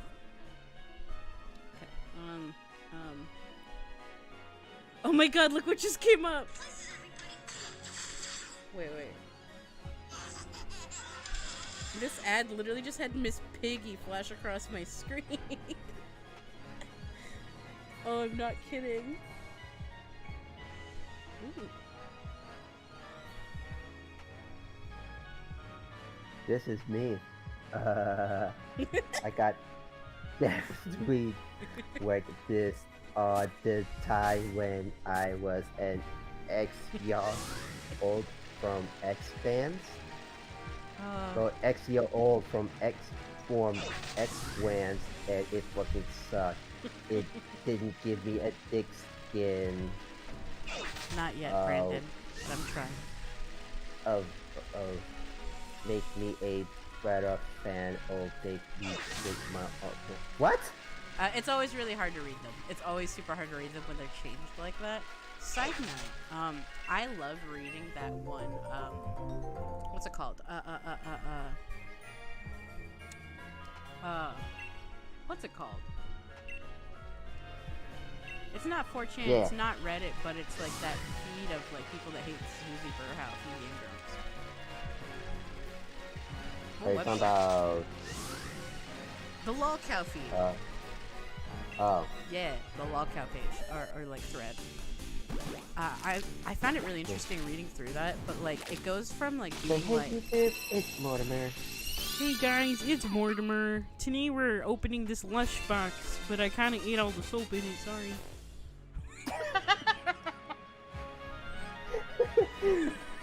I don't know. Like she's she's something else, you know?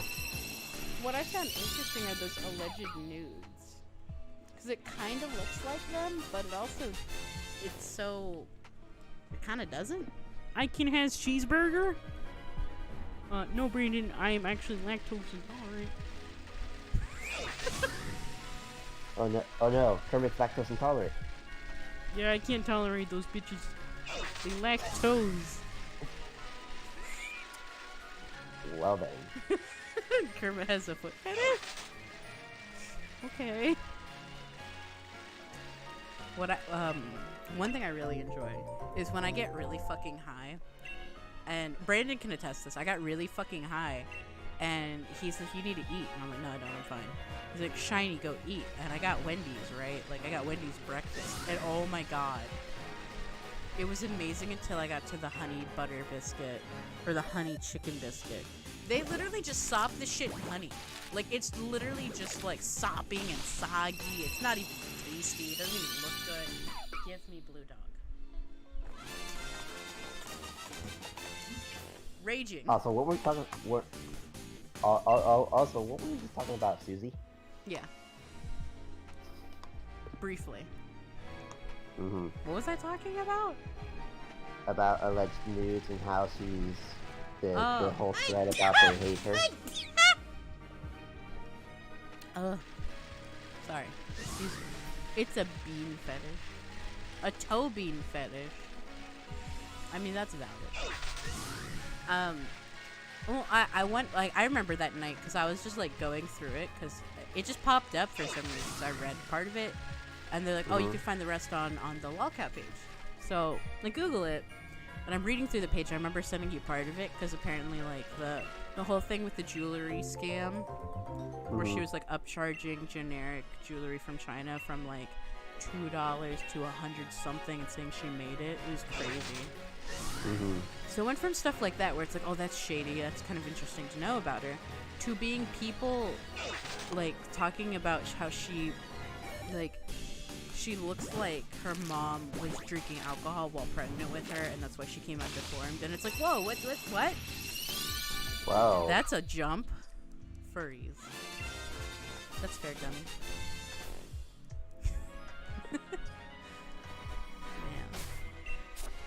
Man. Dude, how many rock ruffs until I get a blue one? I've been telling my brother I'm pissed off at him because when I asked him, I was like, should I go for a rock ruff or my shiny Tauros? This asshole said rock ruff.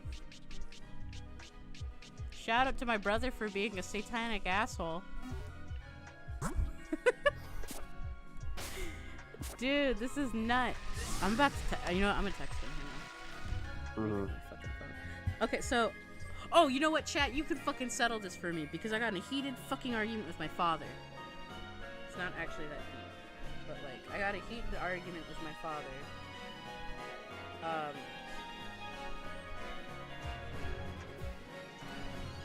My fucking dad said that milk is a snack. A snack. Milk. The beverage. Beverages can't be snacks, right? Right?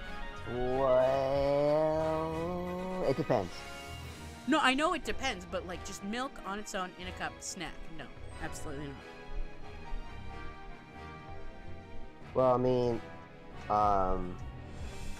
I've used when I work out, when I drink milk after my workout, it's pretty tasty.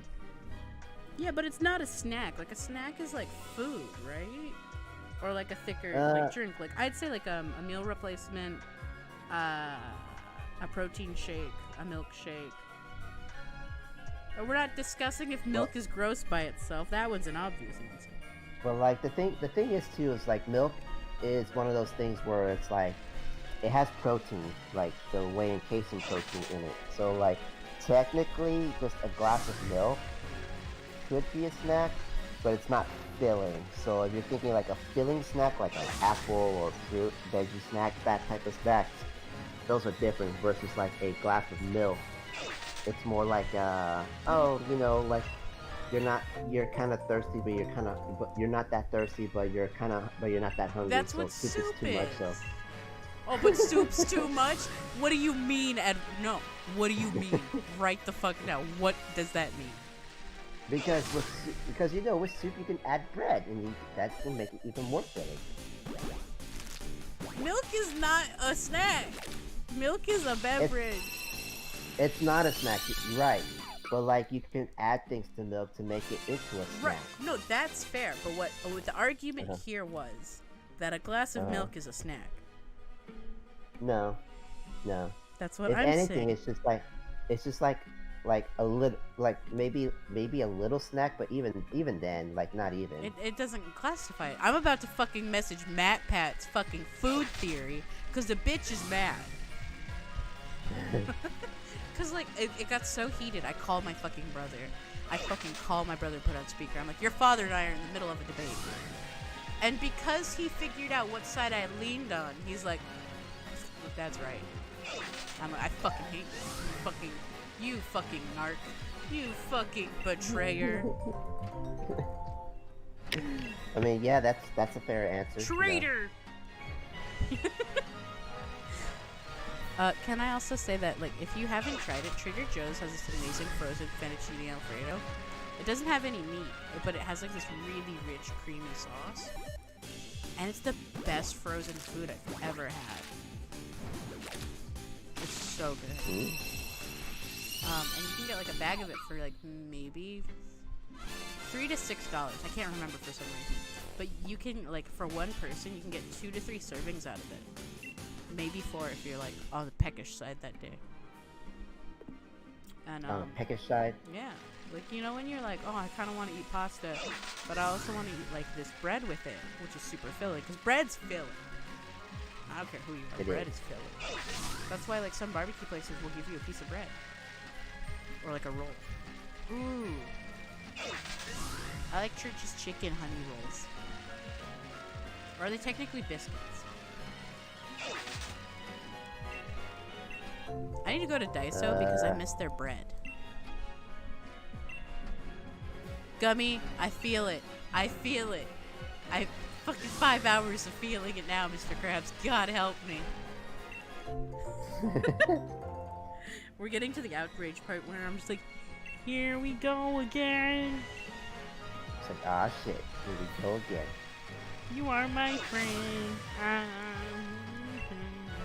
I'm sorry, that's a Naruto theme. What the fuck? I've been on this big Naruto kick, and it's actually ruining my life. I'm sorry. Please Are forgive. you? Dude, Gummy, I'm thinking about these fucking breadsticks I have over on top of the fucking stove. It's like from Round Table last night. And I'm like, do I eat them? But then I'm gonna sound like, I vibe with that. I fucks with it.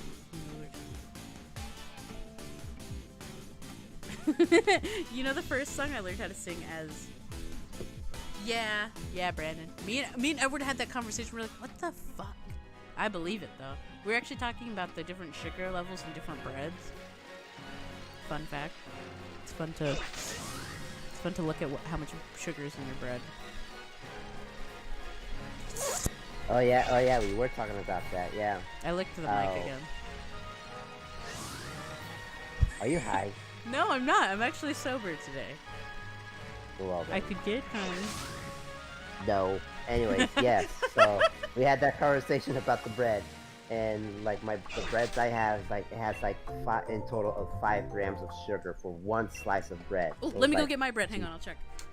and it's like, Jesus Christ. So if you want less sugar in your bread, I suggest take that extra time to kind of look at your bread and be like, oh, this brand's sugar levels are pretty low, because that's kind of like another pet peeve of mine that people, carbs in general, but they say like, oh, I don't eat bread because that's one is like carbs, but like they don't realize or they say like bread's too sweet, which I agree, but like they avoid bread because it's just like carbs.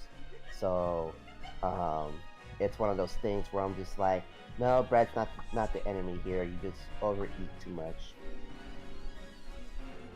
My headphones aren't on, so I can't hear you, but I'm here. I'm here. Hi, Dr. Nick. Put my headset on. It's 2 grams of sugar in my bread. Yeah, see what I mean? No. In normal bread, it's just like supposed Gummy to be could get not. high. Got some wet ass gummy. Oh, that sounds kind of gross. Not gross in the I don't want to like walk in on that. That's none of my business what you and Rake do. Wait, what? My brain was just like, because Gummy posted in the fucking chat the bucket, get a bucket and a mop. My brain for the past fucking hour has been nothing but Kermit bouncing off the wall singing it, and I hate it. I went and grabbed a piece of pizza. Dude, pizza sounds good. It's Round Table pepperoni and bacon. Ooh, that sounds good. I don't think my dad's coming home tonight, bro. Like, Nice. super out of context.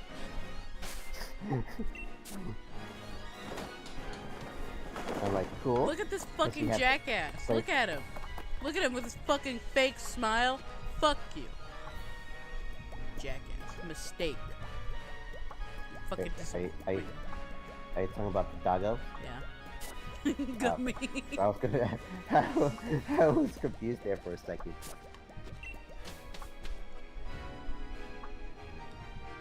No. Bad gummy. I have bacon stuck in one of my teeth now. Which is the most uncomfortable fucking thing. Is when you can't get something out of your tooth. You know what's worse? When you eat sushi and you have fish that's stuck in the back of your teeth. Oh, when you find it later is the most gross. Yeah. Or like when your It's tooth like, like ew. tastes like that food for like randomly a couple hours later. You're like, oh. Mm-hmm. Yeah. That's why I don't like eating. It's like, no. Yeah, beef is pretty bad like that too. Although steak is sometimes pretty good. Sometimes. Yeah, but steak is the worst to like stick in your teeth. Yeah, for real. But sometimes it's okay. No, it's not. It's not okay. Well, I'm sorry you feel that way. I'm sorry that I don't have a blue dog. Which I'm really sorry about. No blue dog. I'm gonna keep going till I get him. I'm gonna fuck. I'll switch out guests. Don't even worry. You go to sleep and be like, Chris, get the fuck on. Shiny have work in the morning. Get on!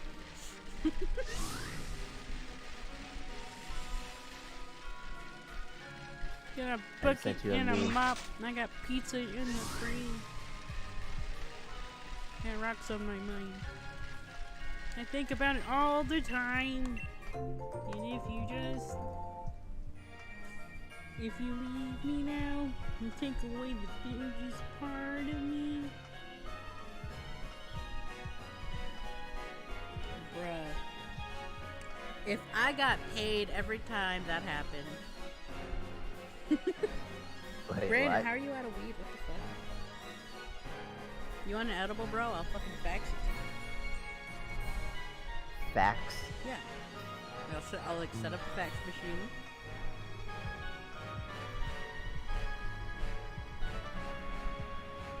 What? He said moist ointment. Someone tweeted that their boyfriend came home too drunk to throw dick, and I don't know what that means. I'm afraid. Scared? Does he like grab his dick and like slap you with it? Because I know what that feeling's like. It's kind of fun. Don't tell anyone I said I'm telling Dad. So specific. So I'm telling Dad. I feel like he'd just be like, ew. And People, when what the Wolf fuck? Wolf will be like, well, she's not wrong. I mean, she'll say exactly like that too. I do kind of be like that though. This crust is so thick, it's thicker than his piggy's thighs. No, really, I'm struggling to chew through it. Well then. It's like really tasty, but like it's thick as fuck, boy. Damn it, I was really hoping it'd be shiny.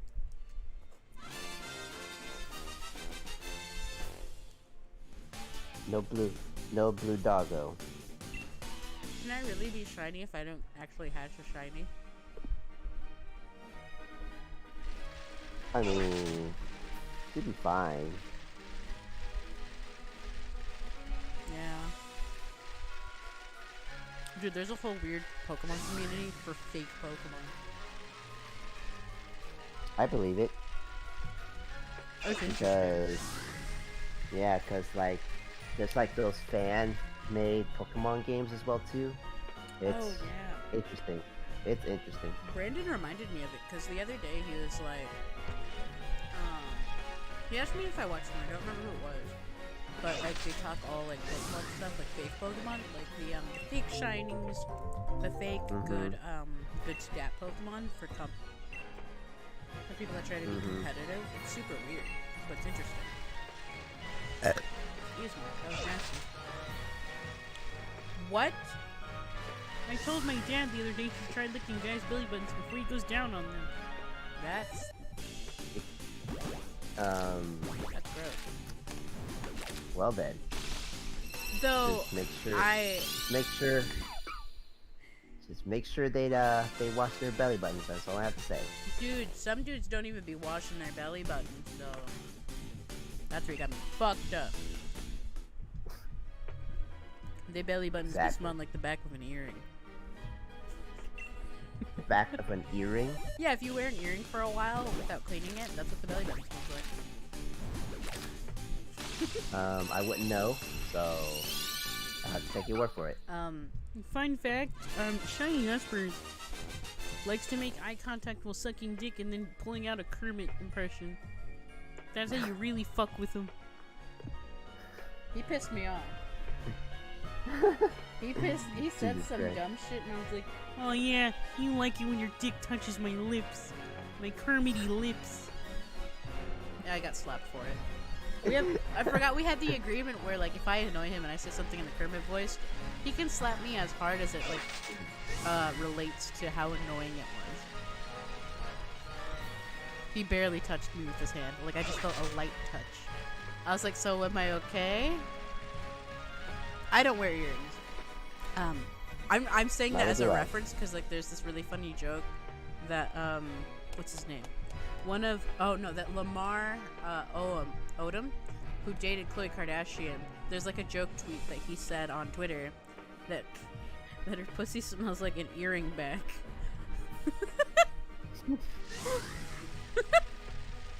Yeah, Gummy, I did that. It was great. So he like lightly touched my face and he's laughing, and I'm laughing, and his boner goes to like a slight. Like, it's much softer than where we started. Obviously. The Kermit voice was a boner killer then? Mildly. He still had it because my hand was on it. And I'm like, are you happy to see me? That's what you like, buddy boy? And then I got really slapped and it was funny. I like pushing the limits. You like to live dangerously? It ain't easy being green. I'm going to hell. Gummy. Look, I couldn't help it. It's a once-in-a-lifetime opportunity to surprise a guy with a Kermit voice. So shout out to anyone I ever hook up with. I'm gonna do it again. One of my friends said that he was like, dude, you gotta call the dude Scoober Doober Doo when you orgasm. It's gonna be funny. This motherfucker said shark bait ooh ha ha at me. Shark bait, ooh ha ha. Welcome, fellow shark bait. Shark bait, ooh ha ha. Enough with the ooh ha. Shark bait ooh Shark ha bait, ooh ha. I know, it's so bad, but it's so funny. Something about ripping that, like, masculinity from a man is so fucking... I get off on it, man. I don't know how else to say it. I don't actually come. But, like... Meme sex is the best. Yeah? Oh my god. Okay, so, like... I don't know if I should out myself this way, but I'm gonna do it. Me and one of my exes, like, I don't know how we got to this point, but we really wanted to have sex. And we had been playing Sonic 2 Adventure all day. So we're having sex, and all you hear is, Live and learn! Hanging on the edge of tomorrow! Live and learn!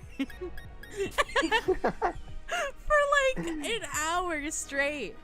And I was like, dude, if your fucking brother walks in, we're dead. We're dead. He'll know we're fucking right now. No one fucking listens to the title screen of Sonic 2 Battle for an hour. Live and learn. Oh my god. Oh my god. He's like, nah, no one will know. I'm like, they're gonna know. Edward, did you know? Did you hear it? That the bird is the word. Did you hear the live and learn for the hour? The hour loop of the chorus. No, I haven't. I'm afraid to look it up. Hang on, I got it. For scientific purposes. But I know that in PSO, on the private servers, they had like a custom. Well, there's two things. There's two things. One, there's a. excuse me, I was young. That there's one mission, custom mission, in which like the main PSO gathering hub. Once you start the mission, you hear the loop of live and learn the entire time, and then you could actually go to another mission. You don't go down like hunt or anything like that, but you go to a specific spot where you can buy CDs, and you can literally play live and learn. And you can also, I think you can play CD Escape as well too. I don't remember. Dude, we need to play that game again. I love the music from it so much. I literally will play that while I'm in the shower. For Brighter Day is my Sunday church song, by the way. Church song. Yeah, it goes hard. Yeah. I think I got it. I want to try to do it on the PC, but the problem is like the last time I tried doing it on PC, it didn't work for me. So I'm just like, what the fuck? And it's supposed to be like the right patch that's supposed to work, but it must have done something wrong. I don't know. Weird. Yeah, it is weird. Bruh, I don't want to watch a Mr. Beast ad. Just let me listen to Sonic the Hedgehog live and learn. Like, why are we fighting me on this? There it is. I hate myself so much. I'm getting war flashbacks. Oh god. You haven't lived if you don't suck dick to this song, by the way. Excuse me? Oh my god, I love singing the song as Kermit. That's Slipping Kermit. down your spine. Jesus Christ. But you can hardly swallow your fears and pain when you can't help but follow. I gotta stop. This is so bad. Live and learn, hanging on to the edge of tomorrow. See, my Kermit does this thing where he Kinda goes kinda like this, but he shouldn't. Can you feel your team go up inside? Yeah, I know you're face down on the floor. Oh, but you can save your sorrow. You paid and trade. And you can't help but follow. It puts you back where you came. It's a vibe. Gummy gets it. Gummy, let me know how that goes for you. Challenge of the day, boys. Get your significant other to fuck you to live and learn. Oh, fuck. Don't tell Drake I said that. You know, I'll tell Drake I said Drake? that. But, Gummy's partner. Oh. Sometimes I call him Rake. Because only Gummy gets the D. Get it? Did you get the joke? Nope. Sorry. Oh, wait. Nope, sorry. No, still nothing. Well, I tried. Dude, is it bad that I kind of want to message my ex and be like, hey, do you remember when we fucked to live and learn from Sonic the Hedgehog? Is that... Yeah, that's bad. That's bad. That's bad. That's stupid. That's bad. Don't do it. Yes, it is. Don't do it. God, no. Drake doesn't like music. You get him the fuck back in here. I will fucking grab him by the ankles. I will fucking tether him to a boombox. Is I'm it me tweeting or him your right now. voice like kind of go robotic? It's robotic Kermit. Oh god. Beep boop, do not compute.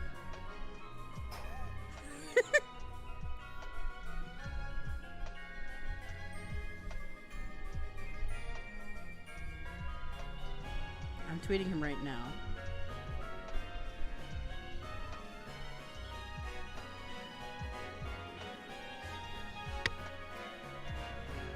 Tweet. I tweeted at him.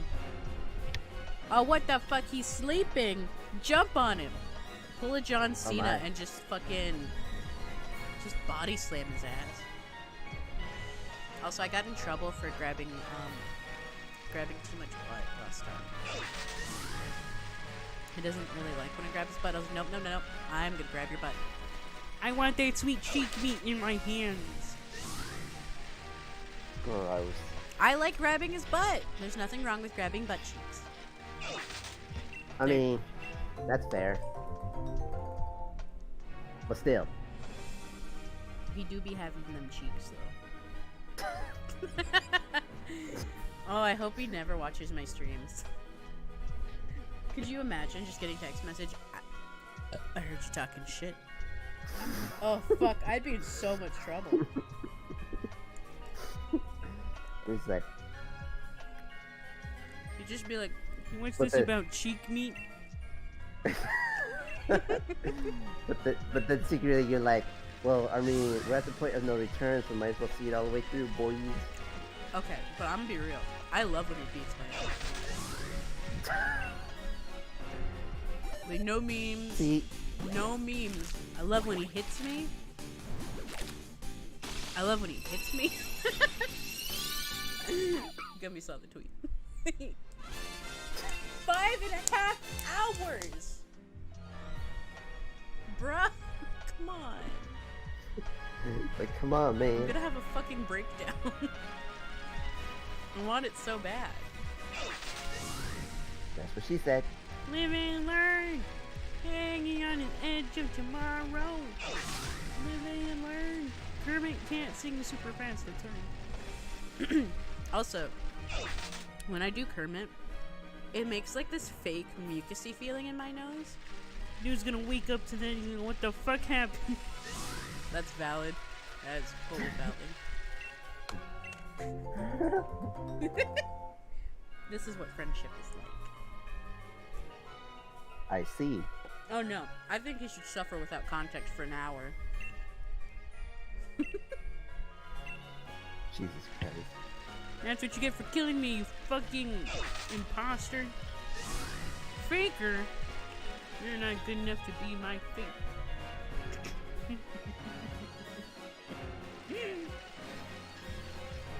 That was a Sonic quote. Well, technically that was a Shadow the Hedgehog quote. I'm Okay, tempted to re-download Sonic Adventure 2 on the Xbox. Oh, fuck yeah. I have it on Steam and the controls are ass, but I'm gonna play it anyway. Yeah. So Chad, I saw on Amazon, there's Sonic the Hedgehog Kigurumi and Sonic Slippers. Halloween is around the corner, my dudes. Dude, does Shiny need to try and get a Sonic outfit for Halloween and do an IRL stream? Where I sing Live and Learn as Kermit the Frog?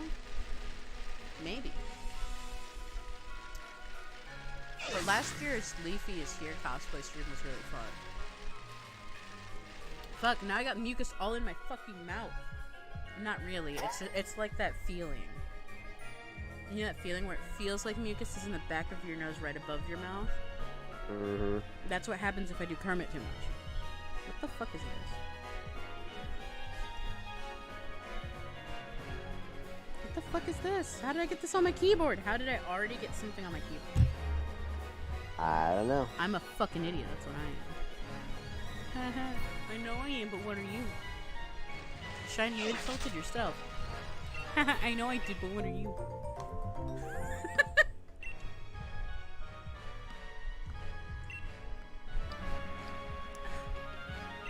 I'm getting to that desperate phase. I just want the blue dog. Right? We've been here for 5.5 hours, and Nintendo still has not given me my dog.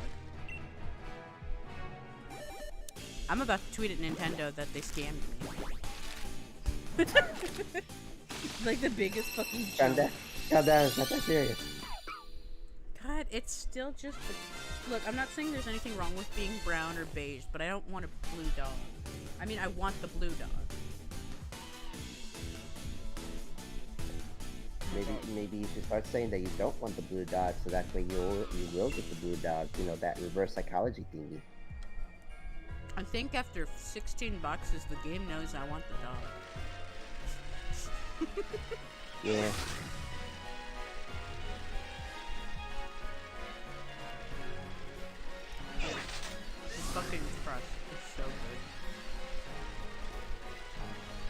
every now and then, our round table that we order from will make the crust too thick.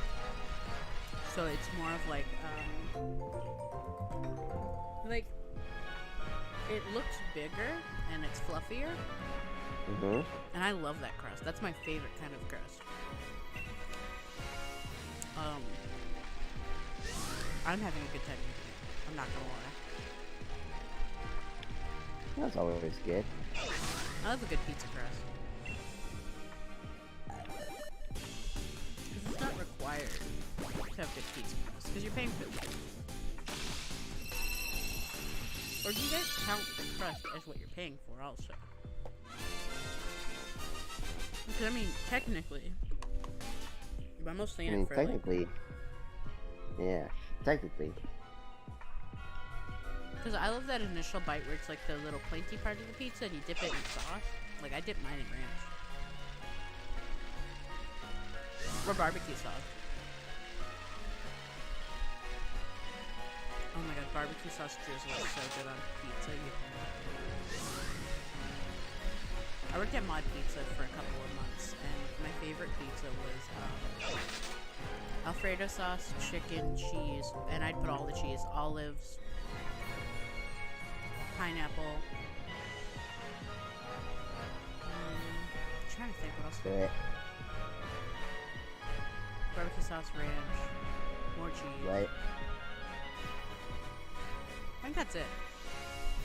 Right. Sometimes I put like spinach and lettuce because we did this weird thing called like salad pizza, which is just a pizza with lettuce on it.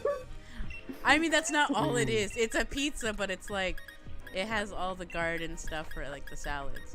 So like it has the cheese, it has the lettuce, the spinach, the arugula. Who the fuck picks? What kind of asshole walks in there like, look, man, I don't want no fucking lettuce. Give me arugula. Who is that asshole? To be fair, I had know. a bunch of them. They'd be like, I'll take the arugula. I'm like, why? Or the motherfucker that walks in there like, I want pesto sauce on my pizza. I'm like, okay, sure. That's fine. Gummy's getting clean. While I eat cold pizza.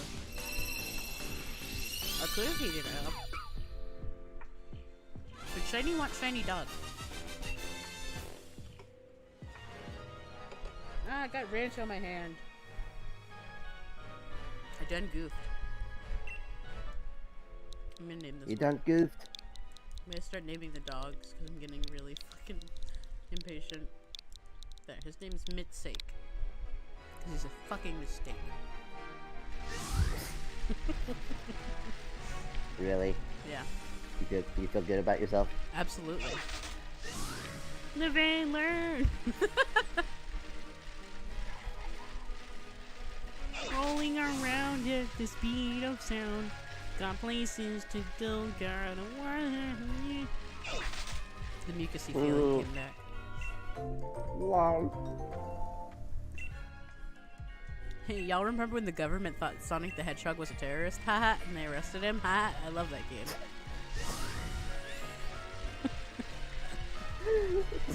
That's the plot! I know. It's funny. And they literally said, like, next to kill him, and they couldn't. If we can't take him by force, we'll have to kill him. That was a weird game. Yeah, it was. The more you think about it, the more it's like, why was Sonic 2 Adventure so popular? The chows. That's the only reason. I severely agree with you on that. Yeah.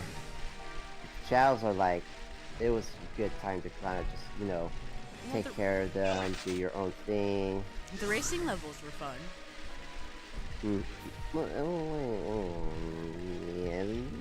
Yeah, sort of. Well, the later ones sucked, but the earlier ones were fun. Yeah, we'll go with that. I like treasure hunting. Like, I enjoyed that with Knuckles and Rouge. Until the moon. Fuck the moon level. It sucked. Oh, or the fucking vault level. Fuck that. The moon level. That was not made of cheese. I was significantly lied to. Oh look, another fucking dog. God, you might as well call me PETA, because I'm gonna put all of them down. Oh my god. Jesus Christ, dark. dude. That seriously did get dark. Jesus Almost Christ. as dark as the amount of dogs that PETA puts down every year. This is true. I'm only spreading awareness. How about saving animals' lives when they're putting them down themselves? Well, they believe humans shouldn't have pets, because that's quote-unquote animal cruelty. Yeah, God forbid you have a cat and give it a longer lifespan than it would have on the streets. Mm-hmm. Right, Mema? I don't think Mema could last 5 minutes on the street. Mostly because I live on a main street that's super busy, but like that has nothing to do with it.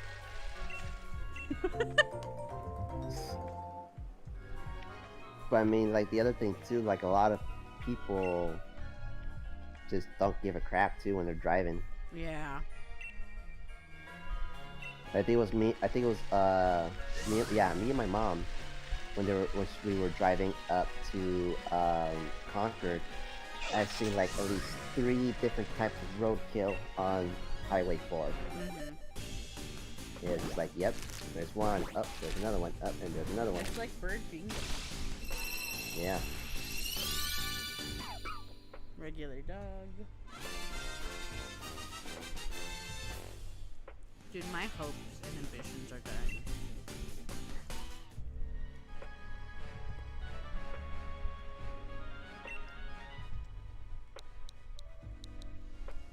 That's a fair name. Which are we gonna name it? I just gave it the little crying face. Jesus. Where it's just like, Jesus. this is my sadness. Hopes and dreams just dead. Here lies Squidward's hopes and dreams. And he's fucking crying with a bouquet of flowers. I love that episode. Good times. Poor Squidward, they shit on him all the time. So, technically, if I wanted to be a Twitch affiliate, that would go really well for me, and I could do that quickly. But I prefer YouTube because I wouldn't have to delete my VODs. They'd always sit there. And I could always like watch them back or whatever. Like Twitch automatically deletes them after X amount of time. And now with their like copyright stuff that's going on, I don't want to be on that platform. Yeah, and that whole thing with Pokimane and Dr. Disrespect and Ninja. Oh, that stuff aside, like the copyright stuff with like, if you have music in the background, even if it's copyright free, they're like making you take your VODs down. That's weird. That's stupid and weird and retarded. He was number 1! That's right, Brandon. You're thinking of Schwitty Watson Jensen.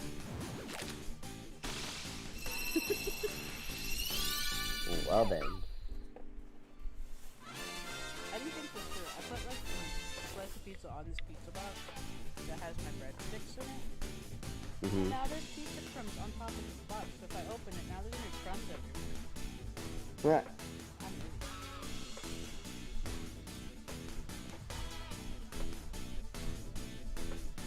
Did you know chewing on garlic can help a toothache? I did not know. I learned that this year because I had a really bad toothache. My friend was like, just chew on some garlic. I'm like, that sounds stupid. So I chewed on some garlic. And it's like, oh, it helps. Yeah, like my mouth numbed out, the pain stopped. I'm like, oh, okay. That's why you get garlic Why are bread. you drinking water from a spray bottle, my dude? Are you okay? Who? Brandon, he's drinking water from a spray bottle. Oh my. Do you guys think we can make it to 8 hours? This stream? You think we can make it? Me? No. I'm about to ready to crash. That's valid. Mm-hmm. I feel that. I'm Well, I over might here have to close- fucking jamming the B button. Did I not take the shiny or the egg? I might have to close my window tonight because fucking backyard fan music thing going on in Is the it too loud? backyard. It's not too loud, but I can definitely hear it. It's loud enough to where, like, you know, hey, like I don't have to close my window because it's kind of loud. Or it's just that little bit too loud. Mm-hmm. Dude, I really am worried about rain. I'm drinking from a spray bottle.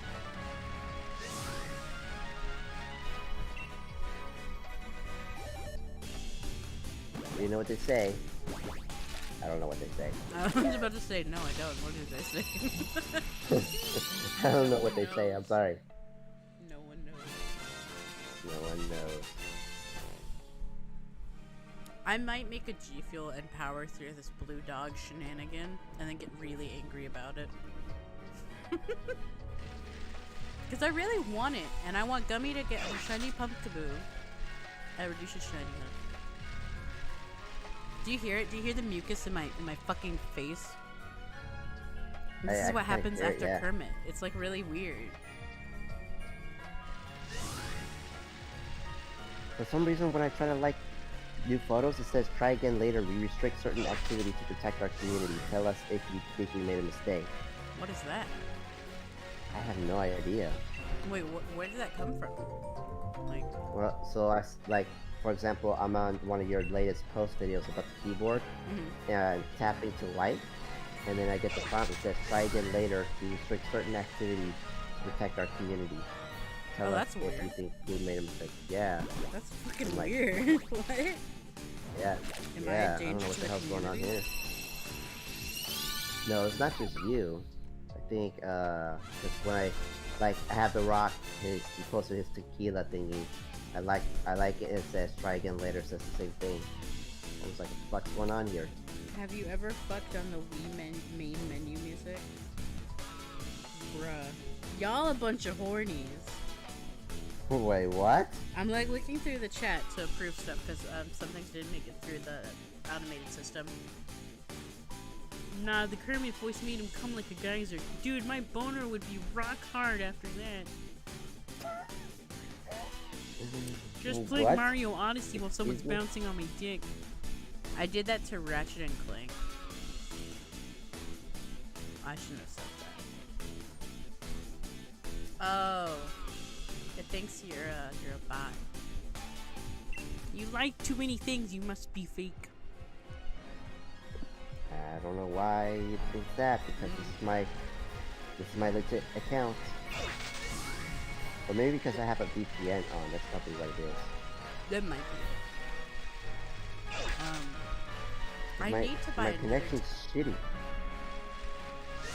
I need to get another type of watermelon G Fuel and another peach Sonic. And I really want to try the Wumpa fruit. The Crash Bandicoot one. That sounds really tasty. I wonder how much my discount points could get me off. Get me off. Enough of me being a fucking degenerate. I wonder how much money that could take off of my bill if I did that. But to be honest, I don't think I can afford a $40 G Fuel right now. That's included shipping, but Yep. As soon as I turn off my VPN, I can like posts again. weird. Yep. You're not allowed to have I'm not allowed to have a VPN. This stream was sponsored by Shark. No, it wasn't. It was not Shark. It was not. We're not sponsored by VPN, but we were sponsored by Brandon. I say that because Brandon did help me out. I really appreciate it. As a small streamer, it makes my day. Alright, we're going ginger ale number 3 because I'm really buckling up for the shiny. I might actually mix some G Fuel into my ginger. We're at that point. Right? Yep. We're at that point. Yep. Yep. It'd be like that sometimes. Yep. Monkey Dish is playing Rune Light. I don't know what Rune Light is.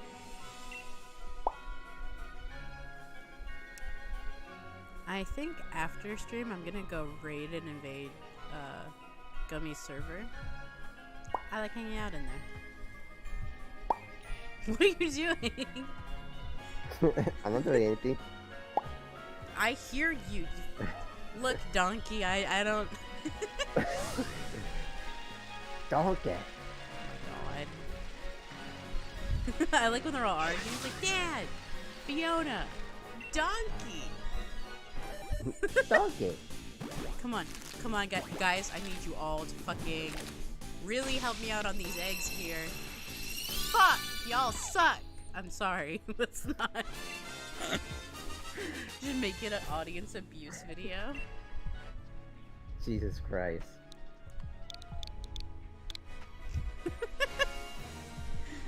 Oh, I really want it. I want the blue doggy.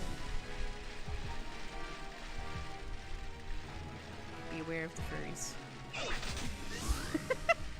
Yeah, yeah. Valid. Gotta watch out for them furries. The weird ones are the others. Oh, I remember I sent Gummy a post and I was like, I bet you know who this is. And it's the furry telephone. I have a soft spot for telephone. It's the cutest fursuit. But then I think about the adult person in the suit and I'm like, I hope it's a woman because it'd be creepy if it was a guy. No, it's most likely a guy. If we're being honest. If we're speculating. Mm-hmm. Well, if you carry the 3 to the 2 and divide it by furries, you get Donald Trump. Wait, what? Nothing. Excuse me? Nane? Nani? Watashi wa shindiyu. I hate that I can do that. Like realistically, like if someone wants to animate Kermit the Frog in like an Akatsuki jacket with a little sword,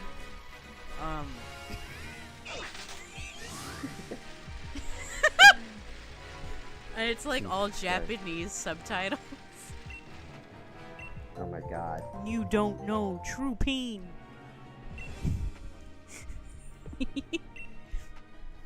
Oh, that's so fucking terrible. I'm sorry. So I finished my paperwork so that I can work seasonally back at the GS as a sales associate. I'm super excited. I have to wait for a phone call so I can go in for training. You know, to follow all the FTC guidelines and stuff. Because apparently, they every 30 minutes, very specific items need to be wiped down, and every hour the other stuff is. So that's a constant cleaning cycle, and I'm over here like, yes, please. God damn it. One more dog, Alice, I'm telling you. To the moon. You're like, yes, please, because there's some days there's just nothing to do. Yeah, especially with the way the economy is right now. Mm. Which, side note, it's funny, like, I mean, not funny. It's interesting to me how people find comfort in retail because that's how it's always been built, is you go buy something for yourself to make yourself feel better. Because capitalism. Dude, my mic really smells like brand new. It smells like new shoe. Yeah, it smells like new shoe. Can anybody confirm or deny that the Razer Siren Mini smells like a shoe? Well, it's not the weirdest thing. Like, sometimes when I get my new Chronicles of Darkness books, I sniff them, and some of them still have that freshly twisted smell. That like, printed paper and ink smell, though, is so special. Like, it's a different kind of scent. Like, it's very specific. Yes, it is. When I was working at It's Barnes like and opening Noble, up. I loved that smell. It's like opening up a new Sniff booster pack. It's like opening up a new booster pack. You just smell it. You're like, it's like Pro Jared with that Magic the Gathering video he did. Wacky. I really want to open more Pokemon cards. I feel like I'm an addict that's been like off of my bullshit for a minute. And I literally just got a Dreepy and a Thwacky card. Like, I got those 2 cards.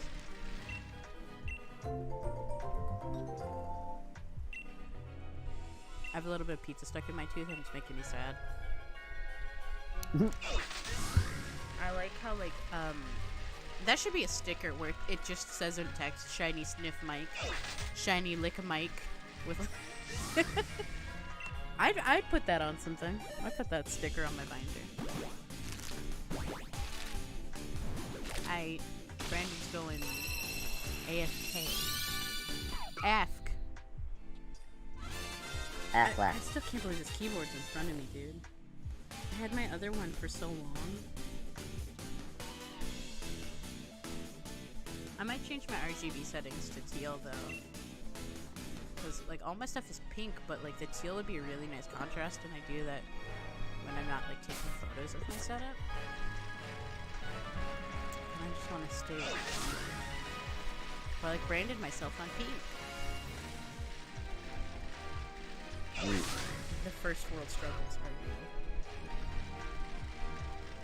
real. Are they really first world struggles? That sounds like every kiss begins with K kind of shit. Brandon. Every kiss begins with Kermit. And you can't say it doesn't. It absolutely does begin with Kermit. Because Kermit, like many things, begins with K. But don't get that mixed up. Kermit is not part of the KKK. We are not affiliated. I feel like I need to make that clear. Yeah, the fact that you have to make that clear, it's like so this is what we're doing now. That's where we're at. We gotta establish that we're not affiliated with white supremacists. That we're all inclusive. Hey, I can do it all day long. Apparently, the president can't.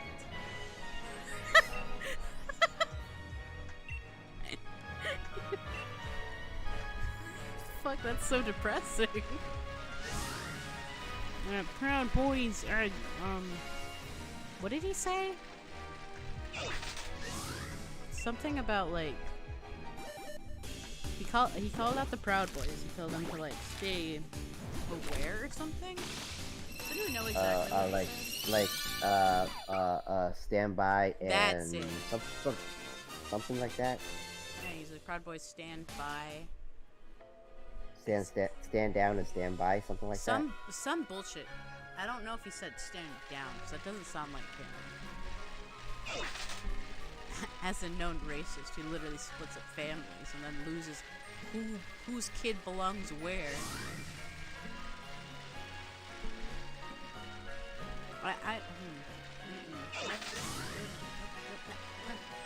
Not me, not I am Kermit, I am Fly. You said that so fast, what? I am Kermit, I am Fly. Am I not Fly? Are we fighting? No, we're not arguing or fighting. I'm just like, I just want to make sure that I heard what you just said. I'm a fly guy, I go hard in the paint.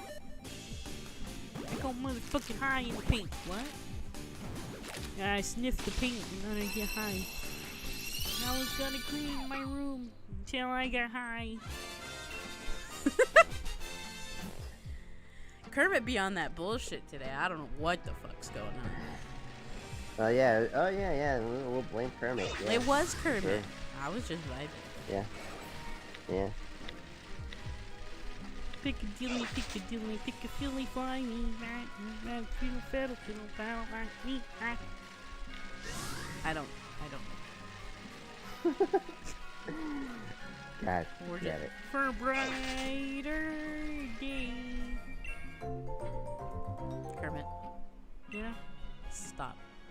but I wanted no. No. Bad Kermit. Ah! In this Amish paradise.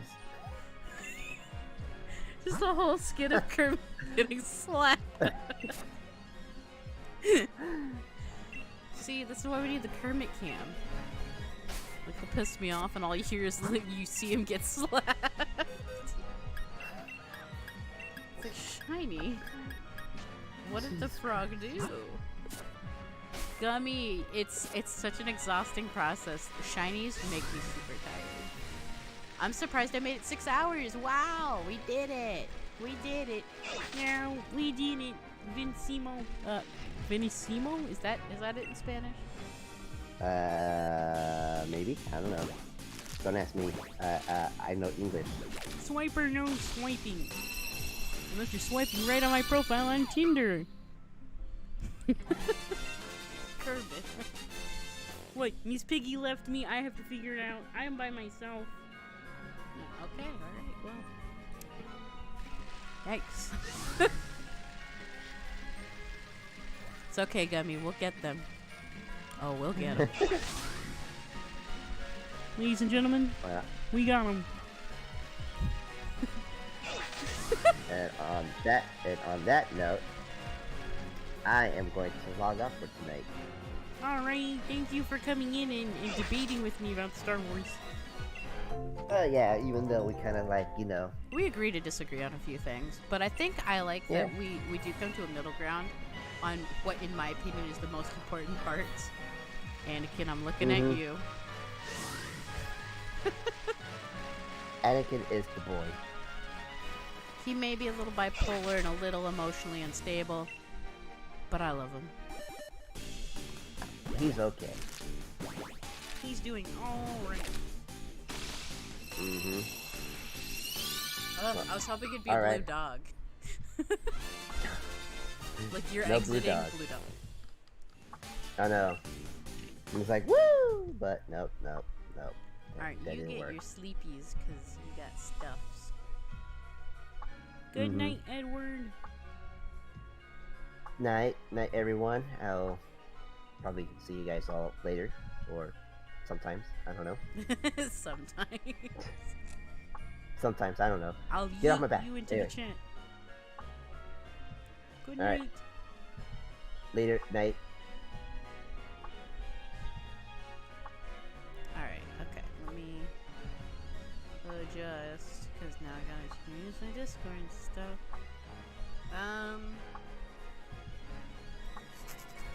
I am baby. We are gonna get this shiny. I don't care what it takes. I'm gonna get it. I mean, I do care what it takes. I'm gonna get it. Why do I keep stopping mid-bridge? Why is this a thing now? Like, I'm on such an autopilot. It is sick. Can I get away with some copyright music? Is that a thing? Can I get away with a little bit?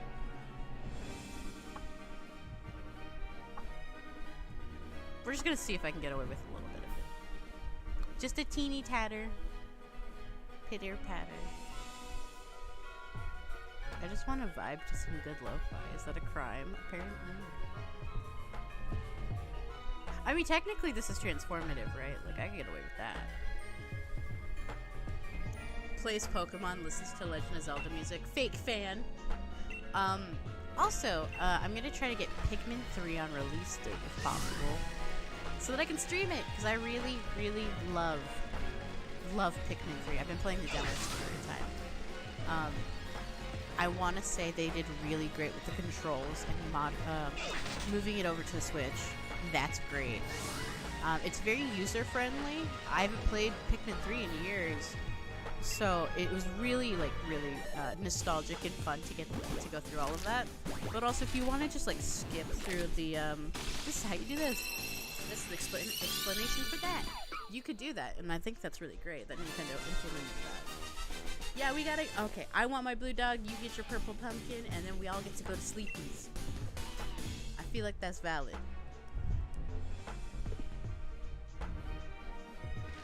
I really like Pierce from Pokemon. Pierce and the Dragon Trainer I really like from this installment. Pierce I go hard for. I'm not gonna lie. I mean, I'd listen to Live and Learn with that guy, if you know what I'm saying. And apparently only the chat will ever know what I mean by that. That's wild. Why the fuck am I so weird? Is that a niche kink? I feel like that's a niche. Okay, so I am absolutely home alone tonight. I'm a little frightened. Did me a frighten, a danger noodle. Oh, so the Razor Snaky Snake plush shipped on the 23rd. You were supposed to go get food. Go get food, baby. Go eat. Or at least get a snack. Oh, you have to start. That's valid. I've literally been drinking ginger ale and water this whole stream. I ate cold pizza, which I don't regret.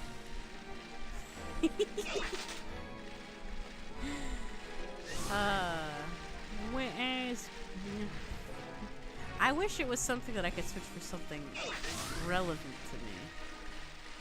Sonic is hot. Okay, if you didn't like Shadow the Hedgehog when you were younger, you're not a furry. Early signs of furries like Kovu from Simba's Pride, Shadow the Hedgehog, Inuyasha, and at least had a crush on some form of Pokemon. That I'm calling it out right now. If you can't check those 3 boxes, I'm a side-eye the fuck out of every furry. It's kind of like when someone comes out and they're like, "No, I'm straight," but they like had a thing for X character from X thing. Like I knew I was straight the moment I saw the English Inuyasha dub. The first time I heard his the English Inuyasha voice. Oh yeah, I knew I was straight. Loved the ears, loved his outfit. Okay, Rouge is valid as well. I forgot to mention her. Ooh, or Knuckles. I fucking love Knuckles. Knuckles has that, like, hood boy attitude. I've heard Gardevoir a lot for guys that like Pokemon. Like, there's a lot of pornover. It's weird. Am I not allowed to say that? Menma, can we get copyright stricken for that? Said no.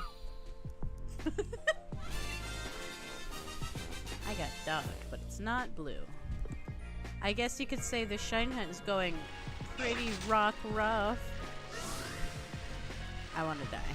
That was bad. It was all bad. I might shiny hunt for another Dreepy at some point because I fucking love him. Yep, Gummy gets it. Facts. Oh god. Who was it? There was another character that I went hard for. I'm trying to think who it was. Because I had a lot of character crushes when I was a kid. Riku from Kingdom Hearts is a big one. But that doesn't count as being a furry. That just counts as having fucking problems. He's like the edgy boys. But I really love Sora, so there's that. I didn't do it. It wasn't me. I've been doing it. Is it about Knuckles? Cause I do be loving that hood energy he be spitting. Because when Eggman tried to take that giant emerald, he's like, if I can't have it, nobody can. Bah! And he just broke it.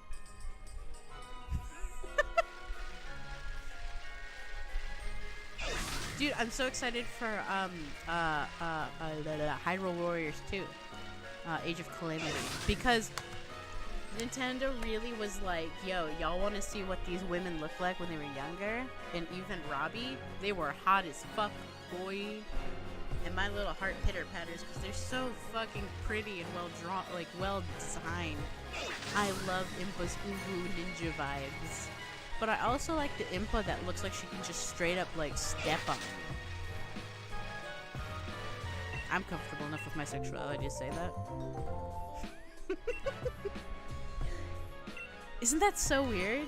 Like, you can compliment women, but then, like, Someone will be like, "Oh, are you bi or are you lesbian?" And it's like, no, I just think other women are pretty. Like, I can say other women are hot. Like, that's a thing. When I was younger, I was too insecure to be able to say anything like that, and I felt uncomfortable with it, so I was insecure. And now I have healthier, like, tendencies. That I grew up a little bit. Look at me! Maturing and shit. The fuck did Ed send to me? He sent me a meme. Oh, it's the one I looked at earlier. Never mind. Oh wait, no, it is new. What's this?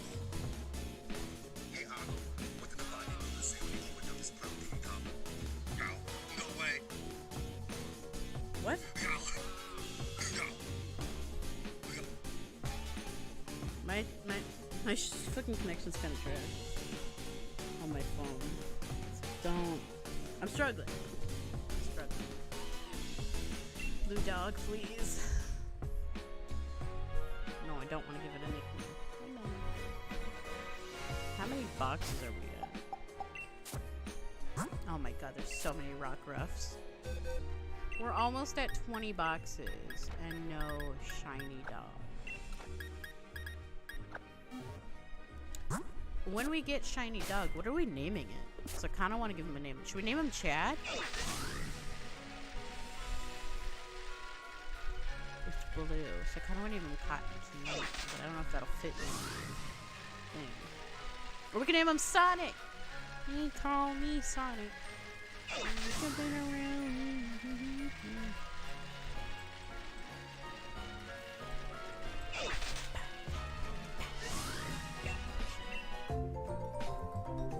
Can I get away with one copywritten strong song? Just one?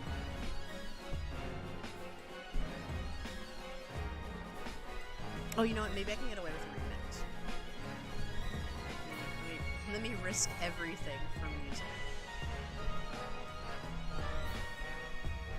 Let's see.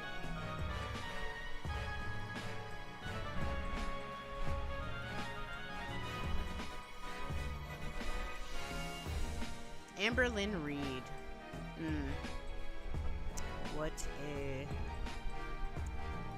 What an interesting one that is.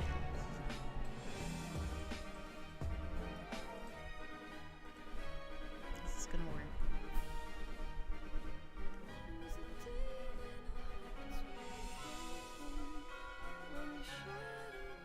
Is this a bad idea to risk it all?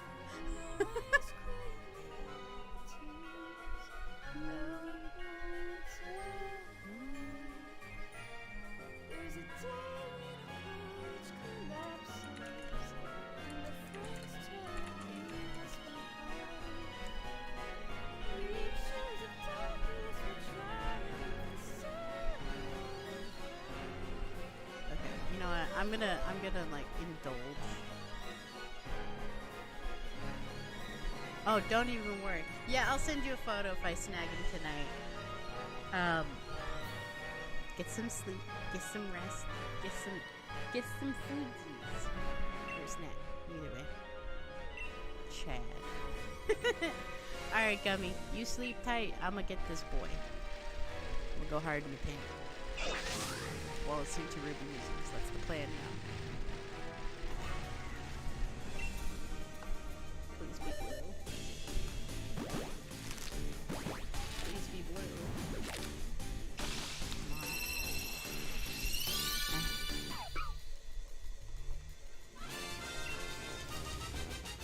on. Ooh, or we can name him Seabiscuit. I love you, Gummy. Get some rest.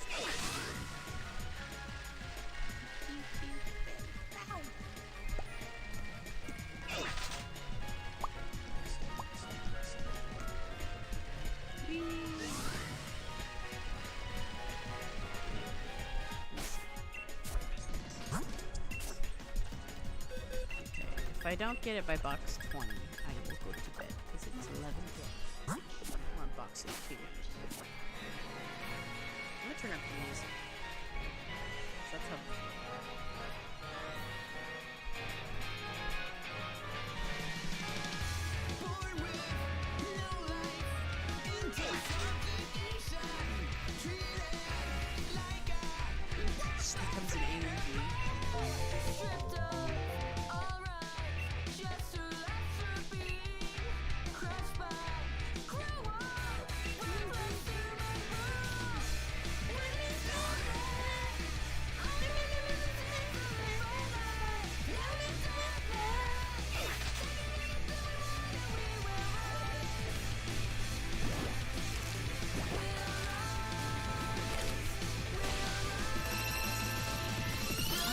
I passed the intro.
Done. Regular dog.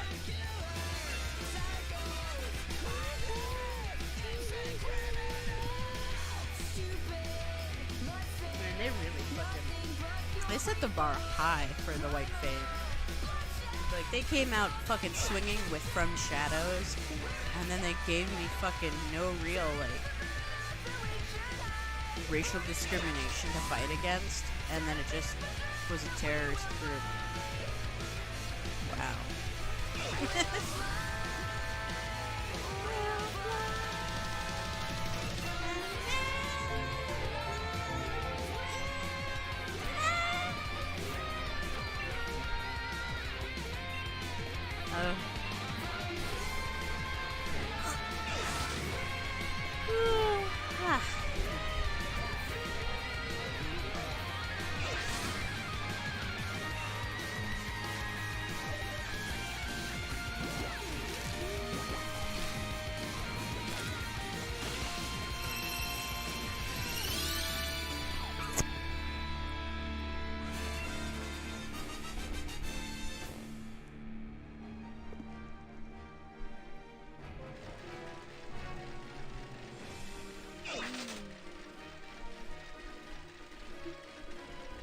Please don't.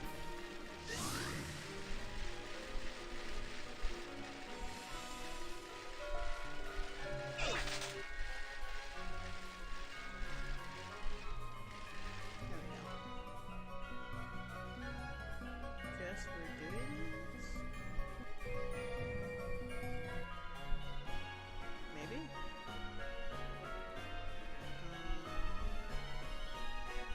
Let's try.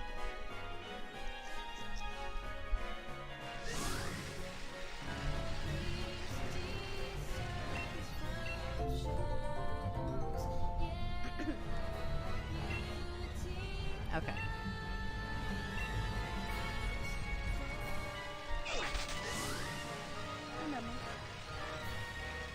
Okay, with your foot, that's cool.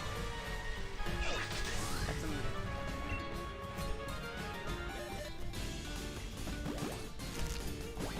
You're just trying to vibe and you can't just fix your foot.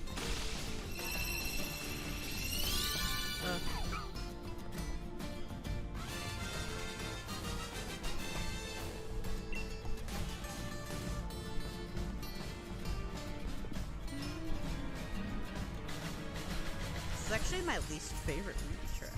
Fun fact.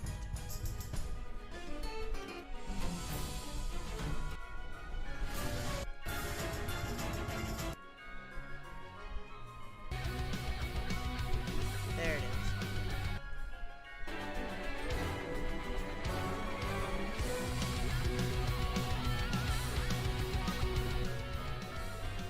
There we go.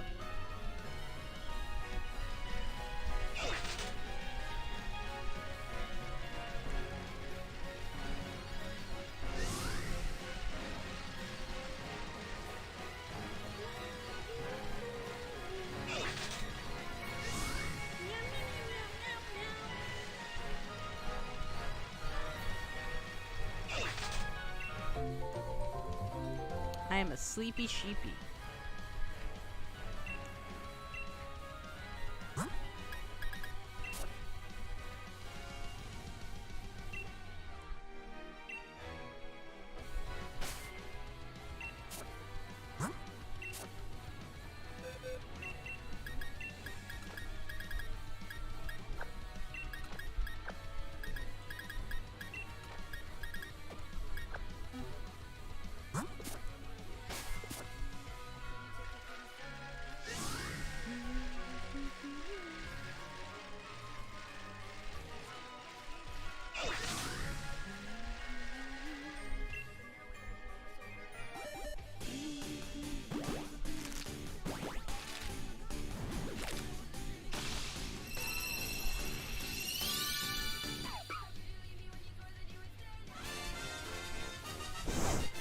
Ooh, okay.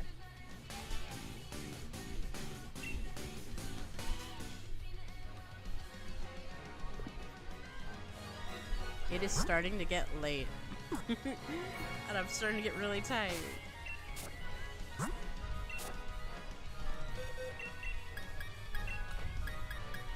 Come on, rockruff. We can make it. I know we can get this done.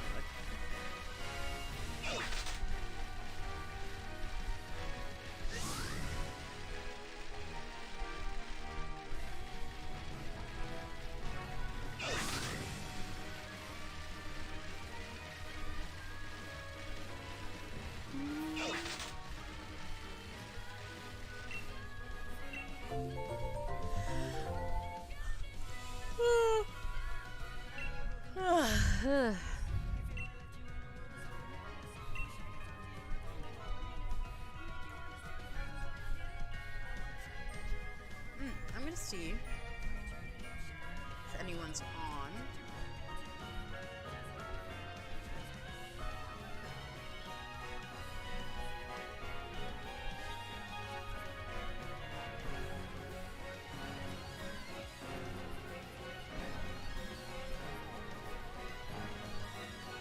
Oh shit, he is on.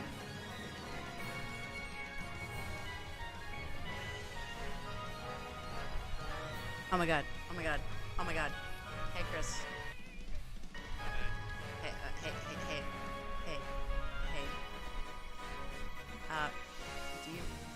Do you mind if I'm streaming? Because I'm shiny hunting. Go for it. I just wanted to harass you and see what you're up to. I'm not doing anything. I am 6.5 hours into this shiny hunt. And I've also been hunting it for about a month now. I just want the blue dog. I'm gonna be streaming for like 4 hours, for like 5 or 6 hours tomorrow. Ooh, what are you streaming? I'm doing Monster with the friend. Oh, right. What time so I can like watch? I don't know. Whenever he gets on, I'm just gonna start it. Gotcha. Sounds neat. Do you like my mic? Pretty good. Sounds really different. Yeah, I don't sound like I'm 40 miles away. Yep.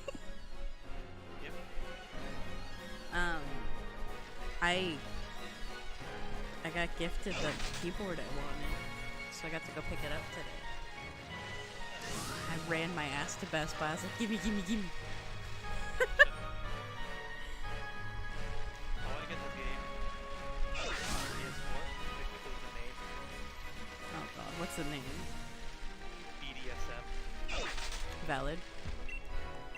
Big Drunk Demon Massacre. Fuck's sake. And there's titties in it? We were definitely oversharing on stream today. And I was like, I like relived a little memory where me and an ex like went at it for about an hour, but all you could hear is the Sonic Adventure 2 title screen live and learn the whole time looping.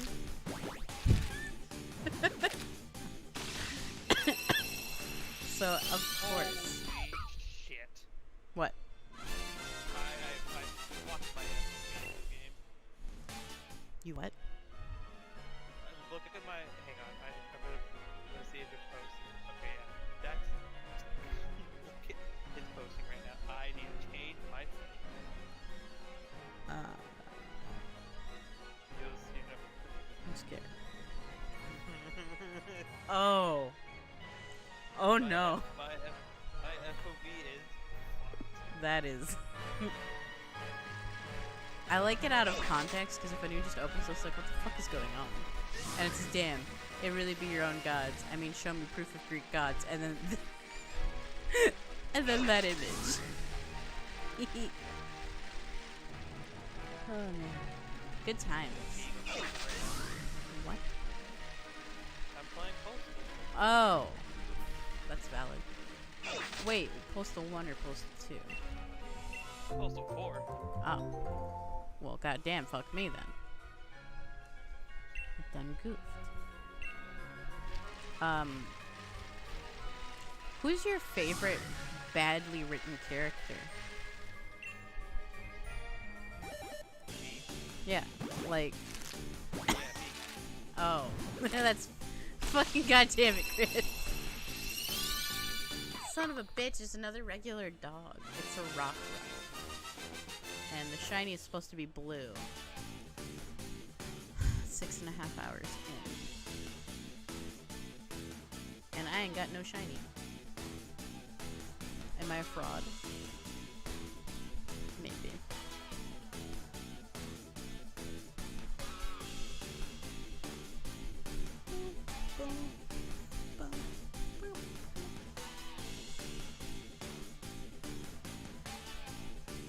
Damn.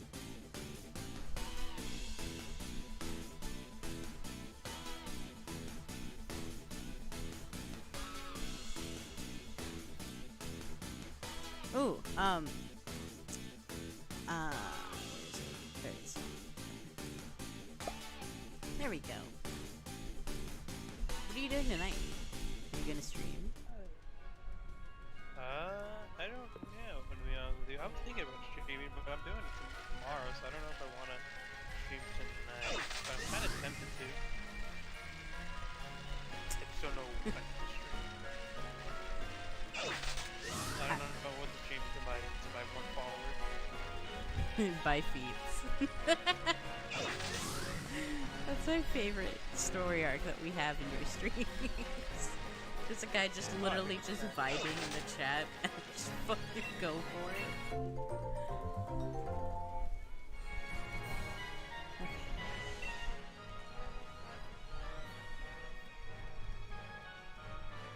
What is this? Is it just a sensitivity thing? I don't know what this little thing is for. Is it volume? Is that a volume control? For what? On this keyboard, there's like a little scrolly thing on the right side. On the top right? Yeah. It's the Black Widow V3. It's probably. It looks I like a don't little know. corn cob.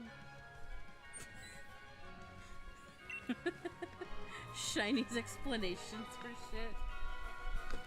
Okay, let me see. Let me get the little manual. The fuck is that? Well, I found it in Spanish. Oh, it is a volume controller. Media control button.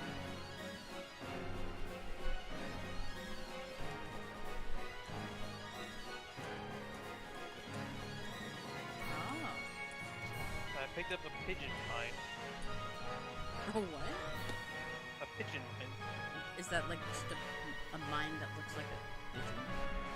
No, it's a mine that's filled with pigeons. I was close. Oh, they have arcade games in here? Come on, give me a Oh, shiny. yeah, dude. I need they your got? good luck, Chris, to get this shiny. I've been working so hard to get it. Coin Gob with Turbo? Oh, he's my favorite. Stalker, clean, clear assurance? Oh, hell yeah. What the fuck are you talking about? I'm playing Area 69. I get it. That's the second. You need to stream this. I want to watch. Dead ass. I will literally end my stream, give up on this shiny hunt to watch you play Postal. Oh shit, Crack-A-Man, my favorite. What the fuck? Oh, there's a game called Vroom Vroom, and you're in a wheelchair.